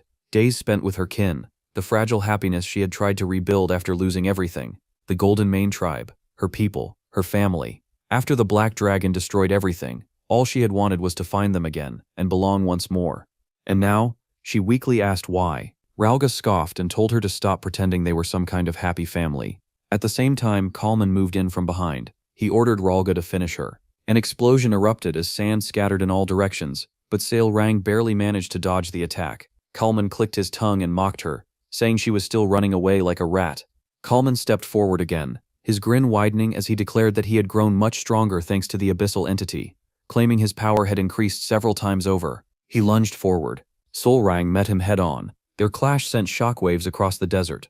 At the same time, Rauga attacked from the side, trying to end her, but she dodged again. Rauga frowned, clearly irritated. He mocked her, asking how long she could keep this up. The three of them continued clashing, exchanging brutal blows. Even while injured and poisoned, Solrang fought relentlessly, her movements sharp and precise. Kalman attacked from one side while Rauga closed in from the other. She slipped between them. In the next moment, her foot slammed into Kalman's side, sending him crashing into a nearby rock formation. Rauga's expression twisted with confusion. Even in this condition, she was still holding her ground. Kalman coughed as he pushed himself back up, anger flashing across his face. Then suddenly, his gaze shifted. He noticed someone emerging from the cave in the distance. It was Alan. Kalman immediately recognized him as Solrang's benefactor. Without hesitation, he launched forward at full speed. If he could capture Alan as a hostage, then Solrang would be completely finished.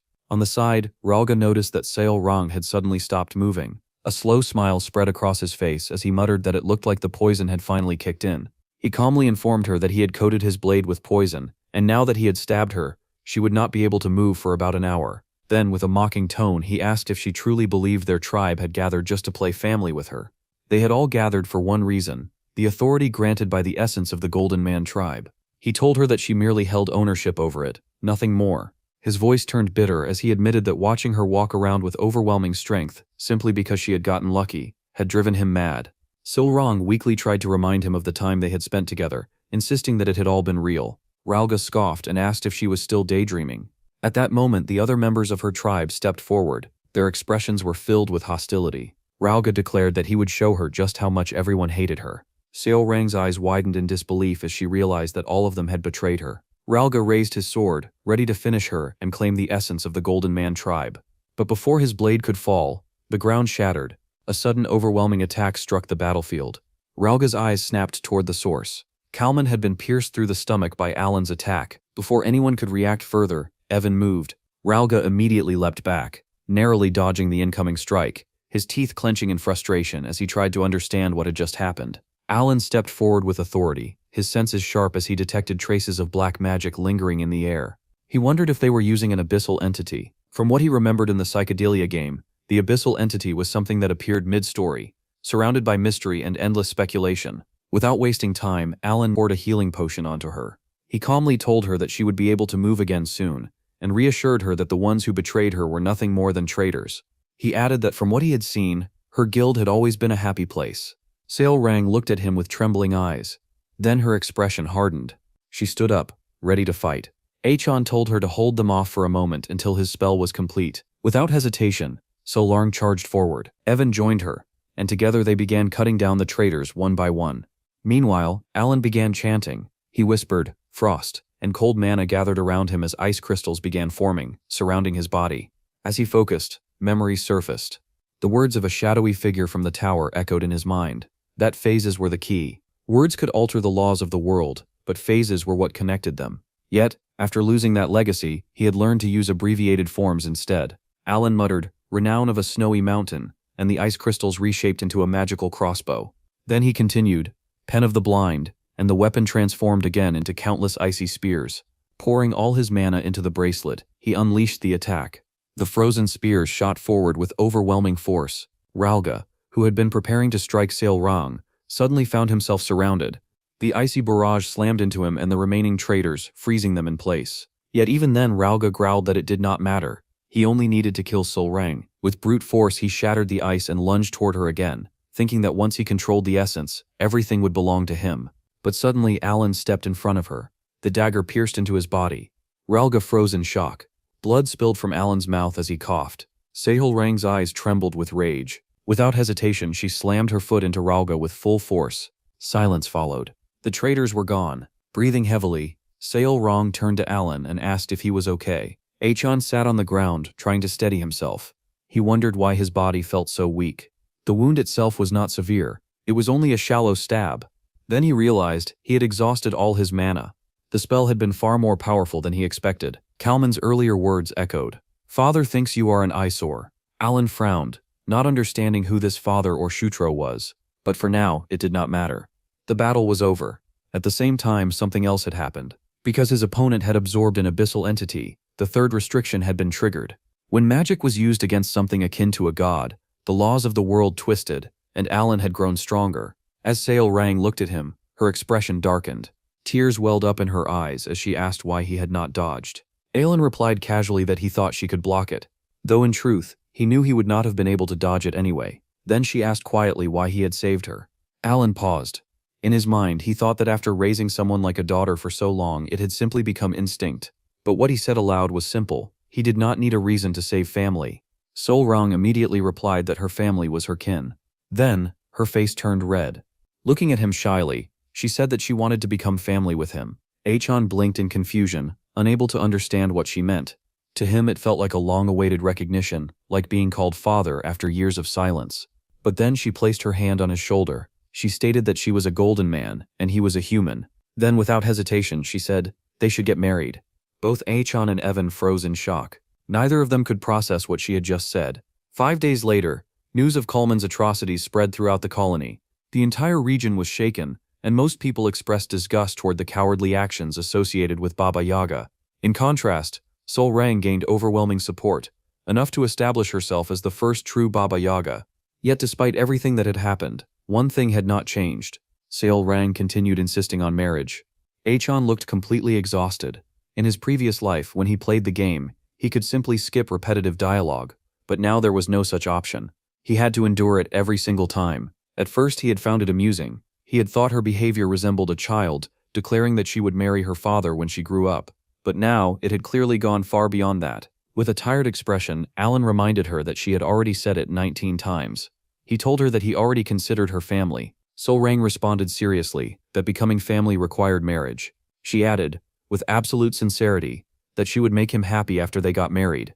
Alan let out a long sigh. For him, happiness was far simpler. A sweet potato and a quiet, laid-back noble life were more than enough. Soon after, the time came for Alan to leave the colony. Solarng firmly told him that he had better give her an answer next time. Alan thought to himself that she would eventually give up if he simply ignored it long enough. As his carriage began to move, Solarng stood there waving at him. But her thoughts were different. Her guilt had not disappeared. Instead, it had transformed into determination. After Ralga's betrayal, her entire tribe had been shaken. Many of her kinsmen were still filled with anger and fear. Solarng understood something clearly now. Simply gathering her tribe together did not mean happiness. True family was something else entirely. It was built on trust. It was a place where people believed in one another. With that realization, she resolved to become more careful. She decided that she needed to build something stronger, a force capable of protecting her benefactor. With firm determination, She declared to herself that only by doing so could they become a true family, one that would remain together even beyond death. Meanwhile, inside the carriage, Evan informed Alan about the latest report from the Information Guild. He stated that aside from Ralga's men, no suspicious individuals had been found. Hearing this, Alan felt relieved. He thought that after raising Sail Rong so well, he could not allow anything to happen to her. However, his thoughts soon drifted elsewhere. He remembered the words of the shadowy figure, the mention of the outer god. He only knew fragments about divinity, but he was certain that something did not align. The more he thought about it, the more questions piled up. Then he recalled the guidance he had received. Beneath the tower, there was a stone slab, a record, a message. The phrases engraved upon it resurfaced in his mind. One who values honor, one who seeks death that was forgotten, one who delves into the mysteries of magic, one of many hands, one who swallows avarice and envy. Alan understood that, just like in the game, these descriptions were metaphorical references to gods. He was certain that many hands and avarice referred to the 5 great sins, but the rest, he could not connect them. Something was wrong. In the original game, outer gods referred to beings from beyond the world, entities tied to fate or other dimensions. Meanwhile, gods referred to the 5 great sins that had existed since the beginning of time. But here, the stone slab described the 5 great sins as outer gods. The contradiction unsettled him. His thoughts spiraled, unable to find a clear answer. Evan reported new information about the other individuals. He stated that Deus had defeated the first sword Reinhardt. Alan's eyes narrowed slightly. He thought that for Deus to reach that level in just half a year, his talent was undeniable. He remembered when Deus asked him if he could become strong too. It seemed that answer had already been proven. Evan then continued. He reported that Rinna had risen to become a member of the Three Council, the body responsible for shaping the political direction of Lartania. Alan acknowledged it silently. That level of influence in such a short time was no small feat. Then came the next name, Radon. Evan informed him that Radon had united the 5 archipelagos and declared himself the Pirate King. His bounty had already reached the millions, rivaling that of the first Pirate King. Alan could not help but think how absurd that was. Not long ago, Radon had merely been a Somali pirate. Now he ruled the seas. Before Evan could continue with the report about Utia, the scene shifted to the biannual meeting of Blue Moon. Without hesitation, Sail Rong bluntly declared that she was going to marry the Great Moon. Every member was visibly shocked, unable to process what they had just heard. Their gazes slowly shifted toward Utia, whose face had already darkened. A terrifying thought crossed everyone's mind, that Seol Rang had just declared war against their leader. But then, unexpectedly, Utia's expression softened. She forced a smile and calmly reasoned that Sail Rang had always had a tendency to exaggerate. She admitted that the Great Moon was indeed an exceptional man, so it was only natural for someone to grow fond of him. Sail Rang, however, responded with complete seriousness. She stated that was precisely why she intended to marry him and that she would become a good wife. Those words struck Utia harder than anything else. The atmosphere became suffocating. Everyone present could clearly feel the pressure building beneath it. Utia then explained that such a thing was not possible because they were shadows. Sail Rang tilted her head slightly and asked if shadows were not allowed to marry. Utia's calm mask shattered, revealing sharp anger beneath. She reminded Sail Rang that they were shadows, beings that could never stand beside someone like him. Sail Rang fell silent. The words had clearly reached her. She still continued, stating that what mattered most was what the Great Moon himself wanted. Utia then asked directly if she truly believed he would choose her. Hearing that, Sail Rang recalled her earlier interaction. She remembered when she had asked Alan about her appearance. He had said she did not look bad. The moment those words were spoken aloud, Utia froze. Deus, sitting nearby, reacted with confusion and asked what exactly had happened. Sail Rang then explained everything in detail, recounting Alan's visit and the events that followed. Deus listened carefully. He remembered the Alan he had seen half a year ago, the calm figure who walked through what felt like hell itself without hesitation. The overwhelming presence. Sail Rang then asked him if he had experienced something similar. He confessed that he had misjudged Alan's strength and had even doubted him when he sensed the enemy's magic power. Yet despite that, Alan had reassured him instead. The conversation continued, with Deus openly expressing admiration for Alan.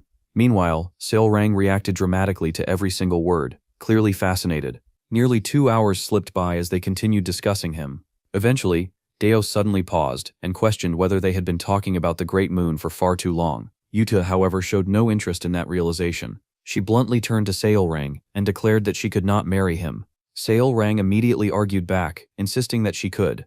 The two began bickering like children, repeatedly arguing back and forth without reaching any conclusion. Watching this unfold, both Radan and Rinny looked completely exhausted. Rin, maintaining her composure, quietly began writing down the official notes for the Blue Moon biannual meeting. First, no one was allowed to question Daechan about the Great Moon. Second, regarding Utia, if the topic involved the Great Moon, she would display a noticeably childish demeanor. On the other hand, Radin decided he wanted nothing to do with any of it.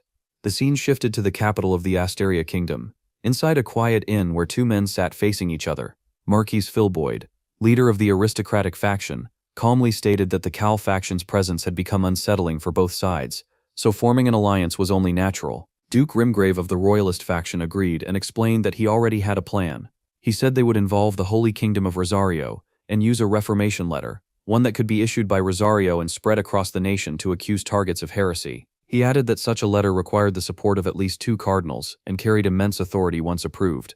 Filboid understood immediately and admitted it was a strong plan, then asked what they wanted in return. Rimgrave replied that they wanted half of the bribe. After a brief pause, both sides agreed, and Rimgrave added that the discussions with the cardinals were already finished, meaning everything would proceed quickly. The scene then shifted to a church where a cardinal sat calmly, smiling as someone approached. He remarked that they were quite busy and noted that this was their second meeting.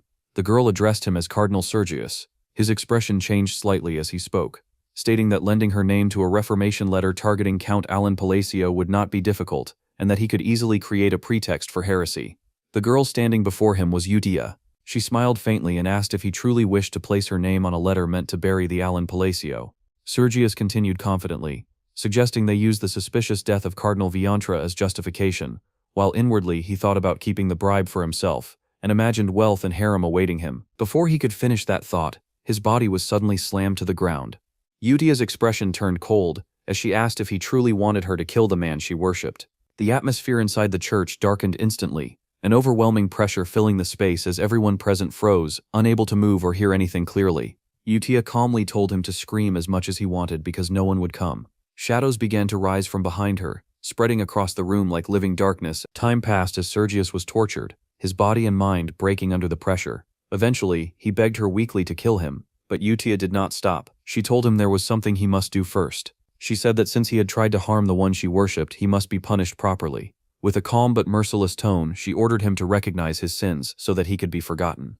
The scene shifted to Alan's mansion, and it had been 1 month since returning from the colony. Achan informed him that all preparations were complete, meaning it was time to leave for the magic conference.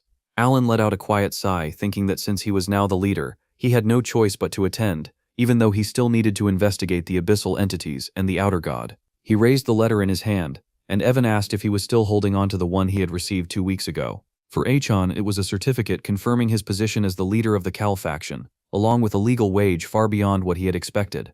Before depositing it, he wondered why anyone would willingly take on a position filled with so much trouble. After depositing it, however, his thoughts changed completely. He realized that money truly embodied the phrase that with great power comes great responsibility. At the same time, he admitted to himself that he still had no idea how the Cal faction was structured to generate such absurd wealth, but considering his estate's condition, it was undeniably good news. Seeing the amount, he nearly felt emotional, quietly acknowledging what he called the true magical nature of capitalism.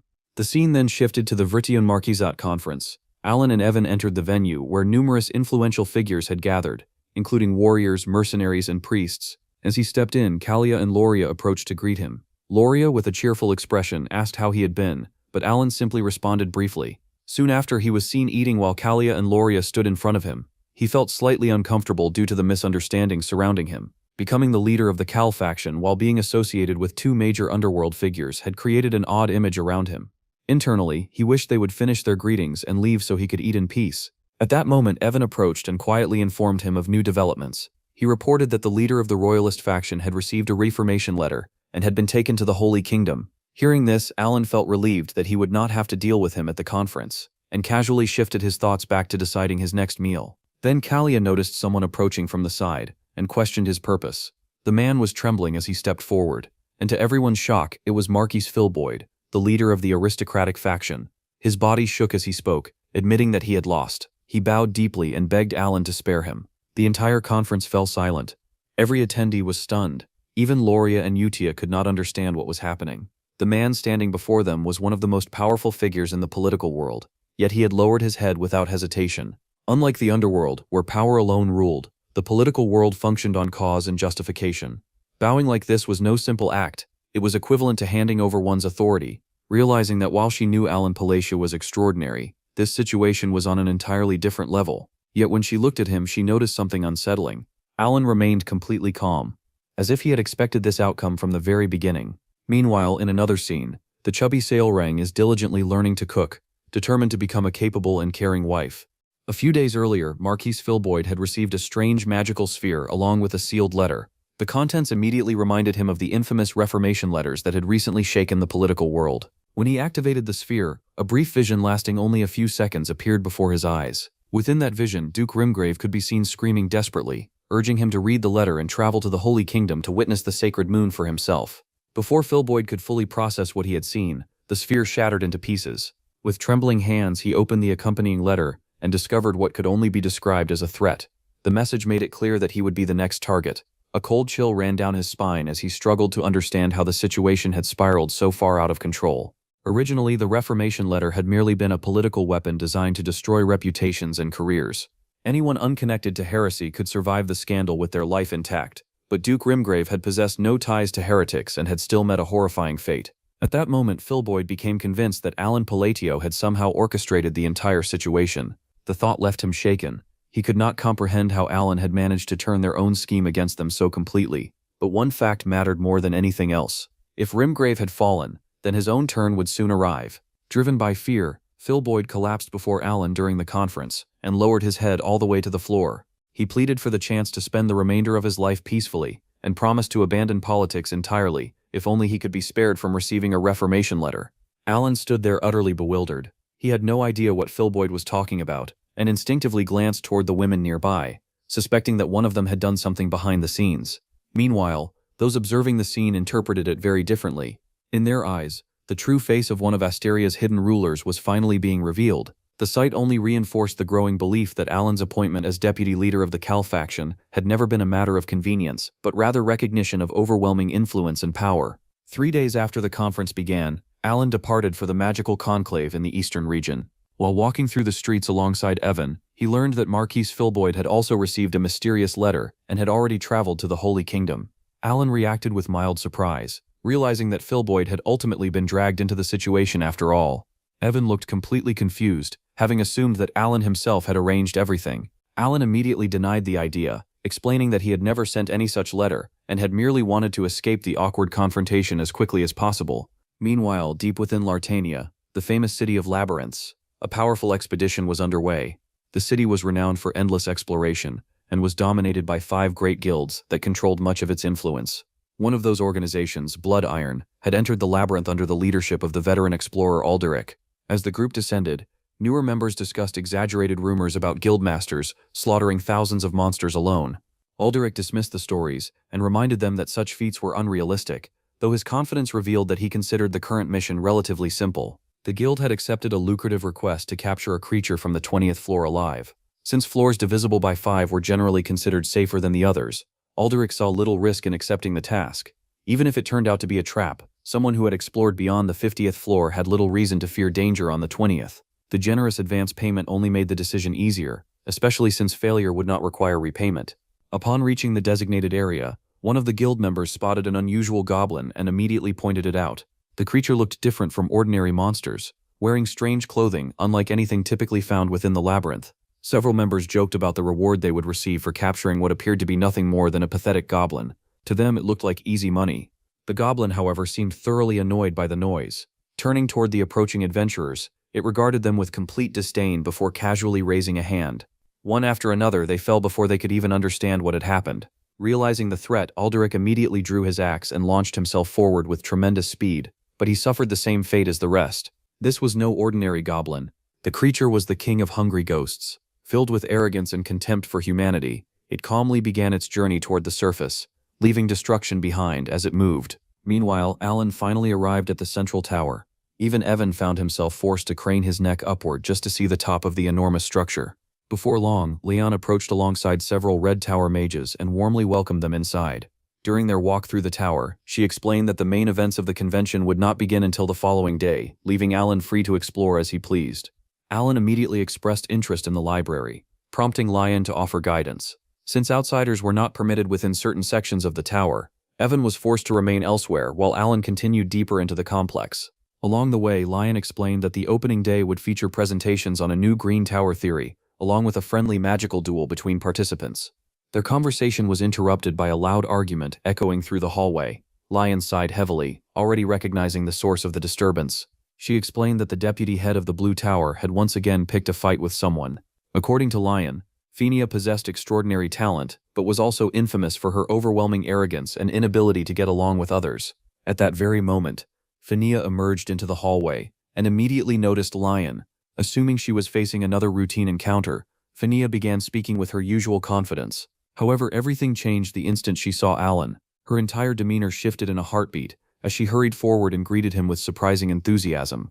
Alan calmly noted that 6 months had passed since their last meeting and casually asked how she had been doing. Fenia responded with obvious nervousness, behaving far more politely than anyone present thought possible. When Alan reassured her that she did not need to act so formally around him, she became even more flustered, uncertain of how she was supposed to behave. The sight left the surrounding Green Tower mages staring in complete disbelief. To them, it felt as though reality itself had broken. The same Fenia who constantly insulted everyone around her had suddenly become obedient and respectful. Alan, however, failed to understand why everyone looked so shocked. Believing that mages should maintain good relationships whenever possible, he casually encouraged cooperation between both sides. Fenia immediately interpreted his words as a direct request. Without hesitation, she rushed over to the Green Tower mages, bowed deeply, and asked for forgiveness while proposing friendship moving forward. Once she had completed her self-appointed mission, she bid farewell to Alan and escaped through a window using a rapid movement spell. Watching her disappear, Alan could only wonder why every encounter seemed to leave her acting stranger than before. As Alan and Lion continued toward the library, she admitted that seeing Fenia behave that way was nothing short of miraculous. Alan asked whether Crazy Fenia was genuinely her common nickname, only to learn that her reputation was even worse than he had imagined. Shortly afterward, they reached an elevator where several Purple Tower mages emerged. One of them immediately approached Lion with a confident smile before noticing Alan standing nearby. After receiving an introduction, the young mage introduced himself as Baruch, a member of the Purple Tower and the son of its leader. Although polite on the surface, his behavior carried a certain arrogance that immediately caught Alan's attention. After Baruch departed, Lion warned Alan not to trust him. While undeniably talented enough to reach the 4th circle at a young age, Baruch had earned a reputation for stealing research, sabotaging rivals, and deliberately humiliating others. Alan quietly acknowledged the warning. Despite the young man's unpleasant character, reaching the 4th circle at such an age still placed him among the most gifted mages of his generation. Eventually, Lion pointed out that the library occupied the 38th floor and promised that they would meet again during the official presentations. After thanking her for the guidance, Alan entered the elevator and ascended alone. When the doors opened, an enormous sea of books stretched before him. Countless volumes filled the library, while some floated through the air under the influence of magic.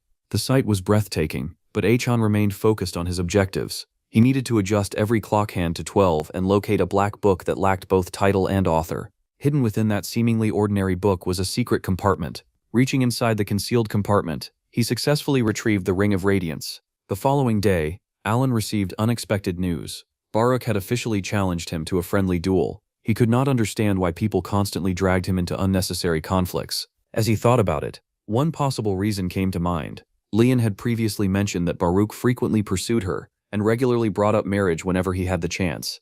Before long, the young mage himself approached with a confident smile and greeted Alan respectfully. He claimed that he simply wished to receive guidance from the famous mage who had contributed to defeating an outer god. Behind that polite facade, however, Baruch's thoughts were entirely different. He knew that merely being the Tower Master's son would never be enough to secure the influence he desired. In his eyes, Alan had become the perfect opportunity. Rumors about Alan had spread across the magical community at an astonishing pace. Stories connected him to the defeat of an outer god, survival against Baba Yaga, and even claims that Fenia herself treated him with unusual respect. Baruch dismissed all of those stories as nonsense. He believed the magical world was filled with fools who judged strength through rumors rather than facts. Looking at Alan, he saw only a third-rank mage hiding behind exaggerated tales and borrowed prestige. To him, Alan was nothing more than a stepping stone waiting to be used. With that confidence, Baruch began provoking him. He repeatedly emphasized that the match would be a harmless, friendly duel while subtly questioning whether Alan was afraid to accept. Hearing the constant taunts, Alan's patience quickly wore thin. A familiar saying surfaced in his mind, one that suggested returning trouble to anyone who caused it without reason. Deciding he had heard enough, he accepted the challenge. Soon both men stood opposite one another as the host stepped forward and announced the rules. Lethal magic was strictly forbidden. and both participants were instructed to prepare themselves. Gripping his staff tightly, he launched an immediate attack toward Alan, intending to overwhelm him before anyone could notice the flaws in his own abilities. Then something unexpected happened. A chilling cold spread across the battlefield. Baruch suddenly hesitated and glanced downward. To his shock, frost was rapidly covering the ground beneath him. The freezing air continued spreading outward while ice climbed up his legs. Only then did he realize that the phenomenon was caused by Alan's mana. The technique responsible was none other than Glory of the Snowy Mountains. Elsewhere within the convention halls, another rumor was spreading just as rapidly. A young mage excitedly informed an elder that Fenia had personally apologized to numerous mages for her previous behavior. The older mage reacted with complete disbelief and immediately demanded confirmation. The younger mage insisted the story was true and explained that Fenia's attitude had changed the moment she encountered Count Alan Palacio.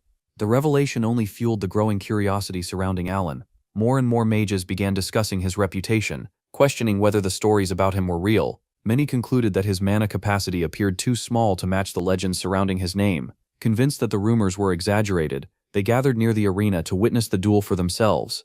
The host once again reminded everyone that lethal spells were prohibited. Several veteran mages quietly reflected that magical talent depended not only on knowledge, but also on mana capacity. Those born with limited reserves often struggled regardless of effort. Because of that belief, many expected Achan's shortcomings to be exposed before long. Their assumptions shattered moments later. The instant Alan began casting, experienced mages immediately recognized something extraordinary. He was flawlessly performing a triple combined spell structure, a level of precision that many 5th-rank mages struggled to achieve consistently. Shock spread throughout the audience as they watched the impossible display unfold before their eyes. Alan calmly rotated his mana crystals and unleashed a relentless barrage of attacks. Baruch quickly found himself on the defensive, desperately trying to endure the constant assault while searching for an opportunity to retaliate. The crowd grew even more alarmed when they recognized one of the spells being used. It was a deadly Violet Tower technique that had earned a fearsome reputation among mages. Such a spell had no business appearing during what was supposed to be a harmless duel. Yet Alan continued casting without hesitation, striking Baruch repeatedly while maintaining complete control over the battlefield. The outcome became inevitable. Ice rapidly spread across Baruch's body until he was completely frozen in place. Unable to move or resist, he stood immobilized before the entire audience. A few moments later, the host officially declared Count Alan Palacio the winner. Following the announcement, mages immediately surrounded Alan from every direction. Some wanted to discuss his spell structures, while others wished to understand how he had constructed such a complex magical array. Several researchers politely asked questions while apologizing in advance, in case the techniques were considered proprietary knowledge. One particularly knowledgeable mage mentioned recognizing traces of ancient hand catalyst methods described in forgotten texts. Hearing that observation, Alan felt mildly surprised. Their understanding was outdated, yet it was impressive that someone had identified techniques believed lost to history. Alan casually mentioned that he was only a 3rd-rank mage. Nobody believed him. The surrounding mages laughed and assumed he was simply being modest. When Achan repeated the statement with complete sincerity, Alan decided he had stayed long enough. He casually announced that he had other matters to attend to, and prepared to leave. Internally, however, his thoughts were far simpler. It was time to run. In a flash, he disappeared. After creating enough distance, he finally found a quiet and secluded location where nobody could disturb him. More importantly, the experiment he had recently conducted had produced meaningful results. His thoughts turned toward the Black Eye and its enhanced memorization ability. The artifact allowed him to store a spell and later reproduce it with significantly greater power. As he reviewed the battle, several realizations began falling into place. Glory of the Snowy Mountains had always been one of his most demanding spells, normally consuming 3 of his 5 daily magical slots. Under ordinary circumstances, using it came at a tremendous cost. However, the combination of the Ring of Radiance and the Black Eye changed everything. Together, the artifacts amplified his magic to an absurd degree. The enhancement was so effective that the previous limitations practically vanished, allowing him to use all 5 spell slots without concern. The discovery forced him to reconsider his understanding of the technique itself. Glory of the Snowy Mountains was far more than a simple freezing spell. Its true effect involved freezing the surrounding atmosphere at the exact moment of manifestation, fundamentally altering the environment itself. Memories of the mysterious shadowy figure resurfaced once more. That figure had once claimed that phrases were the keys to the laws governing magic. If those phrases truly represented the world's underlying principles, then understanding them could allow a mage to influence reality itself. Until now, he had treated such phrases as little more than enhanced incantations that increased efficiency and power. The deeper he looked into the subject, the more fascinating it became. He decided to set those thoughts aside for the moment. because before retreating what he have prepared for, he needs to get rest. As night settled over the tower, Alan returned to the 38th floor. The library was silent as always, yet the stillness felt unnatural, as though something unseen was watching from the shadows. Suddenly a voice echoed through the vast chamber. The mysterious speaker remarked that he had arrived exactly on time and appeared to have solved the previous riddle. Alan calmly scanned the room for the source but found nobody. Rather than showing fear, he silently resolved to solve whatever challenge awaited him next. The unseen being seemed intrigued by his reaction. Most people would have panicked after hearing a voice emerge from nowhere. Yet Alan remained completely composed. Moments later, a brilliant blue glow appeared above him. The radiance intensified until it flooded the entire library, and within that light, a small figure gradually became visible. The instant he saw her, Alan's expression stiffened. A realization struck him like lightning. Standing before him was the legendary Archmage Heinkel. Throughout history, she had been known by countless names. Some called her the Slayer, others referred to her as the Eternal Terror. Among mages, however, she was most famously known as the Cup of the Primordial. Achan immediately understood the danger of the situation. One wrong answer could end his life on the spot. Memories from the game surfaced in his mind. Players had nicknamed Heinkel the Retry Witch because obtaining her rewards required selecting the correct dialogue options. A single mistake during the first encounter resulted in instant death. Later meetings offered slightly more leniency, but even then failure often led to powerful curses instead of a quick end. Despite her terrifying reputation, players had often joked about her appearance. Her childlike stature contrasted so heavily with her overwhelming strength that many gave her ridiculous nicknames. Yet standing before her in reality was an entirely different experience. The pressure pouring from her body was suffocating. Preparing for the worst, he quietly circulated mana behind his back and readied his defenses. Then something completely unexpected happened. The moment Heinkel looked at him, her expression changed dramatically. Terror flooded her face. Her body trembled uncontrollably, as though she had witnessed something far more frightening than herself. Alan was caught completely off guard. He had expected riddles, tests, or threats, but certainly not fear. Confused, he rubbed his eyes and looked again. The mighty figure feared throughout the world looked like a frightened child. Without warning, Heinkel rushed forward. She hurriedly handed him the box he had come to retrieve, and practically shoved it into his hands. Her actions carried a strange sense of urgency, as if she desperately wanted him gone. Before Alan could ask a single question, she begged to be spared, and immediately fled from sight. Alan stood there completely bewildered. He had spent considerable time preparing for this encounter, expecting a life-threatening challenge. Instead, he had received the item almost effortlessly. When Heinkel looked at him, her gaze had not been focused on him at all. It seemed directed at something standing behind him. Although the mystery bothered him, he ultimately decided not to dwell on it. After the friendly duels concluded, the conference resumed its normal schedule. Presentations and discussions continued throughout the following days, and Alan attended as many magical seminars as possible. He quickly realized that learning directly from experienced experts was far more efficient than conducting endless experiments alone. While Alan specialized in mana manipulation, Lion's expertise lay in constructing and arranging magical formulas. Their discussions became increasingly productive as they exchanged theories and techniques. Even so, Lion continued questioning whether Alan was truly a third-rank mage. By the 15th time she raised the topic, Alan could only sigh internally. Each time she apologized awkwardly afterward, but the conversation still proved valuable. Through those exchanges, Alan began reconsidering his own limits. He started wondering whether it might be possible to gradually attempt fourth-rank magic despite his current shortcomings. The idea seemed ambitious, but not entirely impossible. On the fourth day of the conference, everything changed. News had emerged from Lartania, the city of labyrinths. According to the Information Guild, an outer god had appeared within the labyrinth. Stranger still, a bizarre mutation had begun spreading throughout its depths roughly a week earlier. The moment Alan heard the report, he made his decision. He immediately instructed Evan to prepare a letter and make travel arrangements. They would be leaving at once. Not long afterward, Alan departed the tower and prepared for the journey. Before he left, Fenia nervously came to see him off and questioned whether it was truly safe for a third-rank mage to head towards such a dangerous situation. Alan calmly assured her that everything would be fine. After receiving a respectful farewell, Fenia watched his carriage disappear into the distance. During the trip, Alan found himself reflecting on her strange behavior. She had gone out of her way to personally see him off, yet she had not seemed particularly sad about his departure. The more he thought about Fenia, the less he understood her. Several days later, Alan and Evan finally arrived in Lartania. The city immediately left them speechless. Towering buildings stretched across the horizon, while wealth seemed to flow through every street and district. Even Evan struggled to hide his amazement. Seeing the city firsthand allowed Alan to grasp a universal truth that transcended worlds. Money was absolute power. He had always heard that experts in magical artifacts held tremendous influence, but only now did he truly understand why. Lartania practically overflowed with wealth, prestige, and authority.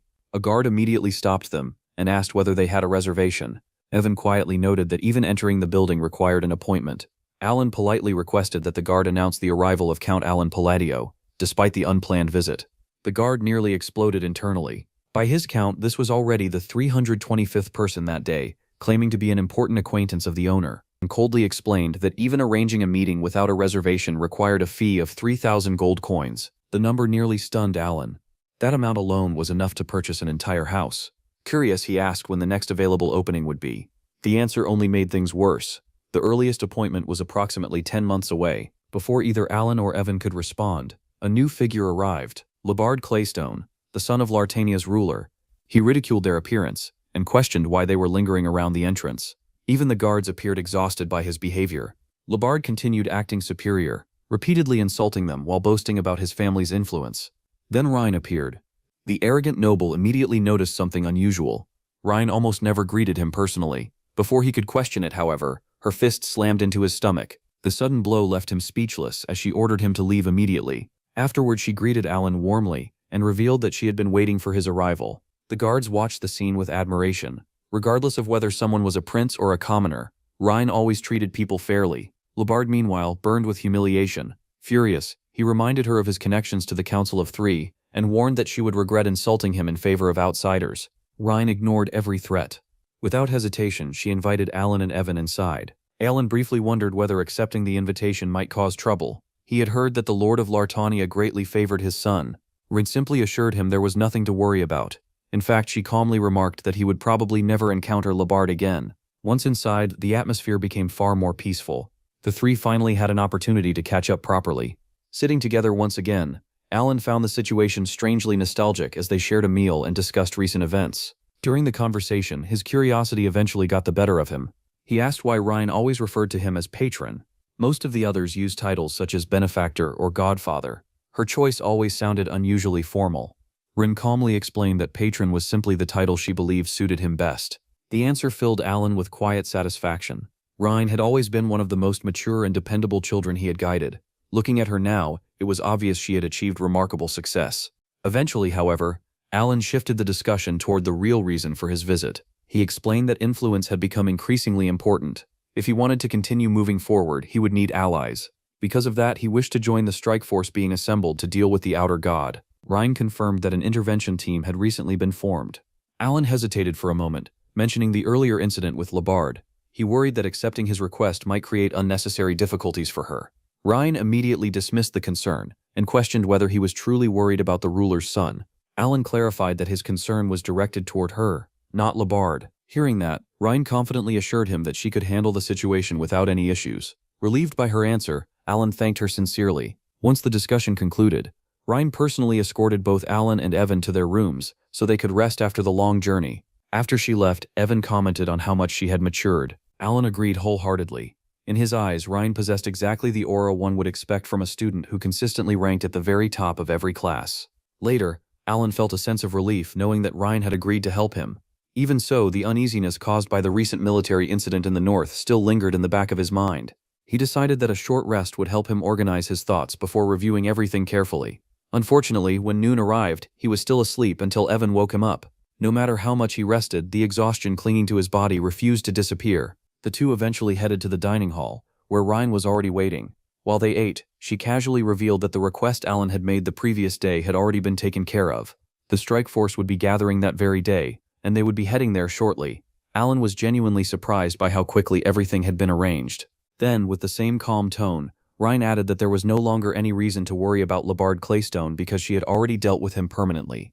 At first, Alan processed the statement naturally, and even praised her efficiency without thinking. Then the meaning finally registered in his mind. His expression froze in shock. Labard might have been one of the biggest problems in Lartania, but he was still the Lord's son. Every side story connected to the city seemed to trace back to him, whether it involved the massacre on the 30th floor, the Abyss body monster, or the Chimera experiments. Even so, eliminating someone who practically held royal authority within the city was an entirely different matter. Trying to stay calm, Alan seriously questioned the reason behind such a drastic action. Rhine continued eating while casually explaining that Labard had made her patron uncomfortable. Leaving him alive would only have prolonged that inconvenience. She further assured him that there was no need to worry about the Council of Three either. Rather than calming him, that explanation only deepened Alan's concern. Rhine had always been one of the individuals destined to become a vessel for a mortal sin. Even with that knowledge, her response felt excessive. What confused him even more was how a magic item specialist had managed to remove Labard and his mercenaries so effortlessly. Sensing his silence, Rhine asked whether there was still a problem. Her expression almost suggested disappointment, as though she would have gladly gone even further if necessary. Realizing the direction of her thoughts, Alan quickly clarified that his concern was solely for her safety. The moment those words left his mouth, Rhine visibly relaxed. She calmly reassured him that everything had been handled flawlessly. Watching her discuss murder with such casual confidence made Alan realize once again how different their perspectives on life truly were. Even so, he sincerely thanked her and gently advised her not to be upset. Rhine immediately denied being upset at all. Alan insisted that her behavior had clearly been different, while Rhine stubbornly continued denying it. Deep down, Alan suspected she was simply embarrassed and trying to hide it. Regardless, he calmly reminded her not to place herself in dangerous situations. Losing everything she had built over the years would be a tragedy. Rhine quietly acknowledged his warning. A moment later, she revealed that she fully understood what was expected of her as his patron's representative. To demonstrate her progress, she invited him to inspect the trackery. Soon afterward, she proudly presented the artifact and explained that the number of black marks continued to increase steadily without any complications. The moment Achan heard that, countless thoughts raced through his mind. He recalled the strange rumors claiming that black marks enhanced the effectiveness of magical artifacts. Until now, he had believed the trackery was nothing more than an ordinary appraisal tool with no remarkable history behind it. Suddenly, its true value became clear. The artifact could identify weak mana artifacts and dramatically improve the efficiency of appraisals. The realization shocked him. At last, he understood why Rhine had achieved such overwhelming success and why she had always treated him with such gratitude. Despite his surprise, Alan forced himself to remain calm. He casually remarked that she was making excellent use of the artifact. Rhine then explained that after surpassing 400 marks, the process had begun slowing down. Even so, she confidently believed they would collect every single mark within only a few years. Alan listened carefully while secretly wondering what exactly she was talking about. Much of it still made little sense to him. After completing her detailed report, Rhine guided Alan toward the meeting chamber. Before long, he found himself standing before the strike force assembled to confront the Outer God. The atmosphere immediately turned hostile. Mian, leader of the Antiquity Tracker Guild and fourth among the 5 great guilds, pointed directly at Alan and demanded that everyone stop. She openly questioned whether they were seriously planning to bring someone like him along. To her, his reputation consisted of nothing more than exaggerated stories and baseless rumors. At the same time, Maverick, leader of the Nomad Lands Guild and ranked 3rd among the 5 great guilds, bluntly declared that there was no reason to listen to Alan and refused any form of cooperation. Nearby, Himon, leader of the Acadia Guild and 2nd among the 5 great guilds, stared at Alan with obvious contempt. Argonia, leader of the Kalimadra Guild and the strongest among all 5 guild leaders, displayed a similar reaction. Without warning, Mian drew her dagger and lunged toward Alan, ordering him to stop meddling in affairs beyond his ability and return home where he belonged. Although Alan remained calm on the surface, he understood the situation perfectly. Mercenaries respected strength above everything else. Resistance had been expected from the beginning. However, even he had not anticipated such open hostility. At that moment, he concluded that there was only one way to change their opinion. He would have to prove himself through power alone. The air throughout the meeting chamber fractured beneath overwhelming pressure. A violent storm of frost erupted from his body, flooding the room with a raging blizzard of snow and jagged ice. Behind his cold expression were 2 clear objectives. He understood better than anyone that ordinary soldiers would become meaningless sacrifices against an outer god. He also needed Lartania's strongest mercenaries for the reckless plan he intended to carry out. Achan had expected that displaying overwhelming magical superiority would force the guild leaders into cooperation. Instead, the veterans interpreted his actions as a declaration of war. Alan maintained an expression of complete composure, silently conveying that the mercenaries themselves had escalated the conflict first. Yet beneath that icy mask, panic slowly crept into his thoughts. Alan briefly feared that his entire performance had become a disastrous mistake. Refusing to let his anxiety show, Alan calmly took a seat. He had already demonstrated what he was capable of. The unfolding situation perfectly matched a specific scenario he remembered from the game. Everything now depended on a single person, Argonia. If the demon-horned leader of the Kalimadra Guild acknowledged his strength, bloodshed could still be avoided. Argonia finally stepped in. Her sharp green eyes locked onto Alan before she ordered everyone to stop immediately. Maverick's charge came to an abrupt halt under her command. Furious and confused, he demanded to know why she was preventing them from dealing with the arrogant noble. Argonia calmly pointed out that the mercenaries themselves had insulted and provoked the Count first. Alan maintained the image of an indifferent aristocrat. Internally, however, he was drowning in relief. The reckless gamble he had taken had worked exactly as intended. With control of the situation restored, he smoothly redirected the conversation toward the upcoming expedition into the labyrinth. Argonia confirmed that the descent would begin in 2 days. Sensing that hostility still lingered throughout the chamber, Argonia suggested postponing the remainder of the strategy meeting until the following day.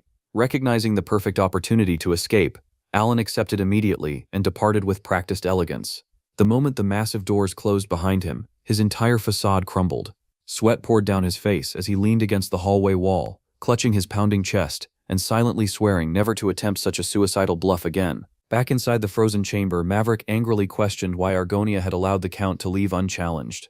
Before his frustration could escalate further, a frightened mage grabbed his arm and desperately explained that he had completely misunderstood the situation. According to the trembling spellcaster, Argonia had just saved his life. The magic Alan had restrained during the confrontation possessed enough power to erase him instantly. As those words settled over the room, Argonia's thoughts drifted centuries into the past. Deep within a cavern illuminated by crimson light, her true mother, an enormous red dragon, had once given her a single warning.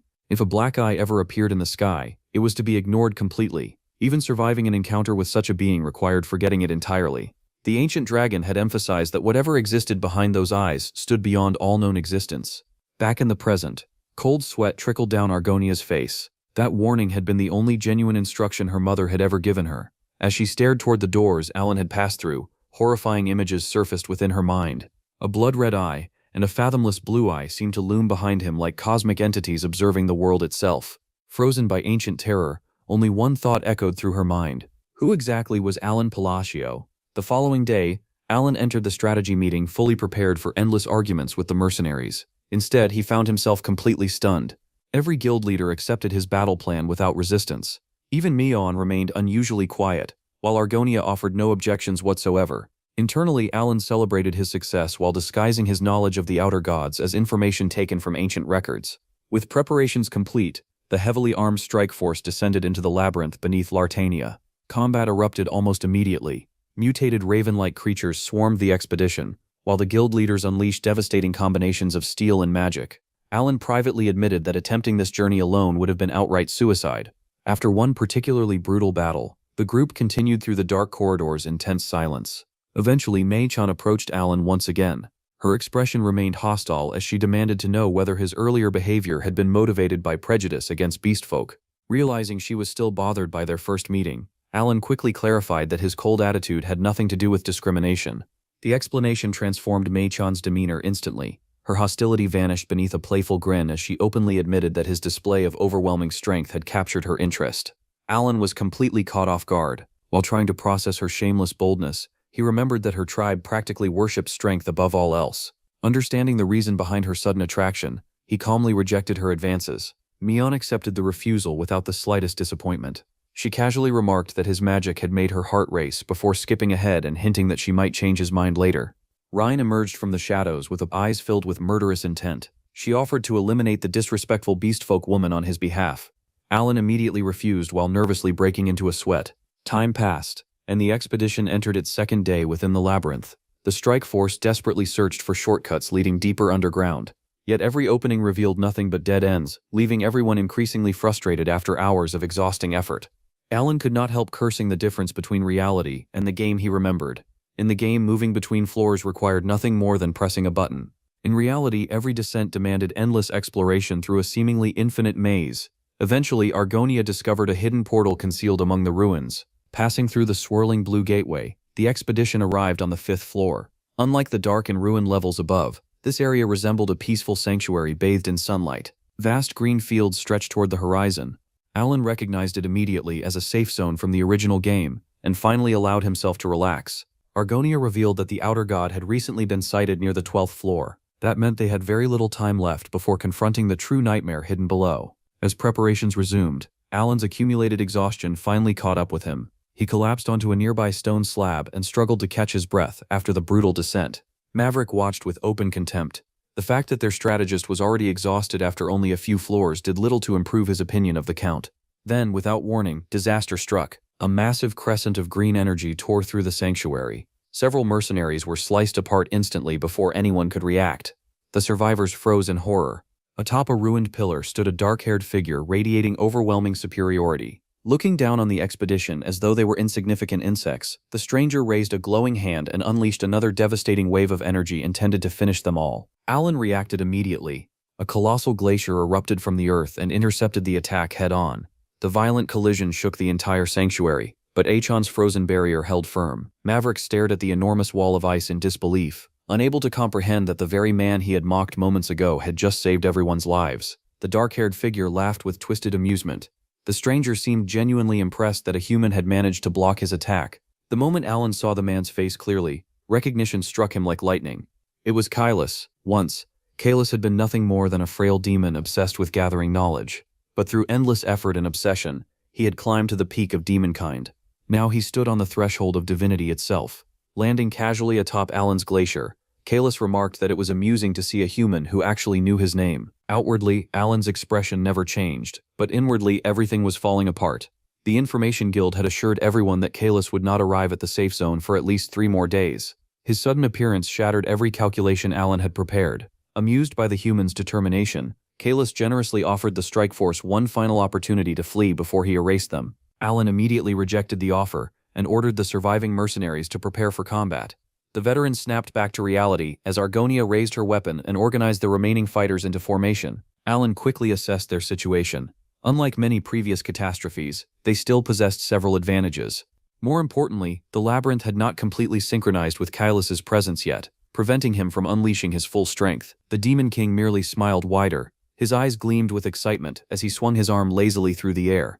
The earth split apart as explosions swallowed the battlefield whole. Veteran mercenaries were thrown through the air like toys while massive chunks of stone erupted around them. Argonia and Maverick activated their sword arts simultaneously and launched themselves toward Kailas. The Demon King mocked the Sword of Dissipation technique, finding their efforts amusing rather than threatening. Watching closely, Alan immediately realized his earlier assumption had been correct. The technique truly worked against an outer god's incomplete manifestation. Relief flickered through his mind as he silently thanked himself for preparing beforehand. At the same time, Maverick, Argonia, Himen, and Mion unleashed a coordinated assault. Kailas avoided every strike effortlessly, weaving through the attacks as though he were taking a leisurely walk. The attacks missed entirely, and instead slammed into the goblins scattered around the battlefield, knocking them unconscious one after another. Seeing this, Alan understood that they were rapidly running out of time. If they wanted even the slightest chance of success, they needed to seize control of the battle immediately. Without hesitation, Alan began casting. Snowflake formation activated first. Then Glory of the Snowy Mountains followed. Finally, Blind Man's Fatality came into existence. A gigantic snowflake formed before him, radiating immense magical power. Beside him, Rhine opened her grimoire and released her own mana. Countless chains burst forth from the pages and shot toward Kailas, attempting to bind him in place. At the same time, Alan hurled the enormous snowflake construct directly at the Demon King. The overwhelming scale of both attacks left Mayon, Maverick, and Argonia stunned. For a brief moment, Alan believed the combined assault might finally leave a wound on their enemy. Then Kailas casually lifted a finger. Everything vanished. The chains shattered instantly. The gigantic snowflake collapsed into fragments before reaching its target. Kailas smiled and remarked that the attacks had missed. Even in his incomplete state, he admitted that the battle was proving entertaining. Then he released his own mana.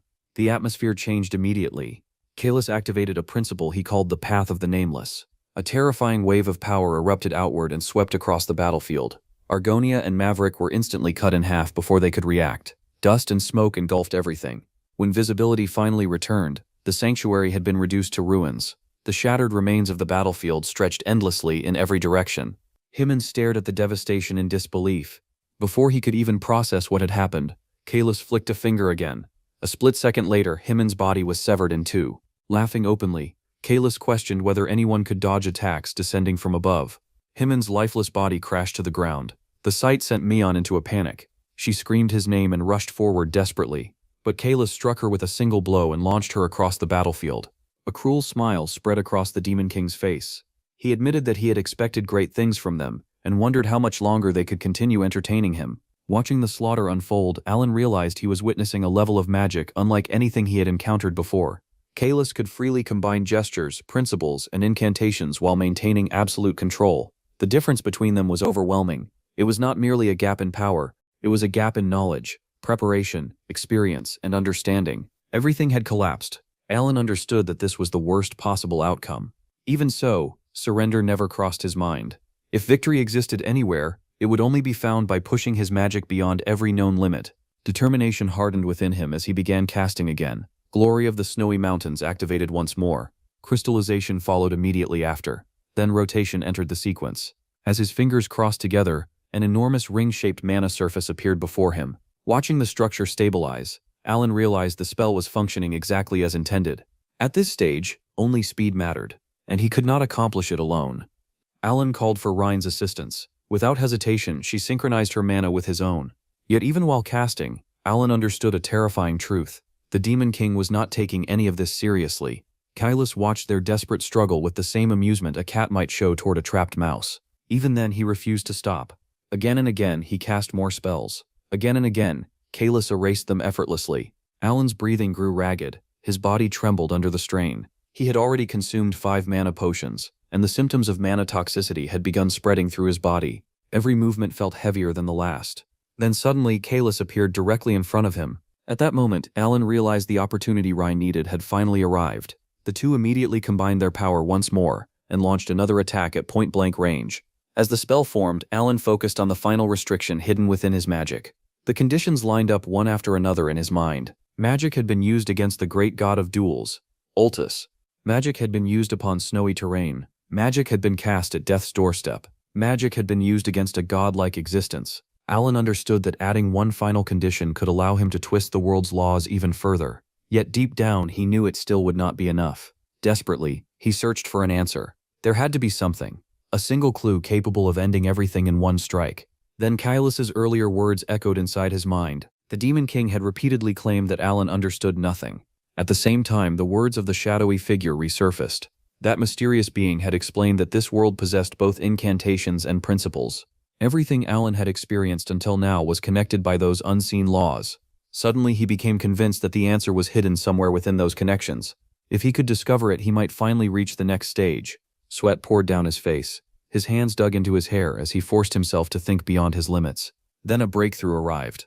Alan activated an entirely new cast. Confusion and enlightenment are one and the same. Open the eyes, and a key shall be granted.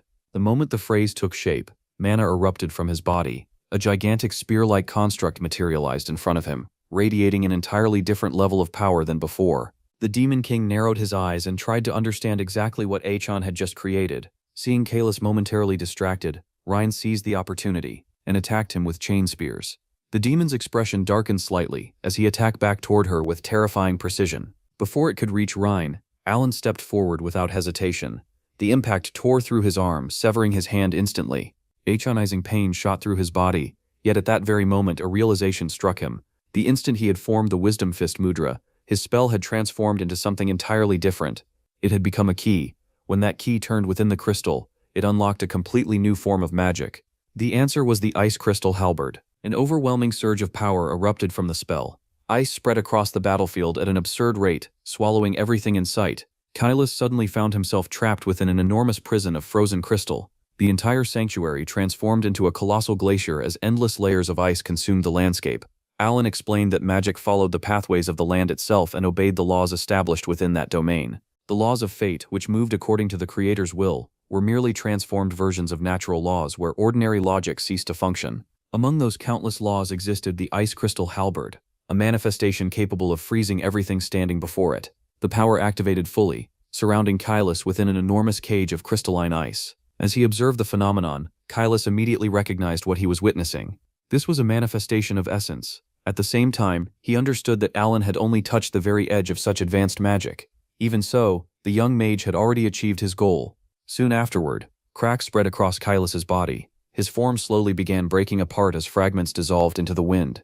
Even while fading away, laughter continued escaping his lips. He admitted that they had played their hand well and successfully defeated him. According to Kalis, the vessel he had occupied was simply too weak to withstand his true power. He claimed that if he had fully descended in his real form, a simple manifestation like this could have been brushed aside with a casual gesture. Before he could continue, Alan calmly pointed out that assumptions and excuses could never alter reality. Hearing that response, Kalis smiled with genuine amusement. He remarked that such an answer was worthy of a true mage and openly accepted his defeat. Moments later, his body dissolved completely and vanished into the wind. The battle was over. The instant the tension disappeared, Alan's exhausted body finally reached its limit. Afterward, Alan found himself drifting through a strange dream. In that peaceful vision, Utia stood before him with a gentle smile. She assured him that the world had finally found peace and promised that she would always remain by his side. For a brief moment, everything felt calm and comforting. Then the dream shattered. A sharp pain erupted inside his head. Slowly consciousness returned as his familiar headaches resurfaced. Alan struggled to open his eyes and make sense of his surroundings. At first, he could not even remember where he was. Eventually, he realized he was resting inside the strike force's camp. The moment he attempted to move, he discovered how badly his body had been damaged. Every muscle felt numb and heavy. Even so, he considered the outcome far better than it could have been. Given enough time, he believed he would eventually recover. At the same time, he remembered the horrifying dangers of mana toxicity. Consuming excessive mana potions could permanently destroy a mage's core, cause mana sclerosis, or even result in death. Not long afterward, Rhine entered the room carrying medicine. She informed him that he had been unconscious for an entire day before asking about his condition. Alan admitted that the mana toxicity had left him severely weakened, though he believed recovery was still possible. Even while resting, his thoughts immediately shifted toward the expedition. He asked about the condition of the others. According to the reports, Manhwa was recovering surprisingly fast. Argonia, however, remained trapped between life and death. Alan found it difficult to believe she had survived such devastating injuries at all. Then again, it served as another reminder of how terrifying the vitality of half-dragons truly was. As the conversation continued, Rhine suddenly asked a question that caught him completely off guard. She wanted to know why he had saved her. The question hit Alan so unexpectedly that he nearly choked before asking where such a thought had come from. Rhine quietly confessed that she considered herself useless. In her eyes, Alan had risked defeat and death solely to protect her. Even if the tracker eye remained valuable, she could not understand why her life would ever justify such a sacrifice. Hearing that, Alan immediately clarified something important. He explained that he had never taken any of the children under his care, simply because they were useful. Rhine's eyes widened in genuine surprise. Seeing her reaction, Alan internally panicked as he realized she had truly believed that all this time. At that moment, he could not help wondering why everyone seemed convinced he rescued people only to use them. He even questioned whether he somehow looked like a villain. Pushing those thoughts aside, Alan sincerely explained that he considered every one of them family. Because of that, protecting them felt completely natural. They had risked themselves countless times for him as well, making their bond far deeper than simple necessity or mutual benefit. Their relationship had never been about exploitation. To Alan, they were family. Wanting to lighten the mood, he jokingly added that if Rhine truly felt indebted, she could simply wish him a happy birthday when the day finally arrived. Even while speaking seriously, he quietly admitted to himself that there was no harm in asking for something small. Just like Sol rang before her, she had misunderstood what Alan meant whenever he spoke about family. They were never tools created solely to fight abyssal entities. They were never pawns meant to be sacrificed. After composing herself, she quietly acknowledged his feelings and accepted his sincerity. Alan simply nodded and told her that was good enough. Even so, deep down, he still hoped she truly understood how genuine those words had been. 5 days later, Alan had recovered enough to finally leave his room. He noticed something strange. Night simply did not exist there. The entire labyrinth seemed detached from the normal flow of time itself. He checked on Argonia's recovery and learned that she could move a little now. 3 more days passed before the expedition finally escaped the labyrinth. The moment they returned, Evan exploded with anger after seeing the condition Alan and Argonia were still in. He could not believe they had intentionally prevented him from joining them, only to come back covered in injuries. From his perspective, Alan had insisted that the guild leaders were more than enough support, yet the results clearly suggested otherwise. Meanwhile, Alan and Rhine sat quietly in their seats like children being scolded by a strict parent, while Evan continued his lecture. Deep down, Alan admitted that the real reason he never wanted Evan involved was because his presence tended to derail everything. In the original game, Evan had absolutely nothing to do with Lartania or the Labyrinth expedition, and Alan had wanted to preserve that. As time passed, news of the strike force's victory spread throughout the continent. At the same time, Alan and his companions prepared to leave Lartania behind. Before departing, he met with Rhine one last time. During their farewell, she asked for his birthday. Alan revealed that it fell on the 20th of September. Rhine quietly promised herself that she would never forget it. As the wheels began rolling, Evan teased him by claiming that the next birthday would probably be something special. Alan casually replied that he had already received more than enough gifts throughout his life. Evan disagreed, pointing out that gifts from one's own children always felt different. Even so, Alan lowered his expectations and assumed he might receive something simple, perhaps a bottle of wine or a small magical artifact. Meanwhile, Rhine found herself reflecting deeply on everything Alan had told her. For the first time in her life, she realized that she possessed something that could genuinely be called family. The Great Moon had always felt like a being far removed from ordinary people. Absolute faith and devotion toward him had seemed completely natural. Standing beside him in victory had once felt inevitable.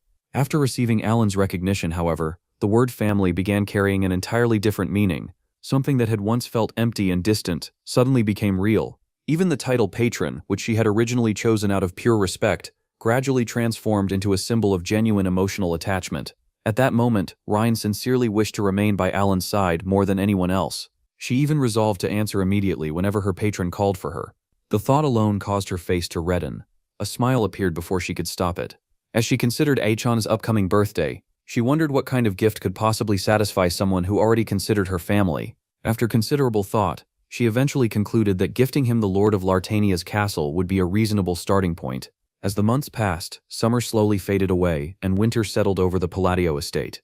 After enjoying a much-needed period of rest, Alan gradually recovered from the effects of mana toxicity. Alongside managing his daily responsibilities, he continued exchanging letters with Utia. One day, Evan approached while carrying a crystal sphere. He explained that a package had arrived from the Altia Duchy and revealed that it appeared to be a communication crystal. Alan activated the artifact and established contact with Altia. The two exchanged greetings naturally enough, although Alan still found it strange that he had somehow become the leader of an entire political faction. Even now, watching a duchess respectfully bow to a mere count felt completely unnatural. During their discussion, Altia reported that the Cal faction was progressing smoothly. She then revealed that she had already completed the task Alan had mentioned earlier. According to her report, as of the previous day, the Cal faction had successfully taken control of Asteria's entire underworld. Altia calmly congratulated him on the achievement. Achan, however, was utterly stunned. He immediately realized he had never actually ordered such a thing. Then he remembered casually mentioning that bringing order to the underworld might be necessary someday. He recalled that Asteria's criminal networks were nearly impossible to control due to the sheer number of organizations operating throughout the kingdom. Still, he had only spoken casually. He had never expected Altia to actually accomplish it. At that moment, Alan genuinely could not understand how she had managed such a feat. Despite his shock, he praised her efforts. Altia explained that the task became significantly easier because Achan had already eliminated the leaders of both the royalist and aristocratic factions. Hearing that nearly made him scream internally. From his perspective, he had done absolutely nothing, and Altia deserved every bit of the credit. Soon afterward, Altia asked what direction the faction should pursue next. She even suggested that perhaps their next target should be the king himself. Alan rejected the idea immediately. He stated that maintaining the current balance was the best course of action for now. After receiving her answer, Altia formally concluded her report and disconnected the crystal communication. Left alone, Alan stared blankly into space. Somehow, without lifting a finger, he had transformed from the leader of a suspicious faction into the ruler of Asteria's underworld. That absurd realization finally explained the invitation resting on his desk. His gaze slowly shifted toward the elegant letter. According to the invitation, the royal palace would host a New Year's banquet 1 month later, the first such event in 5 years. By direct order of Her Majesty, Count Alan Palatio's attendance was mandatory. After reading the letter, Alan could only scream internally. All he wanted was a peaceful, noble life. Meanwhile, deep within the 5th floor of the labyrinth, as the dust settled, a glowing magic circle emerged from the rubble. The mysterious figure smirked with interest, realizing that whoever had created it possessed far greater skill than expected. Back at the estate, Alan continued studying the invitation while trying to determine the king's true intentions. He suspected the summons was connected to the Cal faction and its recent expansion throughout the underworld. His thoughts eventually shifted toward King Sion Kratona, the 8th monarch of Asteria. As the chosen heir of the royal bloodline, she possessed the Eye of History. This hereditary ability, known as succession, functioned almost like transferring game data from one generation to another, allowing power and knowledge to pass down perfectly through the royal family. It symbolized the overwhelming strength of Asteria's rulers. During the events of the original game, when the 5 great sins descended upon the kingdom, Sion Kratania temporarily joined the players' party. She proved herself to be an extraordinarily powerful ally.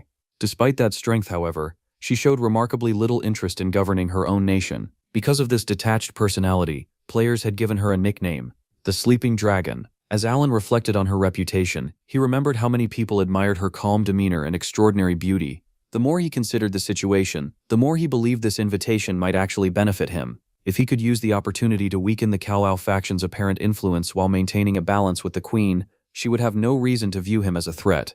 At the same time, it would give him the perfect excuse to retreat into a more passive role within the faction. Since King Sejong preferred a hands-off style of rule, Alan believed everything would proceed smoothly. In the end, he reassured himself of one important fact: nothing he had done was intended as a challenge to the authority of the crown. As night fell, the scene shifted to a bald man inspecting a corpse. The moment he examined the body, he realized the target had already been killed. The sight immediately reminded him of his superior's furious outburst earlier.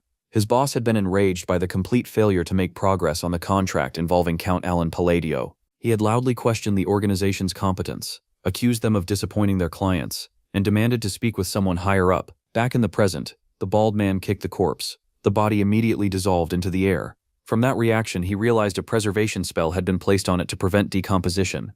He quickly concluded that someone was deliberately displaying the victims as a warning. The entire scene had been arranged as a threat. At the same time, he became irritated after realizing his organization's perfect success rate had finally been tarnished. The growing rumors surrounding Count Palacio's influence also began making much more sense. Believing there was still a way to uncover the truth, he decided to interrogate the person who knew the Count best. Soon afterward, he arrived in Caliburn and silently positioned himself behind Deus, preparing to strike. However, Deus sensed his presence immediately and ordered the intruder to step forward. The bald man was genuinely surprised that his perfectly concealed presence had been discovered. Even so, he praised Deus's perception before demanding information regarding Alan Palacio. He believed that regardless of whether Deus considered himself a beneficiary or ally, anyone would betray the Count when their own life was placed in danger. Before he could continue his threats, his gaze suddenly shifted upward. His expression froze. Hanging above him were two blood-covered corpses, the ghost killer and the cursed spirit. The sight horrified him. At that moment, Deus calmly realized that the bald man was connected to them as well. Without hesitation, he drew his weapon and slit the intruder's throat. The man collapsed instantly. Deus coldly questioned how someone so insignificant had dared to speak carelessly in front of him. The scene then shifted once again. The members of Blue Moon were gathered together. Sel Rang once again insisted that she intended to marry Alan. Utia immediately opposed the idea. Sol Rang immediately complained to Ryan about Utia's attitude, but Ryan calmly explained that Utia never intended any harm. She pointed out that Utia had served the Great Moon longer than any of them. Rather than calming the situation, the statement only made Utia even more confident. Meanwhile, Radon silently observed the argument. He became increasingly confused after noticing that even Ryan had begun participating in the debate. Soon afterward, Ryan revealed that she wanted to send her reports personally. Utia quickly reminded her that she had always handled correspondence for the entire group. However, Ryan explained that she specifically wanted to deliver information regarding the trackery herself. Utia insisted there had never been any problems with her reports, but Ryan remained firm. She wanted to personally send updates regarding the artifact, along with some of her own personal reports. As she said this, Ryan suddenly blushed. Then she began smiling to herself. The reaction shocked everyone present. Realizing the atmosphere had become strange, she quickly cleared her throat and claimed she had simply remembered something amusing. At that moment, Deus finally joined the meeting. He apologized for arriving late, but the others assured him that he was still on time. Naturally, they became curious about the reason for his delay. Before the meeting could properly begin, Deus revealed an important piece of information. An organization known as the Agency had begun targeting the Great Moon. The revelation immediately shocked everyone. Deus explained that the organization originally consisted of 15 members. However, after his recent actions, only 12 remained. He casually mentioned that he had personally eliminated 3 of them and had already located several more. The moment Seal Rong heard this, her expression darkened. She immediately declared that every remaining member should be killed. Ryan's expression also turned frightening, as she calmly discussed tearing the organization apart completely. Unlike the others, Radon attempted to remain rational. He argued that they should gather information first. According to him, they needed intelligence, preparation, and a proper strategy, just as they always used during missions. Unfortunately, his reasonable suggestion immediately earned suspicious stares. Some of the others even began questioning whether he had become a traitor. They argued that hesitation could allow enemies to harm the Great Moon. Radan became increasingly frustrated. He repeatedly explained that he simply wanted to understand the situation fully before acting recklessly. However, as everyone continued staring at him in silence, he eventually gave up. In the end, he reluctantly agreed that immediate action was necessary. Finally, Utia declared that the meeting would resume only after the matter involving the agency had been resolved. With that decision made, the members ended their discussion and immediately began making preparations. After the meeting concluded, Radan remained deep in thought. Being treated like a traitor had irritated him greatly. Even so, he reminded himself that the Great Moon had granted him power and the opportunity for revenge. Because of that, his loyalty would never waver. At the same time, he could not ignore a certain realization. The devotion displayed by the others had already crossed the line into outright fanaticism. The scene shifted to Teria, the capital of Asteria. Inside the royal palace, Alan arrived at the grand banquet hall. Several counts followed behind him, while openly observing his every movement. Evan quietly reflected on Alan's current position. Since becoming the leader of the Cal faction and gaining immense popularity, the peaceful days of quietly enjoying evenings alone had completely vanished. Even so, Evan still was not entirely convinced that this new situation was actually an improvement. Meanwhile, Alan himself was growing increasingly nervous. As more and more people stared at him, panic began creeping into his thoughts. He suddenly felt as though everyone believed he had arrived to challenge the king herself. Trying desperately to calm down, Alan quickly revised his plan. He concluded that demonstrating complete submission and respect toward King would make everything proceed much more smoothly. After moving deeper into the banquet hall, Alan carefully examined his surroundings. The sheer magnificence of the royal palace immediately caught his attention. At the same time, he noticed the royalist and aristocratic factions openly maneuvering against one another beneath the surface of the celebration. Most of the nobles paid little attention to the Cal faction, convinced that the Eighth King would soon crush it completely. Even under that pressure, Alan desperately tried to remain calm. He convinced himself that if Sion Cretania decided to reprimand him, he would simply accept it. Eventually, Alan and the other counts approached the throne and offered their formal greetings. Standing before them was Sion Cretania, the Eighth King of Asteria. After allowing everyone to rise, her gaze settled directly on Alan as she asked whether he was the current Count Palladio. Alan acknowledged it respectfully, while internally preparing for the destruction of the Cal faction. Instead, Sion calmly announced that she had decided to elevate Count Palladio to the rank of Marquis. The declaration left Alan completely stunned. Sion explained that he had cleaned up the criminal underworld festering within Asteria, and that this promotion would serve as his reward. Countless thoughts raced through Alan's mind. From his perspective, the Eighth King was openly supporting the Cal faction. She had never shown much interest in governing before, yet now she was personally rewarding him. No matter how he looked at it, nothing he had done justified such a promotion. At the same time, Alan wondered whether this was simply Seedol displaying her overwhelming confidence. It almost felt as though she was silently reminding everyone present that she could crush any faction whenever she desired. Seedol then instructed him to raise his head. She slowly stepped closer before gently lifting his chin with a finger. A faint smile appeared on her face as she remarked that a smile suited him much better. With that, she declared the matter settled, and instructed him to enjoy the banquet before walking away. The moment she departed, nobles immediately crowded around Alan with congratulations.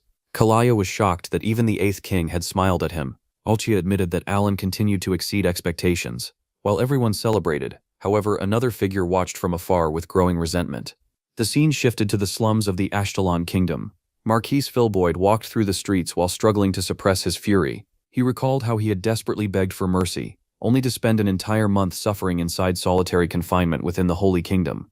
Although he had avoided the fate suffered by Duke Rimgrave, he had still lost all political influence. He had eagerly anticipated the downfall of the Cal faction. Instead, he was now forced to watch Alan receive personal recognition from the Eighth King herself. Marquis Filboid eventually arrived at a hidden hideout. He was allowed inside and escorted deeper into the building. One of the members informed him that the boss was waiting in the back. As he entered the final room, the leader's identity was revealed. The boss was none other than Seol Rong. Marquis Filboid froze in shock. He had heard countless rumors about a bloodthirsty hybrid who desecrated corpses for amusement, but he never imagined it would be her. Seol Rang stood calmly among the carnage with her foot resting atop a severed head. Seol Rang casually asked who had entered. Struggling to remain composed, Marquis Filboid introduced himself as a member of the agency. He explained that he wished to commission Alan Palladio's assassination and was willing to pay any price required. Seol Rang laughed softly before pointing toward the true owner of the establishment. Without warning, she kicked the severed head beneath her foot directly toward him. The horrifying sight shattered the Marquis's composure. He screamed in terror and attempted to flee. Only then did he realize that the head belonged to the actual boss of the hideout. Seol Rang casually remarked that the room had become somewhat untidy. Moments later, she activated her thunder magic and incinerated every corpse inside the chamber. The terrified Marquis desperately begged for his life, but Seol Rang coldly declared that nobody was allowed to touch her future husband. The next moment, his head joined the others. Meanwhile, far away from the massacre, Kalaya and Altia continued trying to converse with Alan. Somehow, he had survived the entire banquet week by focusing almost exclusively on sampling every dessert available. To him, the experience had been surprisingly enjoyable. Once the festivities concluded, he finally began the journey back toward his territory. As the carriage rolled along the road, Alan's thoughts repeatedly returned to Cien Cretinia. No matter how much he analyzed the encounter, he still could not understand her intentions. Beside him, Evan accidentally addressed him as Count before quickly correcting himself and calling him Marquis. Alan immediately told him that the official ceremony had not yet happened, and that he could continue using whichever title felt comfortable. Evan awkwardly agreed, and promptly returned to calling him Count. Not long afterward, Evan pointed toward a forest Alan had been searching for. Located near the border between the plains and the desert, it was a place Alan recognized immediately. Since the desert connected to the colony, he decided they would investigate the forest first. However, his thoughts quickly became complicated again. After defeating Kairos, he still needed to revisit the Kahala ruins. He also needed to travel to Roxas in order to activate the item Archmage Heinkel had left behind. On top of that, he had somehow become a Marquis after supposedly cleaning up the underworld. Alan realized he would need to prepare carefully, especially if the Bone Eater within the Empire became involved. His thoughts then shifted toward Psychedelia and Calypsophobia, two games that took place on the same continent. Although both had been created by the same development team and occurred during the same period, their stories rarely overlapped. Alan had abandoned Calypsophobia very early, meaning his knowledge of its events was limited. Even so, he quietly hoped the changes occurring in this world would not create a butterfly effect that disrupted that storyline as well. In the end, he reassured himself that the protagonist of the Western Empire would probably handle any major crisis. Eventually, the carriage came to a stop. Evan stepped outside and informed him that the rest of the journey would have to be completed on foot. Alan took a deep breath and mentally prepared himself. It was finally time to lure out the nearest member of the agency. As Alan approached Alchemaya's hideout, memories from the game resurfaced. According to what he remembered, entering the cave required nothing more than reciting a specific incantation while stepping inside. Even so, seeing a genuine boss zone with his own eyes sent chills down his spine.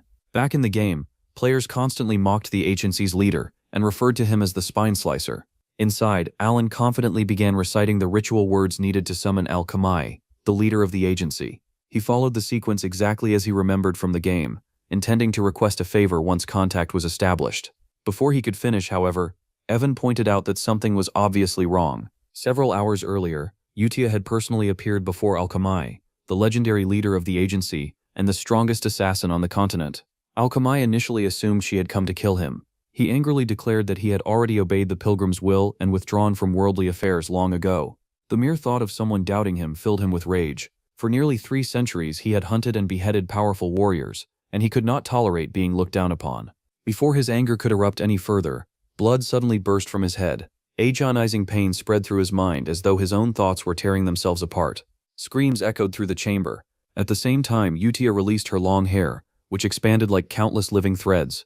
The strands wrapped around Alchemai and restrained him completely before piercing directly into his head. While torturing him, she spoke about endless fear, guilt, and despair, repeating forever, until nothing remained except emptiness. In her eyes, merely thinking about harming Alan was already an unforgivable sin. Utia continued crushing him mercilessly while Alchemai screamed in agony.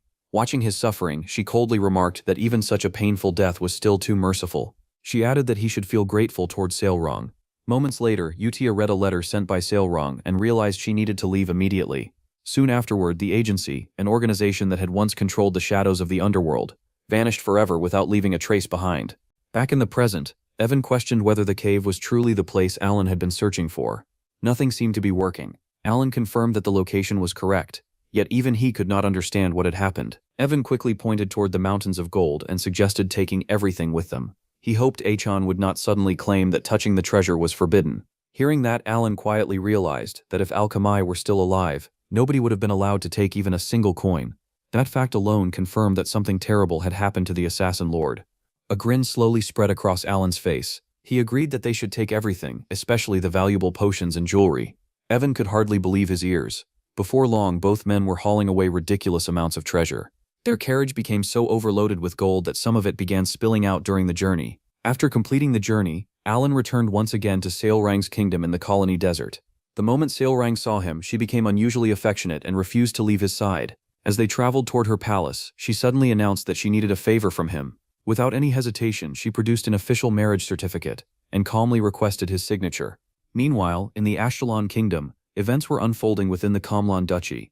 Duke Seeker received a report stating that the agency had completely disappeared. Although he considered the loss unfortunate, he accepted that their partnership had come to an end. His attention soon shifted toward Asteria. Reports confirmed that every organization worthy of receiving an abyssal body had vanished. With those groups gone, Their influence inside Asteria had effectively collapsed. The assistant apologized for the disastrous situation and admitted that the Cal faction had expanded far beyond their predictions. Duke Seeker showed no concern whatsoever. Instead, he casually released black mana and killed Man on the spot. The assistant died instantly, and Seeker immediately summoned Ingela to take over the remaining tasks. To him, the loss of a subordinate was insignificant compared to the larger experiment. The discussion then turned toward Lord Carmine. Locked inside an isolation chamber, Carmine continued absorbing the Abyss Jade. Rather than producing the expected results, the process had only filled him with anxiety and instability. The abyssal body had completely destroyed his emotional control, turning him into a violent and unpredictable existence. Even so, Seeker was not surprised. Carmine had only been a replacement after another test subject was lost. According to Seeker, every experimental subject required enough natural talent to survive the absorption of an abyssal body. Unfortunately, the specimen from the colony desert had already been lost, while the recent experiments had all failed. Out of every candidate, only Coleman could truly be considered a success. The story then shifted several weeks into the past. During that time, the Pilgrim had showered Coleman with valuable gifts and resources in exchange for assassinating Alan. Despite receiving every possible advantage, Coleman still failed to complete the mission. Returning to the present, Duke Seeker admitted that he had genuinely believed Coleman could handle the task alone. Looking back, he concluded that his only mistake had been underestimating Alan's true capabilities. Seeker then ordered Ingela to closely monitor the underworld of the colony desert. Although he claimed not to hold grudges, the situation had become increasingly irritating. He wanted the problem resolved as quickly as possible. His next instruction was even more calculated. Corrupt nobles would be sent to offer their condolences to Count Palacio. By damaging Alan's reputation and creating suspicion among the aristocracy, cracks would naturally begin forming throughout Asteria's noble society. Since Asterian nobles constantly relied on outside support, Seeker intended to use the situation to expand his influence even further. He made it absolutely clear that the operation had to succeed regardless of the cost. In his mind, every action he took served a greater purpose, and he firmly believed that everything being done was ultimately for the good of everyone. The story then shifted to Sailrong, as she proudly handed Alan a marriage certificate and asked for his signature. Our boy knows that calling her family had given her the wrong impression entirely. Deep down, he admitted that raising children was far more difficult than he had expected. However, he also knew he could not simply crush her feelings. Instead, he gently suggested that she think about it again after becoming older and more mature. He believed that in another 2 or 3 years, she would understand her emotions much better. Sailrang happily agreed to wait. Hearing such an easy answer left Alan relieved. He gently patted her head while imagining that one day she would meet someone she genuinely loved and choose that person instead. After that conversation, the group finally arrived at the Forgotten Ruins. Alan instructed Evan and Sailrang to remain outside while he entered alone. Walking deeper into the ancient ruins, he felt a familiar sense of anticipation. It was once again time to meet another mysterious existence. Upon reaching the central tower, he found himself standing face to face with the Dragon Woman, who welcomed him with visible amusement. The Dragon Woman admitted that she had been completely certain he would fail. Alan calmly responded that he had come very close to doing exactly that. Hearing his answer, she burst into laughter and remarked that such a result was only natural. After all, a mere human had been forced to stand against a god. Curious about his survival, she immediately demanded an explanation. Alan explained that he had somehow managed to use essence manifestation, though he was not entirely certain how it had happened. The moment those words left his mouth, the Dragon Woman froze in shock. She questioned whether he even understood what spirit projection was. Alan honestly admitted that he had never heard of it before. Instead of believing him, the Dragon Woman laughed even harder and accused him of lying. According to her, arrogance was a common disease among mages. She boldly declared that if Alan could truly prove such an impossible claim, she would gladly acknowledge him as her master. Her confidence immediately irritated him. Even so, he wondered whether he still possessed enough mana to demonstrate it. After a brief moment of thought, he decided there was only one way to settle the argument. Alan immediately activated his magic. Snowflake formation appeared first, then Glory of the Snowy Mountains followed. Blind Man's Fatality activated next. Finally, Ice Crystal Halberd manifested before her eyes. The overwhelming display of magical power instantly wiped the smile from the Dragon Woman's face. For several seconds, she could only stare in disbelief. Alan then calmly reminded her of the promise she had made moments earlier. Rather than accepting defeat gracefully, the Dragon Woman became furious. She accused him of deceiving her from the very beginning and insisted that he must have known about spirit projection all along. According to her, the entire situation was unfair and should not count. Despite her complaints, the evidence stood right before her eyes. Eventually, she was forced to acknowledge her defeat and reluctantly accept Achan as her master, though she continued pouting the entire time. Even after conceding, the Dragon Woman still could not believe his ignorance regarding spirit projection. She repeatedly demanded to know how he had achieved something that should have been impossible. Alan explained that he simply followed the principles she had taught him previously. He organized the incantations, memorized the names, and continued experimenting until the spells worked. To him, that process seemed completely straightforward. The dragon woman then began explaining the true nature of magic. According to her, magic was not merely a collection of principles and formulas. At its highest level, it involved accessing and manifesting laws originally engraved by the first mage who created them. Once someone fully understood the incantations, sentences, ritual gestures, and underlying principles, they could reshape and manifest the essence itself. Hearing this explanation, Alan realized that he had unknowingly been moving in that direction all along. However, the dragon woman quickly clarified something important. Before someone could manifest essence through sentences, spirit projection was normally required. She explained that spirit projection represented the memory of the very first moment a magical law had been engraved into reality. Those memories formed the foundation of every spell in existence. Through them, later generations inherited the knowledge necessary to understand magical laws. Listening carefully, Alan came to an interesting realization. Sentences actually served two separate functions. The dragon woman nodded and explained that without spirit projection, or an inherited legacy, understanding magical laws should have been completely impossible. The tiny clues she had provided during their previous meeting were nowhere near enough. From her perspective, Alan's success simply made no sense. Alan then pointed out that he had always cast spells the same way. He recited the incantations and performed the ritual gestures until understanding slowly followed afterward. At that moment, he realized that their entire approaches to magic were fundamentally different. The dragon woman believed understanding had to come first. Alan, meanwhile, achieved understanding only after repeatedly using the magic itself. That realization led him to another conclusion. Perhaps becoming a true mage through self-study alone was nearly impossible. Wanting confirmation, he asked another question. The dragon woman stared at him in complete disbelief. She genuinely could not understand how someone had managed to reach such conclusions entirely on his own. Yet A-chan simply shrugged and explained that this was how he had always learned. Before the conversation could continue, an alarm suddenly echoed throughout the ruins. The dragon woman immediately realized that her remaining time had run out. She informed Alan that they would not be able to continue their discussion for quite some time. Before disappearing, she advised him to obtain Sparrow's staff. According to her, the staff contained valuable incantations and sentences that would help him advance further. Alan wondered whether Sparrow's staff was some kind of sentient artifact. The dragon woman revealed that its original owner had implanted his own personality into the weapon. Hearing that explanation, Alan pointed out that sentences were normally secret techniques. It seemed unlikely that anyone would willingly hand them over. The dragon woman replied that the staff's owner had never found a suitable heir. By now he was probably still searching desperately for one.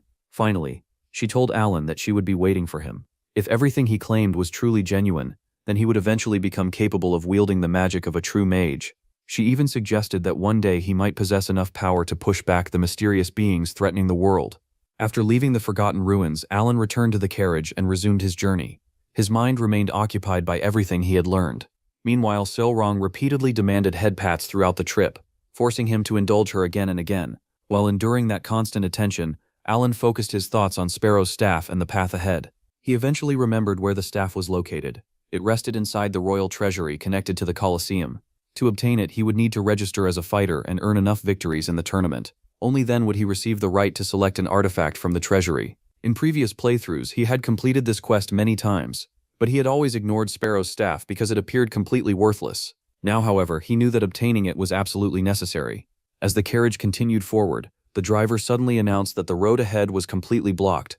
Alan decided to step outside and stretch his legs.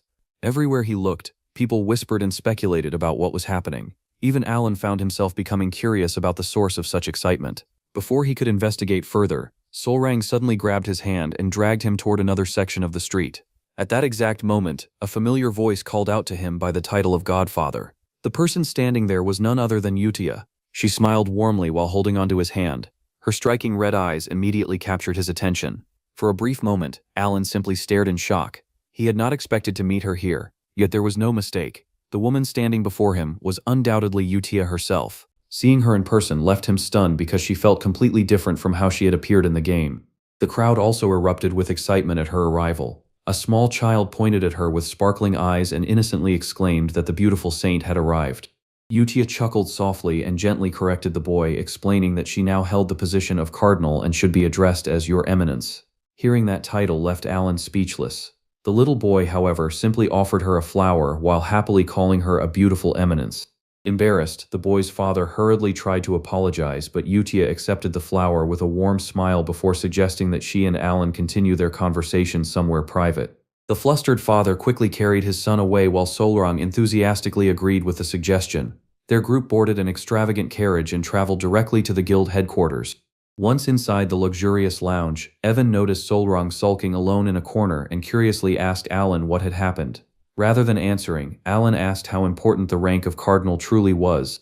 Evan explained that cardinal was the second highest position in the entire Holy Kingdom of Rosario. A single cardinal possessed enough authority to declare a holy war in the name of the church. That explanation left Alan completely speechless. The little girl he had once taken under his wing had climbed to one of the most powerful positions in the world.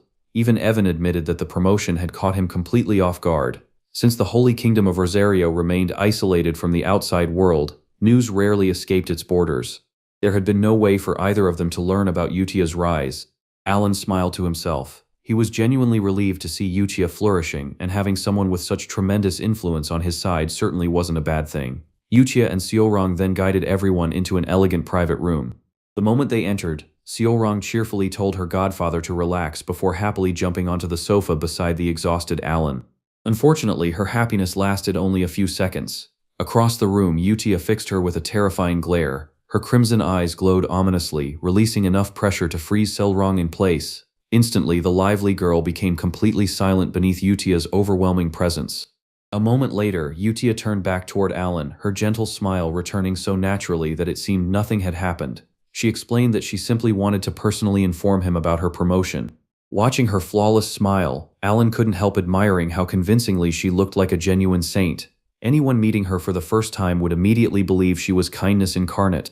Yet he still remembered the monstrous form she had taken in the game whenever her powers spiraled out of control. Comparing that terrifying image with the composed woman standing before him now filled him with quiet pride. She had truly grown into someone remarkable. The peaceful atmosphere shattered when Seorong quietly whispered that Yutia had merely used official business as an excuse to visit Alan. Yutia's sweet smile immediately sharpened as an invisible, sinister aura spread through the room. In a calm voice, she asked how Seorong dared accuse her of violating the Great Moon's directives. Terrified by the sudden shift, Seorong instantly apologized. Sensing the awkward tension, Alan carefully asked whether the two of them actually got along. The frightening aura vanished as though it had never existed. Wrapping one arm around the petrified Seorong, Yutia cheerfully claimed that they were the closest of friends. Seorong could only nod stiffly with a frightened smile. Seeking Alan's support, Seorong quickly reminded him that he had promised to consider marrying her in 2 years.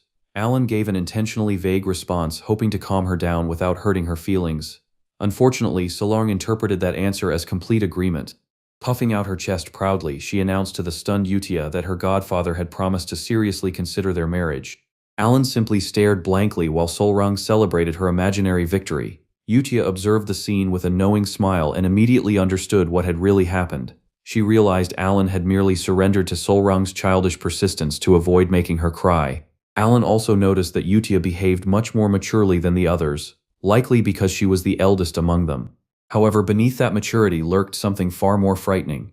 Yutia silently decided that Seorong clearly needed proper discipline for forcing their patron into such uncomfortable situations. Speaking calmly but firmly, she explained that Seorong was still far too young to even think about marriage and should stop putting Alan in such awkward positions.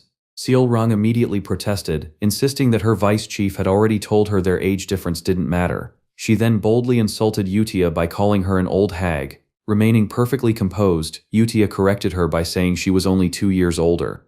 Seorong stubbornly refused to believe it and confidently declared that Rin had already revealed the truth. Becoming increasingly emotional, she insisted that Yutia had to be at least 1,000 years old. Before Seorong could finish her sentence, Yutia casually stomped one foot onto the floor. The tremendous impact shook the entire guild headquarters. The ground beneath Seorong instantly collapsed into a massive crater, sending her crashing straight through to the floor below.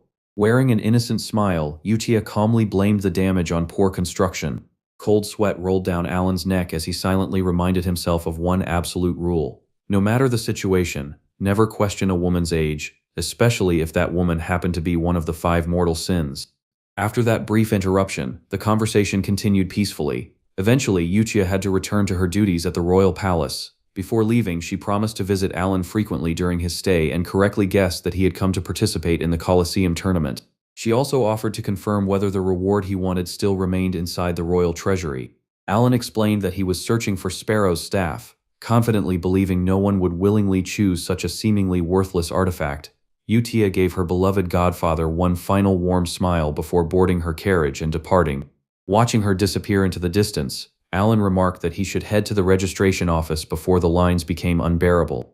Now that she had recovered from her unexpected fall, Solrang confidently dismissed his concern and assured her godfather that registration would only take a moment. Sure enough, they soon arrived at the magnificent Colosseum, the stage where Alan's next objective awaited him.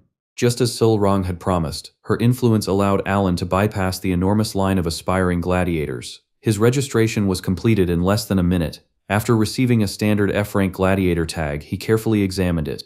To gain access to the royal treasury, he first needed to climb all the way to A rank. Considering his current strength, the goal seemed entirely achievable. 2 days later, the packed stadium buzzed with anticipation. The announcer welcomed the roaring audience to the brutal F-rank deathmatch, proudly declaring it to be the bloodiest competition of them all. The spectators exploded with excitement, eager to witness carnage unfold before their eyes. The announcer further explained that the victor of the massive battle royale would advance directly to D rank, skipping a significant portion of the normal promotion process. He then reminded every contestant that the smartest strategy in a free-for-all was to eliminate the strongest opponent first. As soon as the signal was given, dozens of fighters charged straight at Alan with weapons raised. Standing completely still, Alan calmly watched the overwhelming wave of opponents rush toward him. Our boy immediately realized that his usual high-powered single-target spells would be ineffective against so many opponents at once. What he needed was a wide-area attack capable of defeating every gladiator in a single strike. As dozens of fighters charged him with spears, swords, and axes raised high, dark mana gathered around his glowing fingertips. Calmly deciding to end the battle before it truly began, he chanted his incantation and combined Constellation of Snowy Lances with Ice Crystal. A violent eruption of freezing mana burst from beneath the arena, splitting the ground apart under immense pressure. A colossal pillar of jagged ice shot high into the sky, lifting Alan to its peak while every gladiator stared upward in stunned disbelief. Alan clenched his fist and poured even more mana into the towering structure, reinforcing its foundation before activating the compression sequence. The massive pillar groaned violently as it collapsed inward, shrinking into a dense sphere of swirling frozen energy. Alan created a vacuum around the sphere and continued compressing it until the enormous construct had become nothing more than a tiny shimmering orb of absolute cold. Then he unleashed its final form. Primordial regression. With nothing more than a flick of his wrist, the super-condensed sphere plunged toward the center of the arena. Countless razor-sharp ice shards exploded outward like a frozen storm, raining across the battlefield as the audience erupted into deafening cheers. When the icy mist finally cleared, defeated gladiators lay scattered throughout the devastated arena. Only one man remained standing. Alan.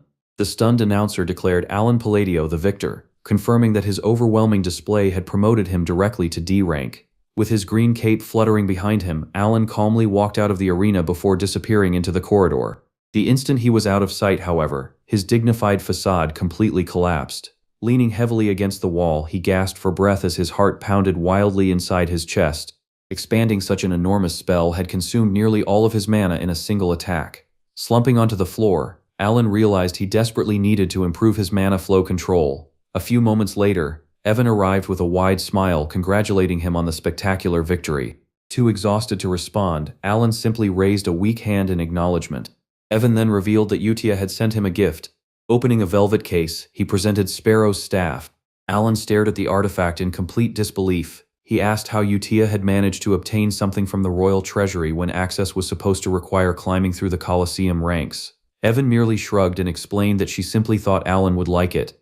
Looking at the ancient staff, Alan couldn't help smiling. Receiving a gift from his eldest daughter felt far warmer than he had expected. The following day, after recovering enough mana, Alan attempted to awaken the artifact. Dark mana flowed into the staff as purple smoke coiled around its shaft. A crimson glow slowly lit the hollow eyes of the skull decorating its tip. Suddenly, an audible click echoed through the room as the skull's jaw opened for the first time in centuries. A grumpy voice demanded to know who had disturbed its sleep.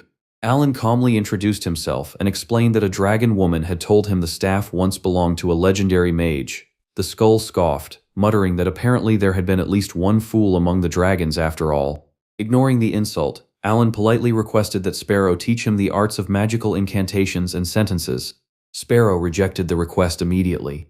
The ancient staff declared that the idea was absurd. It had neither the ability nor the desire to pass down its legacy and angrily ordered Alan to leave it alone. The room fell silent until another knock echoed from the doorway. Evan entered carrying urgent news. An A-rank gladiator named Filcian had formally challenged Alan to a duel. Presenting a crimson challenge card, Evan showed him the single word written across its surface. Alan frowned in confusion. As a newly promoted D-rank gladiator, he should never have been challenged by an A-rank fighter. Such a match violated the Colosseum's normal customs and reeked of hidden motives. Evan agreed completely. No A-rank gladiator would ever risk his prestigious position without a compelling reason. Unlike Evan, however, Alan immediately recognized the opportunity hidden behind the challenge. If he accepted and won, he could completely bypass the long climb through the lower ranks and reach the upper divisions almost instantly. Lifting the silent Sparrow's staff, Alan proposed a wager. If Sparrow truly believed he lacked talent, then it could simply watch the upcoming duel and judge him afterward. The skull let out a crackling laugh as one ruby eye gleamed brightly. It admitted that the proposal sounded entertaining enough. The next day, motivated by their bet, Alan entered the Grand Colosseum once again. The announcer introduced him as the newly promoted D-rank gladiator, Alan Palladio, a man whose reputation had already spread throughout the kingdom. His opponent, Filcian, was presented as an experienced A-rank gladiator eager to prove that the Count's fame was nothing more than exaggerated rumors. In reality, Filcian had another objective. A new Baba Yaga would soon be selected from among the A-rank gladiators, and defeating the famous Count Palladio would dramatically increase his chances of earning that prestigious title. Standing at the center of the arena, the two men faced one another. Filcian radiated complete confidence while Alan remained perfectly calm. The moment the duel began, Alan flooded the battlefield with freezing mana. Already prepared for that very strategy, Filcian, a proud warrior of the Flame Beast tribe, unleashed a tremendous vortex of blazing fire. The spectators roared with excitement as flames and ice collided, filling the entire stadium with thick clouds of steam. Filcian smirked confidently. His flames completely overwhelmed Alan's ice, dispersing the attack with ease. Believing victory was already within reach, he immediately charged through the smoke with both flaming swords raised overhead, determined to finish the duel in a single strike. Alan, however, had already begun constructing an entirely different spell. Using lightning alignment, brilliant blue electricity surged around his body as he slowly rose into the air. Filcian froze. He had prepared countless counters against ice magic, but he had never expected Alan to possess a second elemental affinity. Grinding his teeth, he accelerated forward, hoping to strike before the spell could be completed. But he was already too late. Fusion. The moment the spell activated, Alan invoked Panta. An immense surge of blue lightning exploded outward. His hair instantly turned white as his entire body transformed into the form of the lightning god itself. Now existing as living lightning, Alan accelerated to an impossible speed, effortlessly passing straight through Filcian's attack. The A-rank gladiator stared in disbelief after striking nothing but empty air. Before he could even turn around, Alan had already materialized behind him while the atmosphere crackled with violent electricity. Filcian had never heard of magic capable of transforming a human body itself. Meanwhile, Alan's unstable lightning form flickered violently, threatening to collapse at any moment. Ignoring the strain, he launched his attack. A relentless barrage of electrified strikes crashed into Filcian faster than the eye could follow. Lightning surged through his body with every blow, overwhelming his defenses before he could properly react. Desperately attempting to fight back, Filcian found every guard shattered beneath the continuous assault until the final strike blasted him across the arena. He crashed onto the stone floor, twitching helplessly in defeat. Silence filled the stadium. Only after several stunned moments did the announcer finally recover his voice and declare the victor. Alan Palladio had defeated an A-rank gladiator. Alan's transformation dissolved the moment the battle ended. His restored body was covered in blood, with deep wounds torn open by the overwhelming strain of the spell. He realized just how narrowly he had escaped death. Transforming a physical body into pure magic required twisting the very laws of nature, making the technique inherently self-destructive. The lightning alignment taught by Sparrow temporarily replaced the caster's body with a current of pure mana infused with the lightning element. The following incantations fused that mana with the essence of lightning itself. By manifesting that essence in the form of the lightning god, the caster literally became lightning and gained its properties. The spell Sparrow had offered as their wager was an impossibly advanced manifestation of essence, forcing Alan to comprehend its true principles the instant he activated it. Had he misunderstood even a single concept or lacked mastery over mana alignment, his body would have scattered into the air like exploding fireworks. Somehow he maintained the transformation just long enough to secure victory. Although he left the arena alive, the danger had not truly passed. Lightning was an unstable element, and even the slightest mistake while reconstructing his body could have killed him instantly. After returning to the guild headquarters, Sior Lang burst into tears the moment she saw her godfather covered in blood. Once he had been wrapped in bandages and given healing potions, Alan reassured the sobbing girl that he had survived. Even so, he could not shake a troubling thought. He wondered whether Sparrow had intentionally taught him a spell that was meant to kill its user. Despite those doubts, the wager had been settled. Wearing a smug smile, Alan reminded the grumbling staff that he had won fair and square. After recovering the following day, he and Sior Lang traveled to the royal palace to claim his reward. Alan could not help noticing that everything somehow happened much faster whenever Sior Lang was involved. What should have taken at least a week had been completed almost overnight thanks to the influence of the first Baba Yaga. Sior Lang proudly accepted the compliment before moving far too close to him, forcing Alan to cough awkwardly. During the trip, he established a telepathic connection with Sparrow and reminded the staff about their agreement. Sparrow reluctantly asked what he wanted before suddenly offering to make Alan its heir, even imagining him dressed as a magical girl. Alan immediately shut the idea down, reminding Sparrow that they had already agreed to postpone that discussion. The ancient staff complained that losers should not be treated so disrespectfully. Sparrow continued boasting that its magical laws were unmatched and that together they could surpass every mage alive. Although Alan genuinely desired that power, he wanted nothing to do with Sparrow's suspicious inheritance contract. Before agreeing to anything, he would first consult the Dragon Woman. Mocking Sparrow with its own words, Alan claimed that he was far too stupid to become its heir. The staff immediately panicked, frantically apologizing and pleading with him to reconsider. Not long afterward, they arrived at the magnificent royal palace. As Sior Lang practically carried Alan inside, Evan waved goodbye while the jealous Sparrow continued complaining about being left behind with him.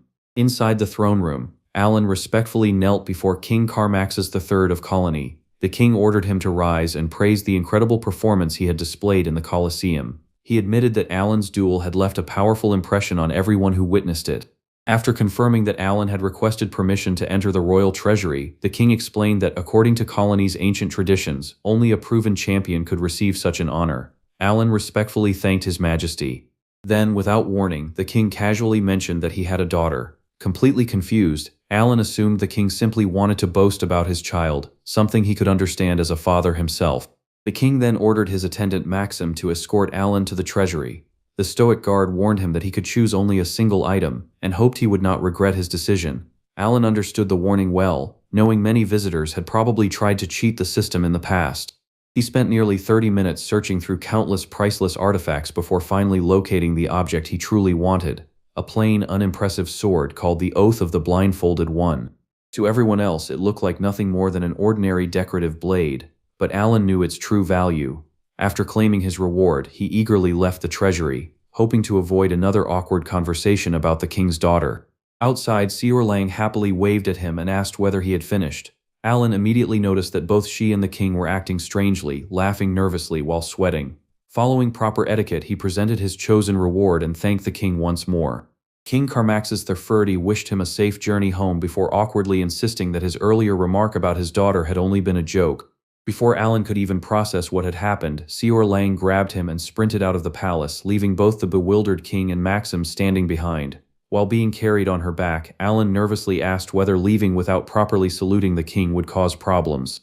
Sior Lang cheerfully explained that as the first Baba Yaga, she had personally been exempted from such formalities by the king himself. Still suspicious, Alan asked what they had discussed while he was inside the treasury. Sior Lang simply giggled and claimed they had talked about food and other unimportant things.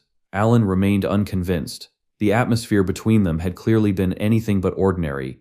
Back inside the throne room, King Carmaxus III reflected on the terrifying conversation he had just endured with Sior Lang. Although she had smiled pleasantly throughout their discussion, he now realized that it had all been a facade.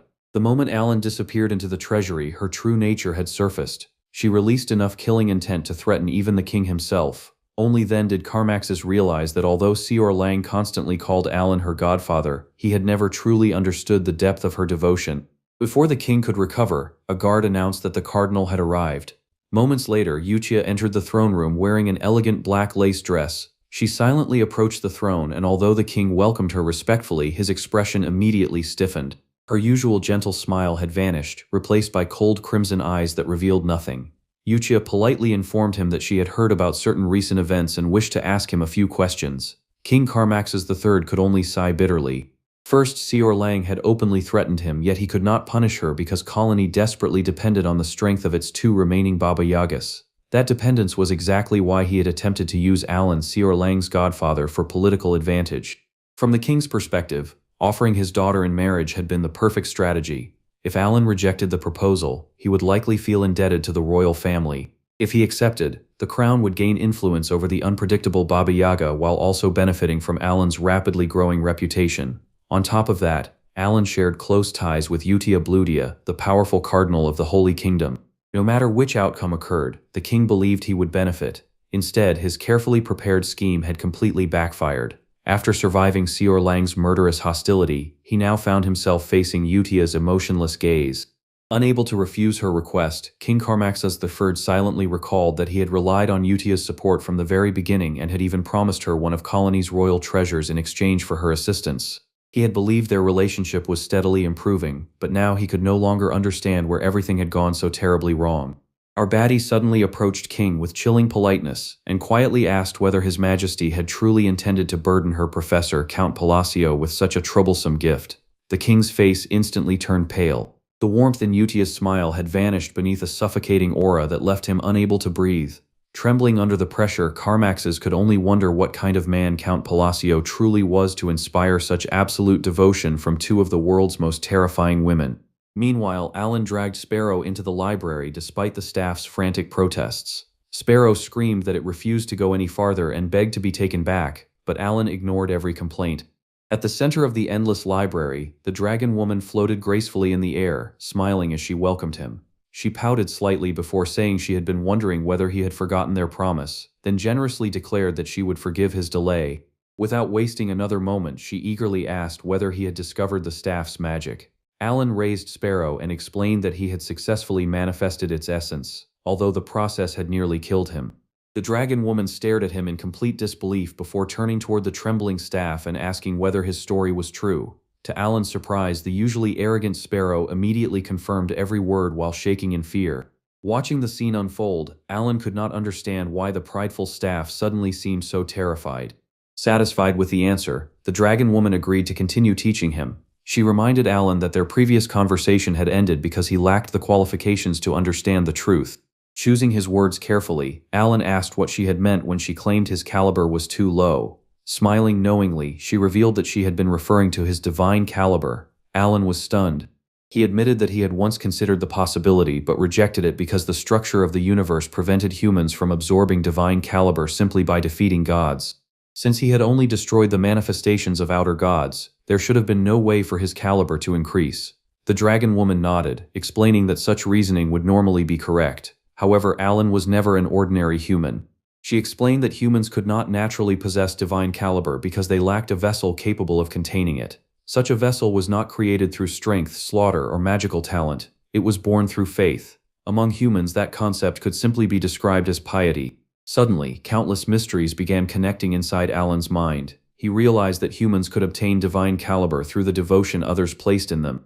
The dragon woman confirmed his conclusion and explained that without divine caliber, Alan would never have been able to perceive her existence in the first place. That was precisely why she encouraged him to confront the outer gods.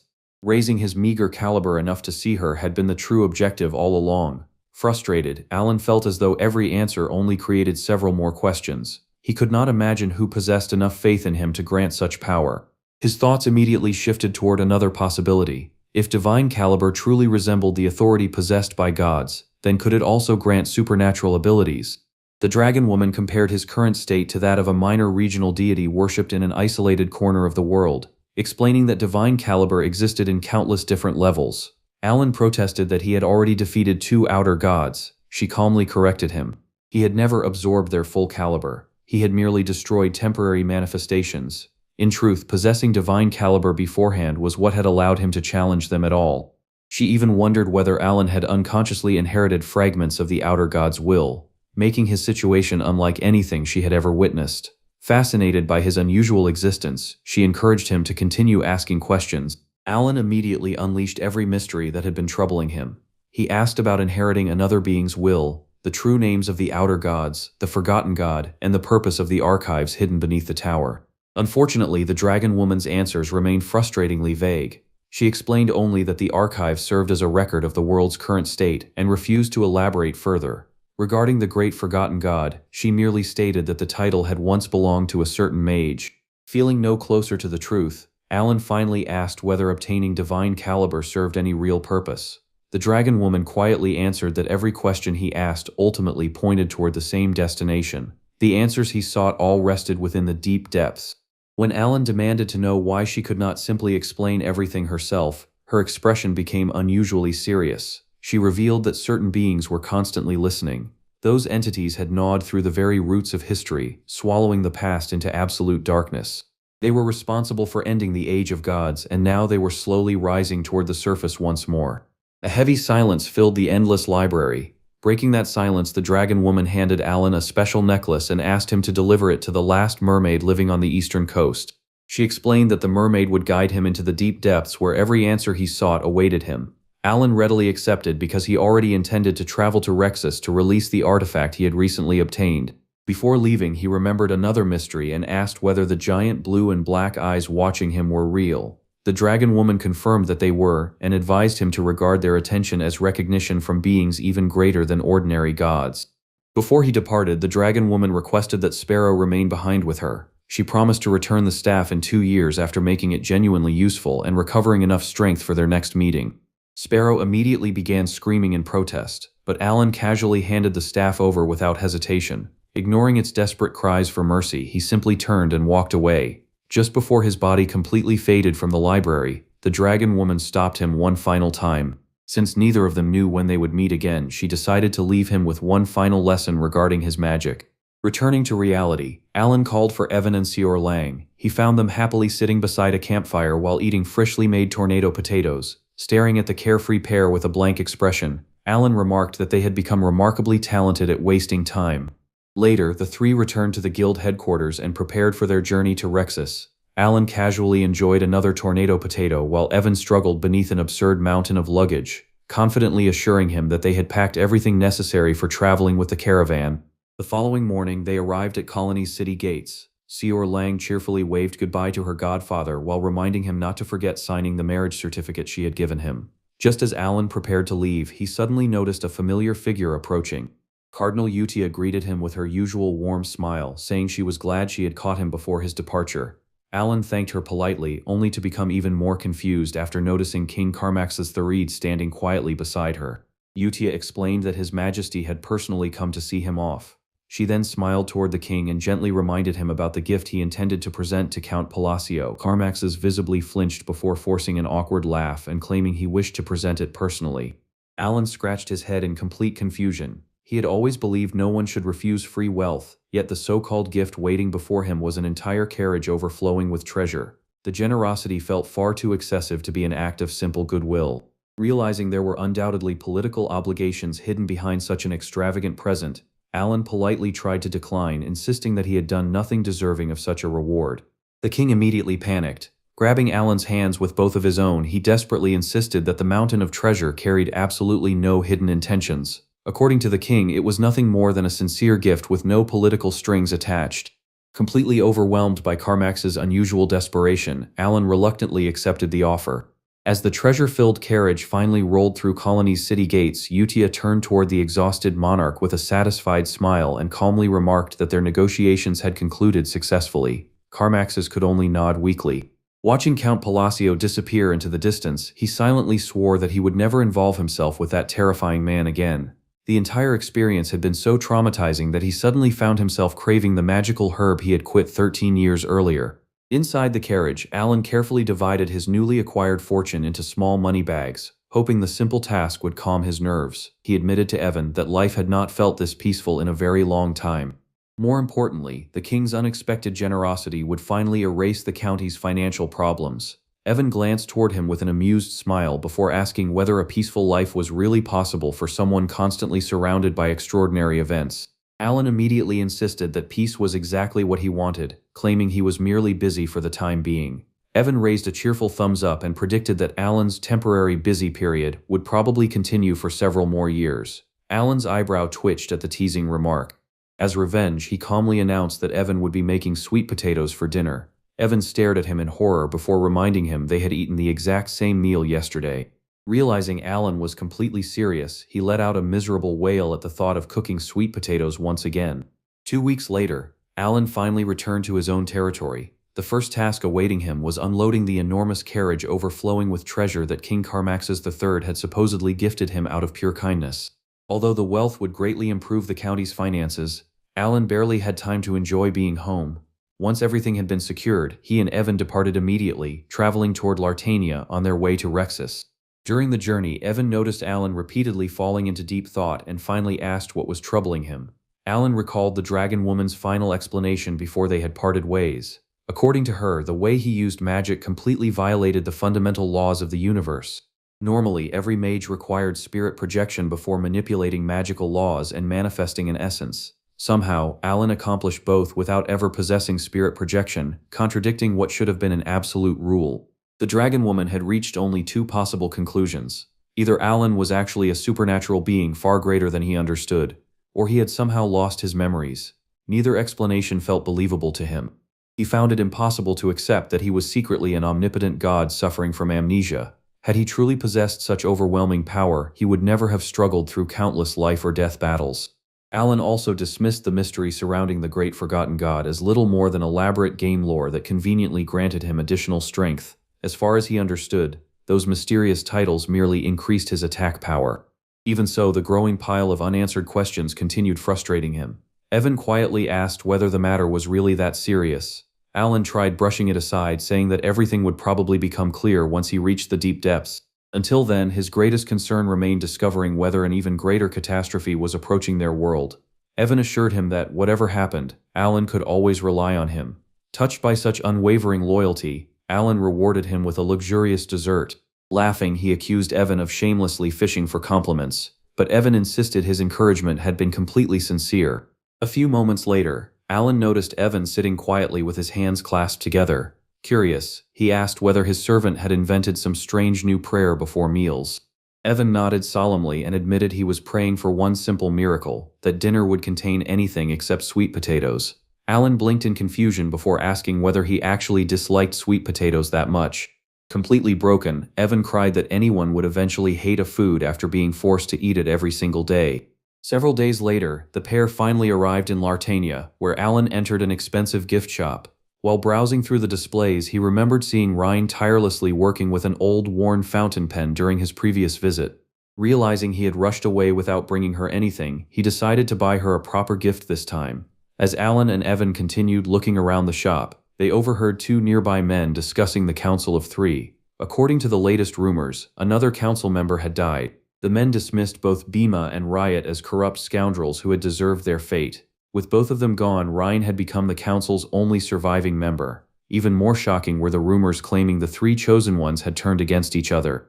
Disturbing images immediately formed inside Alan's mind. He pictured Bhima and Riot lying lifeless on the ground while Ryan stood nearby with an emotionless expression. Cold sweat slowly trickled down his face as he wondered why she would murder her own fellow council members.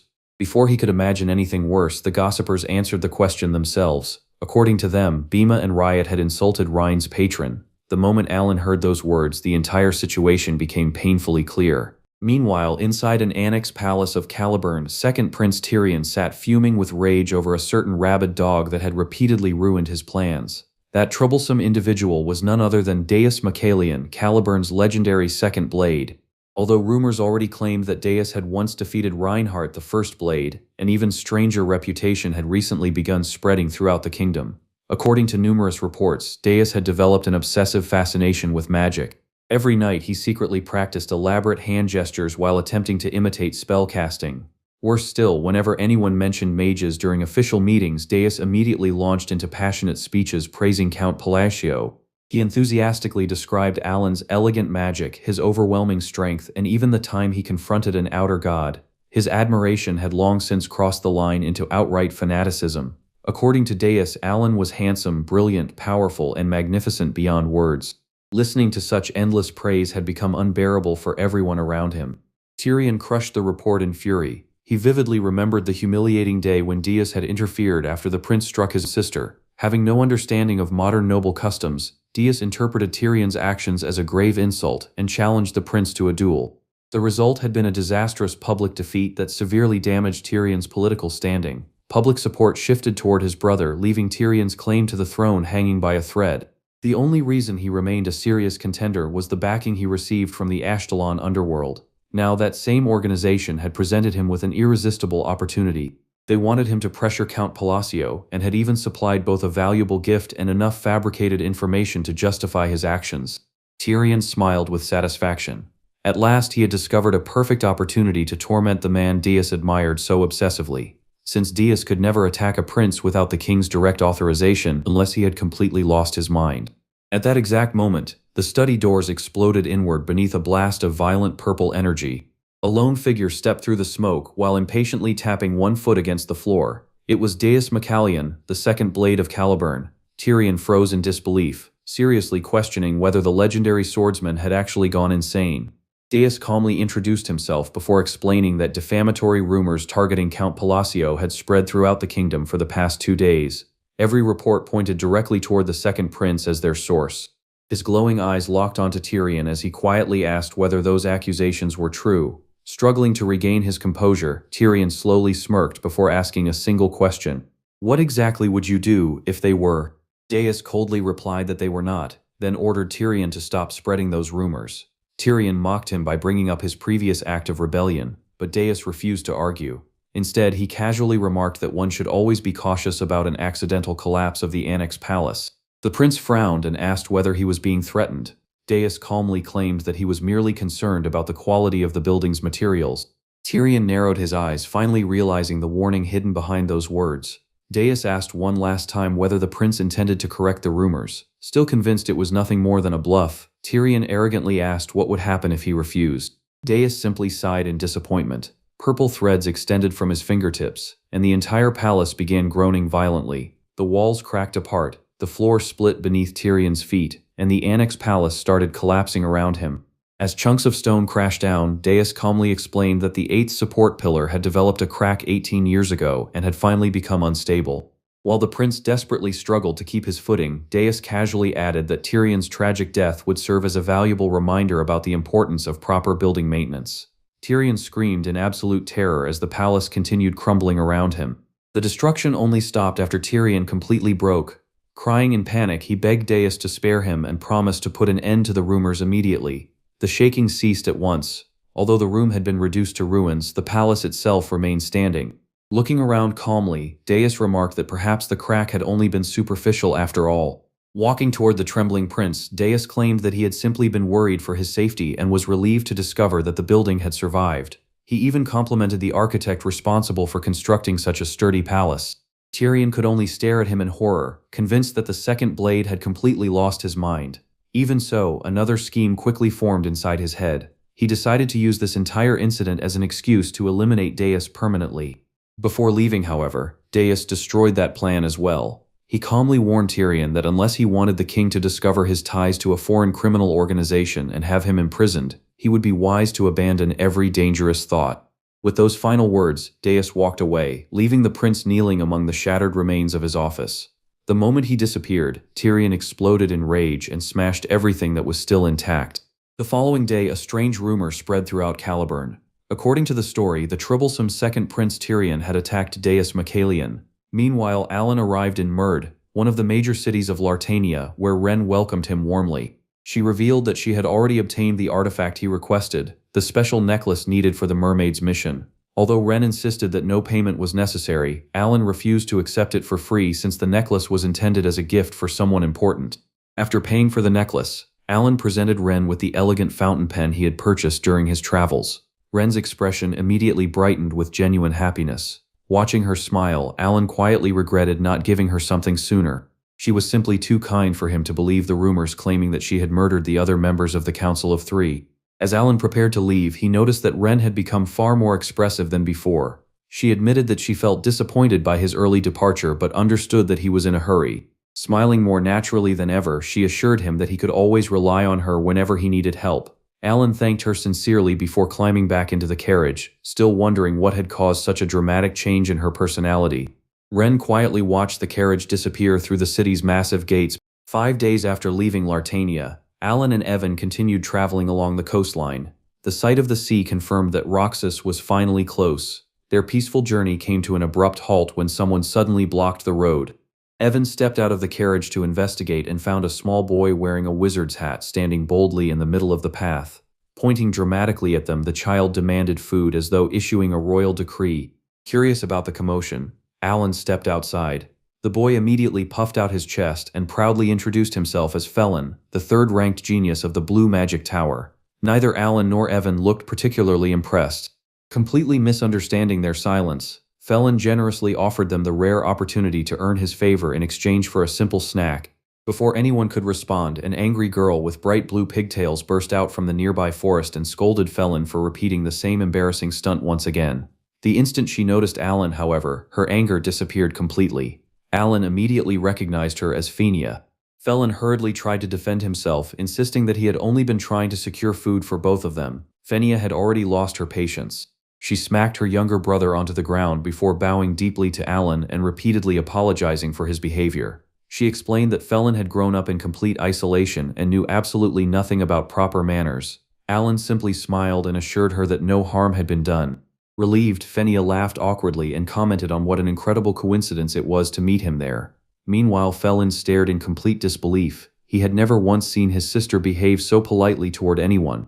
He pointed out that she had slapped a noble only the previous day and regularly beat him with her staff as well. Evan silently concluded that both siblings were equally strange.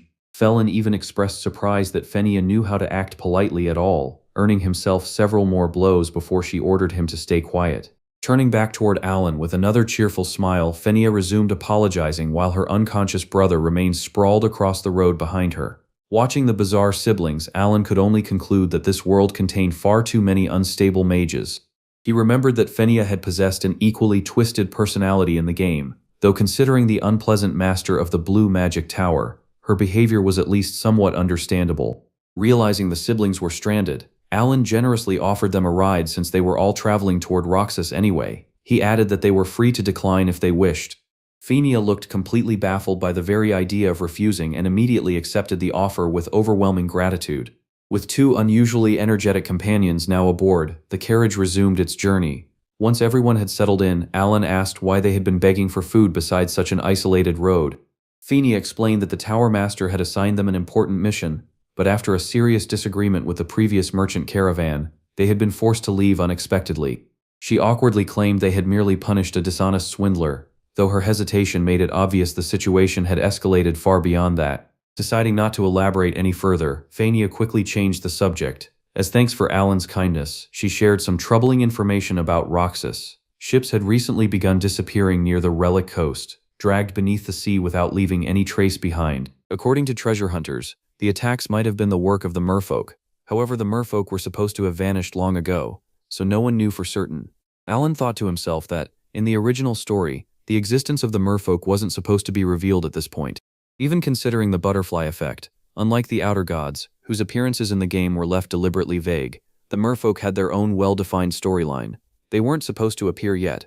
Realizing this, Alan came to a simple conclusion. It was a sign that another outer god might appear instead. Eventually, the carriage reached the port of the Kimin territory on the outskirts of Raxus. From there, the group needed to board a ship bound for the capital. After finding a suitable vessel, they asked the captain about the fare. Without the slightest hesitation, the man demanded 100 gold coins per passenger, leaving everyone speechless. He unapologetically declared that the ship belonged to him, so the price did as well. Anyone unwilling to pay could simply wait 2 weeks for the next ferry. Knowing they could not afford such a delay, Alan reluctantly handed over 400 gold coins. Evan protested that the price was nearly 10 times the normal fare, but Alan calmly explained that waiting another 2 weeks was completely impossible. Silently, he thanked King Carmax's Threed of Colony, whose generous gift now financed the expensive journey. Only after paying did Alan realize he probably hadn't needed to cover the fares for 2 wealthy mages from the Blue Magic Tower. Soon afterward, the ship finally departed, carrying them toward the capital of Raxus. By the following day, Evan had become completely overwhelmed by seasickness. Alan, however, felt perfectly comfortable. For the first time, he appreciated the tiny manticore living within him, which apparently protected him from seasickness. Fenia was equally miserable. while Felon repeatedly shook her in a completely useless attempt to help. Their peaceful voyage ended without warning when another ship rapidly approached from the side. Before anyone could react, cannonballs slammed into their vessel. The enemy ship rammed directly into them, throwing everyone across the deck. The greedy captain immediately panicked, unable to understand who would dare attack them in open waters. Alan instantly stood as armed pirates swarmed aboard, attempting to seize control before sinking the vessel. The pirates quickly overwhelmed the deck. Evan and Fenia were still incapacitated by seasickness, leaving Alan badly outnumbered. He prepared to cast magic but realized that using excessive force could easily destroy their own ship as well. Before he could act, one pirate slipped behind him and pressed a sword against his throat, warning him not to move. Remaining calm, Alan patiently waited for an opportunity to strike back. Once the pirates secured the ship, their own vessel pulled alongside. The cowardly captain immediately begged for mercy and offered everything aboard. He even betrayed his own passengers, eagerly revealing that the ship carried several mages along with a noble who could be sold for an enormous fortune. In exchange, he asked only to spare his own life and ship. Bound hand and foot, Evan stared at the captain in disgust, while Alan simply concluded that such betrayal was entirely predictable. While the negotiations continued, Fenia quietly recovered enough to secretly break the magical restraints binding her. Alan noticed immediately and prepared to launch a counterattack. Before either of them could move, however, an enormous trident crashed into the deck with deafening force. The captain looked upward in terror, while Fenia immediately recognized the weapon and whispered the title of its owner, the Sea King. A towering man stepped aboard the ship, radiating overwhelming pressure. He was the legendary pirate ruler who had united 6 of the 7 archipelagos, personally slain more than 50 pirate captains and sunk countless vessels. Known throughout the seas as the Demon of the Seas, he now stood directly before them. Still desperate to survive, the captain immediately pointed toward Alan and identified him as the noble aboard the ship. Fenia watched in horror, convinced everyone was about to die. Instead, the Sea King carefully studied Alan for a moment before breaking into a broad grin. To everyone's complete astonishment, Alan greeted him by name. Radan. The massive pirate walked forward with a cheerful smile, asking what Alan was doing there. His own crew stood frozen in disbelief, unable to understand why their terrifying captain was behaving so warmly toward a complete stranger. Fenia and Felon were equally stunned that the count traveling with them apparently knew the greatest calamity in all of Raxus. Laughing heartily, Radan sliced through Alan's ropes before complaining that Alan should have informed him about his arrival. He explained that he had originally planned to contact after finishing some business, but considered this unexpected reunion far more fortunate. At that moment, Alan finally understood. In the original game, Radan had only ever appeared in his monstrous form. Seeing his distinctive white hair and unique eyes in person allowed Alan to recognize him immediately. The journey had suddenly become much more interesting than expected. Radan then cheerfully slapped the seasick Evan on the shoulder while greeting him as Uncle Evan. Evan thanked him for rescuing the Count, only for Radan to grin and remark that one matter still remained unfinished. Turning toward the cowardly captain, he killed the man instantly without the slightest hesitation. Looking down at the corpse with a chilling expression, Radan quietly asked whether anyone who intended to sell his own employer truly deserved to keep living. Moments later, his terrifying expression disappeared beneath another cheerful smile. Radan announced that he would personally escort his boss all the way to Raxus, though before that he insisted they first visit his headquarters within the first archipelago so they could properly catch up. Alan reluctantly agreed while inwardly panicking over Radan's horrifying brutality. He quietly wondered whether the pirate had already become one of the 5 mortal sins. Half a day later, their ship entered an enormous harbor overflowing with activity. Evan and Fenia staggered onto solid ground with obvious relief, while Felon stared in amazement at the massive settlement surrounding them. Alan, however, found himself admiring something entirely different. Rather than resembling the lawless pirate haven he had expected, the city appeared remarkably organized and efficiently planned. This was the first archipelago, the capital of Radan's newly united pirate nation. Far away beneath the moonlight, another island still remained beyond the Sea King's control. The 7th archipelago continued serving as the headquarters of the infamous Sea Wolf pirates. Inside their fortress, an emergency meeting was already underway. A subordinate reported that several merchant ships had disappeared without making contact, confirming that something had gone terribly wrong. Their captain, a menacing man equipped with a massive golden mechanical hook, immediately demanded to know whether the supply ships had been ambushed. That man was Turtigan the Destroyer, the ruthless leader of the Sea Wolf pirates. He had already concluded that only one person could possibly be responsible, Radan. Consumed by rage, Turtogan silently gestured for the messenger to approach. The nervous pirate obeyed, asking what his captain required. Without speaking another word, Turtogan suddenly seized the man's face with his mechanical hand and slammed him violently into the floor. Electricity crackled from the mechanism, killing the subordinate instantly. His mangled corpse collapsed onto the ground before Turtogan casually kicked it aside and ordered the others to throw out the trash. After calming himself, Turtogan demanded to know how many offerings were still required. The answer immediately darkened everyone's expressions. At least 1,500 more. Turtogan roared in fury after learning that more than 20,000 sacrifices had already been offered without reaching the required number. Deep inside, desperation steadily grew. He knew Redan could invade his territory at any moment. His first mate attempted to reassure him by pointing out their greatest weapon, an army of monstrous fishermen capable of completely dominating the seas. Outside the fortress, those horrifying fishermen devoured piles of human corpses. Confidently, the first mate declared that those monsters would stop Redan's legendary fleet, the White Moon. Turtogan, however, knew far better. Ordinary numbers would never be enough against a monster like Redan. His thoughts drifted back to the beginning of Redan's conquest. 6 pirate captains, including a still two-armed Turtogan, had united their fleets in one final attempt to stop him. Even captains blessed by Cleiad, the goddess, had been effortlessly slaughtered. Redan tore through their combined armada like a living natural disaster. Turtogan could never erase those memories. Dozens of warships had been annihilated before his eyes, and Redan had personally severed both of his arms. Broken and bleeding upon a deserted shore, Turtogan had screamed Redan's name while swearing vengeance. Then a mysterious voice emerged from the darkness. It calmly asked whether he desired power. Exhausted and barely alive, Turtogan demanded that the unseen figure reveal itself. A robed individual slowly stepped forward while carrying a grotesque mask that appeared to scream endlessly. The stranger promised not only enough power to kill Redan, but enough strength to conquer the entire world itself. The mysterious figure instructed Turtogan to continue feeding human flesh to the fishermen. Once enough souls had been gathered and those creatures had completely placed their trust in him, the stranger promised that Turtogan himself would ascend into a god. Back in the present, Turtogan silently studied the sinister mask. Only 1,500 more souls were needed before everything would be ready. As the artifact pulsed with an unnatural glow, a cruel plan slowly formed in his mind, and a wicked smile spread across his face. Meanwhile, Alan explored Redan's domain within the first archipelago. The Pirate King's capital was astonishingly clean and orderly, making Alan wonder whether Redan suffered from an extreme obsession with cleanliness. Proudly pointing toward an enormous mansion, Redan welcomed Alan to his home before eagerly leading him and the still exhausted Evan inside. The mansion itself was just as spotless as the city outside, with perfect symmetry in every direction. After offering refreshments and allowing Fenia and Felon to rest from their severe seasickness, Redan finally asked why Alan had boarded that particular ship when his destination had been Raxus all along. Alan innocently explained that the captain had claimed the ship was sailing there. Redan stared at him in disbelief before revealing the truth. That vessel had actually been transporting supplies to the Sea Wolf pirates. Only then did Alan and Evan realize they had been completely deceived. Evan nearly exploded in frustration after remembering the 400 gold coins they had wasted. Redan calmly explained that he had originally been heading there to intercept the shipment because it was carrying human flesh. Finding Alan aboard had been nothing more than an unbelievable coincidence.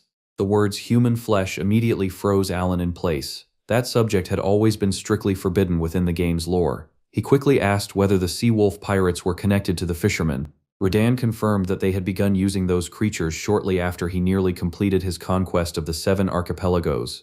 The horrifying pieces immediately came together inside Alan's mind. Fishermen consuming human sacrifices could only mean one thing. Achon Outer God. The Sea Wolf pirates were gathering sacrifices to summon a world-ending existence. If that being descended successfully, the entire region could be destroyed. Redan calmly explained that, now that their supply route had been cut off, he intended to execute every member of the Sea Wolf pirates. Smiling warmly, he even thanked Alan for unknowingly giving him the perfect opportunity to take revenge. Alan had absolutely no memory of helping him, but regardless, stopping those sacrifices had now become his highest priority.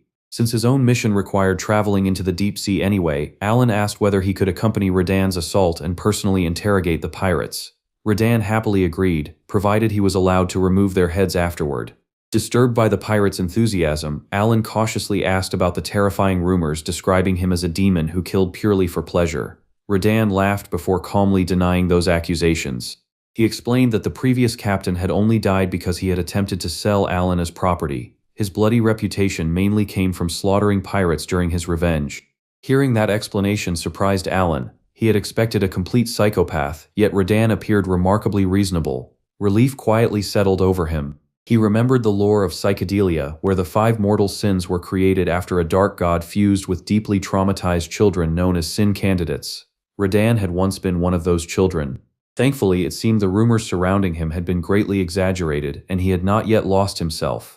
Thinking back on all the children he had sponsored, Alan admitted to himself that every single one of them had somehow developed rather unusual personalities. Ironically, Radan found Alan to be the strange one instead. He confessed that he had once suspected Alan possessed hypnosis magic because every child sponsored by him experienced an overwhelming personality change afterward. Completely unable to understand the bizarre accusation, Alan hurriedly changed the subject. Before attacking the Seawolf pirates, he asked Radan for one more favor. He first needed to travel to Raxus and meet someone. When Radan asked who could possibly be so important, Alan answered without hesitation. Alexian, the master appraiser. Although Radan admitted he had never heard the name before, he promised to make the arrangements immediately. After encouraging Evan to get some proper rest, Alan retired to his assigned room and collapsed onto the bed, grateful to finally sleep on a real mattress again after so many exhausting journeys. While resting, Alan carefully thought about his next objective. Rare artifacts such as the ring left behind by Heinkel required the expertise of a true master appraiser. Alexian ranked among the finest in the world. Unfortunately, Alan remembered him from the game as one of the most irritating NPCs ever created. He assigned prices entirely according to his own mood and seemed deliberately designed to frustrate players. Alan even remembered countless forum posts begging the developers to allow players to attack him. To make matters worse, Alexian secretly financed numerous criminal organizations, making him almost impossible to locate. Alan sighed deeply, already preparing himself to endure whatever insults awaited him. The following morning, Radan cheerfully greeted Alan before proudly announcing that he had already brought the person he requested. Alan turned around and froze. Radan was casually holding a screaming man by the collar. It was Alexian. Alan couldn't even begin to understand how Radan had managed to locate and kidnap one of the world's best hidden underworld financiers in a single night. Later, the three gathered inside Radan's lounge. Alan calmly requested an appraisal while Alexian trembled violently across the table. His hands shook so badly that he accidentally dropped the sword before scrambling onto the floor and begging desperately not to be killed. Leaning closer with a terrifying smile, Radan asked why Alexian was behaving so dramatically when he had invited him with perfect courtesy. The terrified appraiser immediately agreed that the invitation had indeed been extremely polite.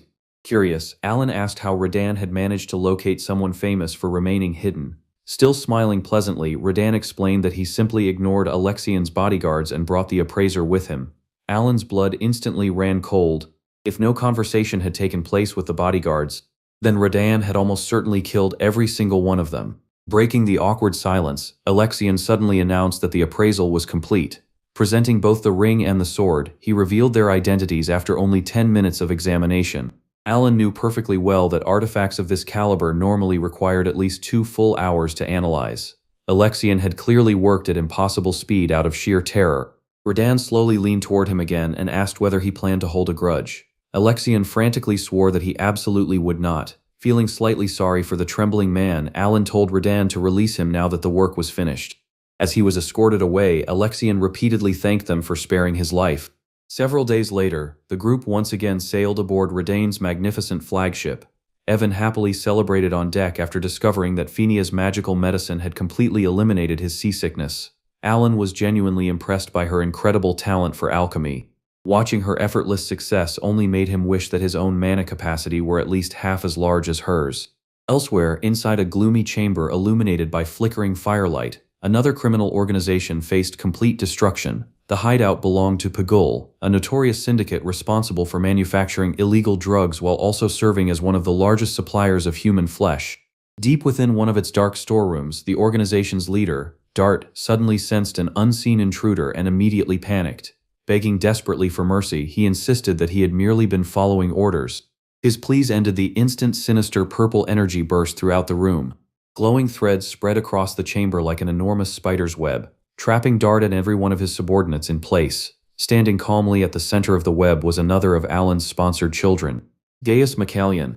Without hesitation, Deus asked one of his operatives whether they had discovered what they were looking for. The subordinate reported that this location was not Pagul's true headquarters, however their investigation had uncovered something far more valuable. Several Asterian nobles had secretly commissioned the organization's crimes. The operative added that another agent named Yuna was already investigating those higher-ranking conspirators.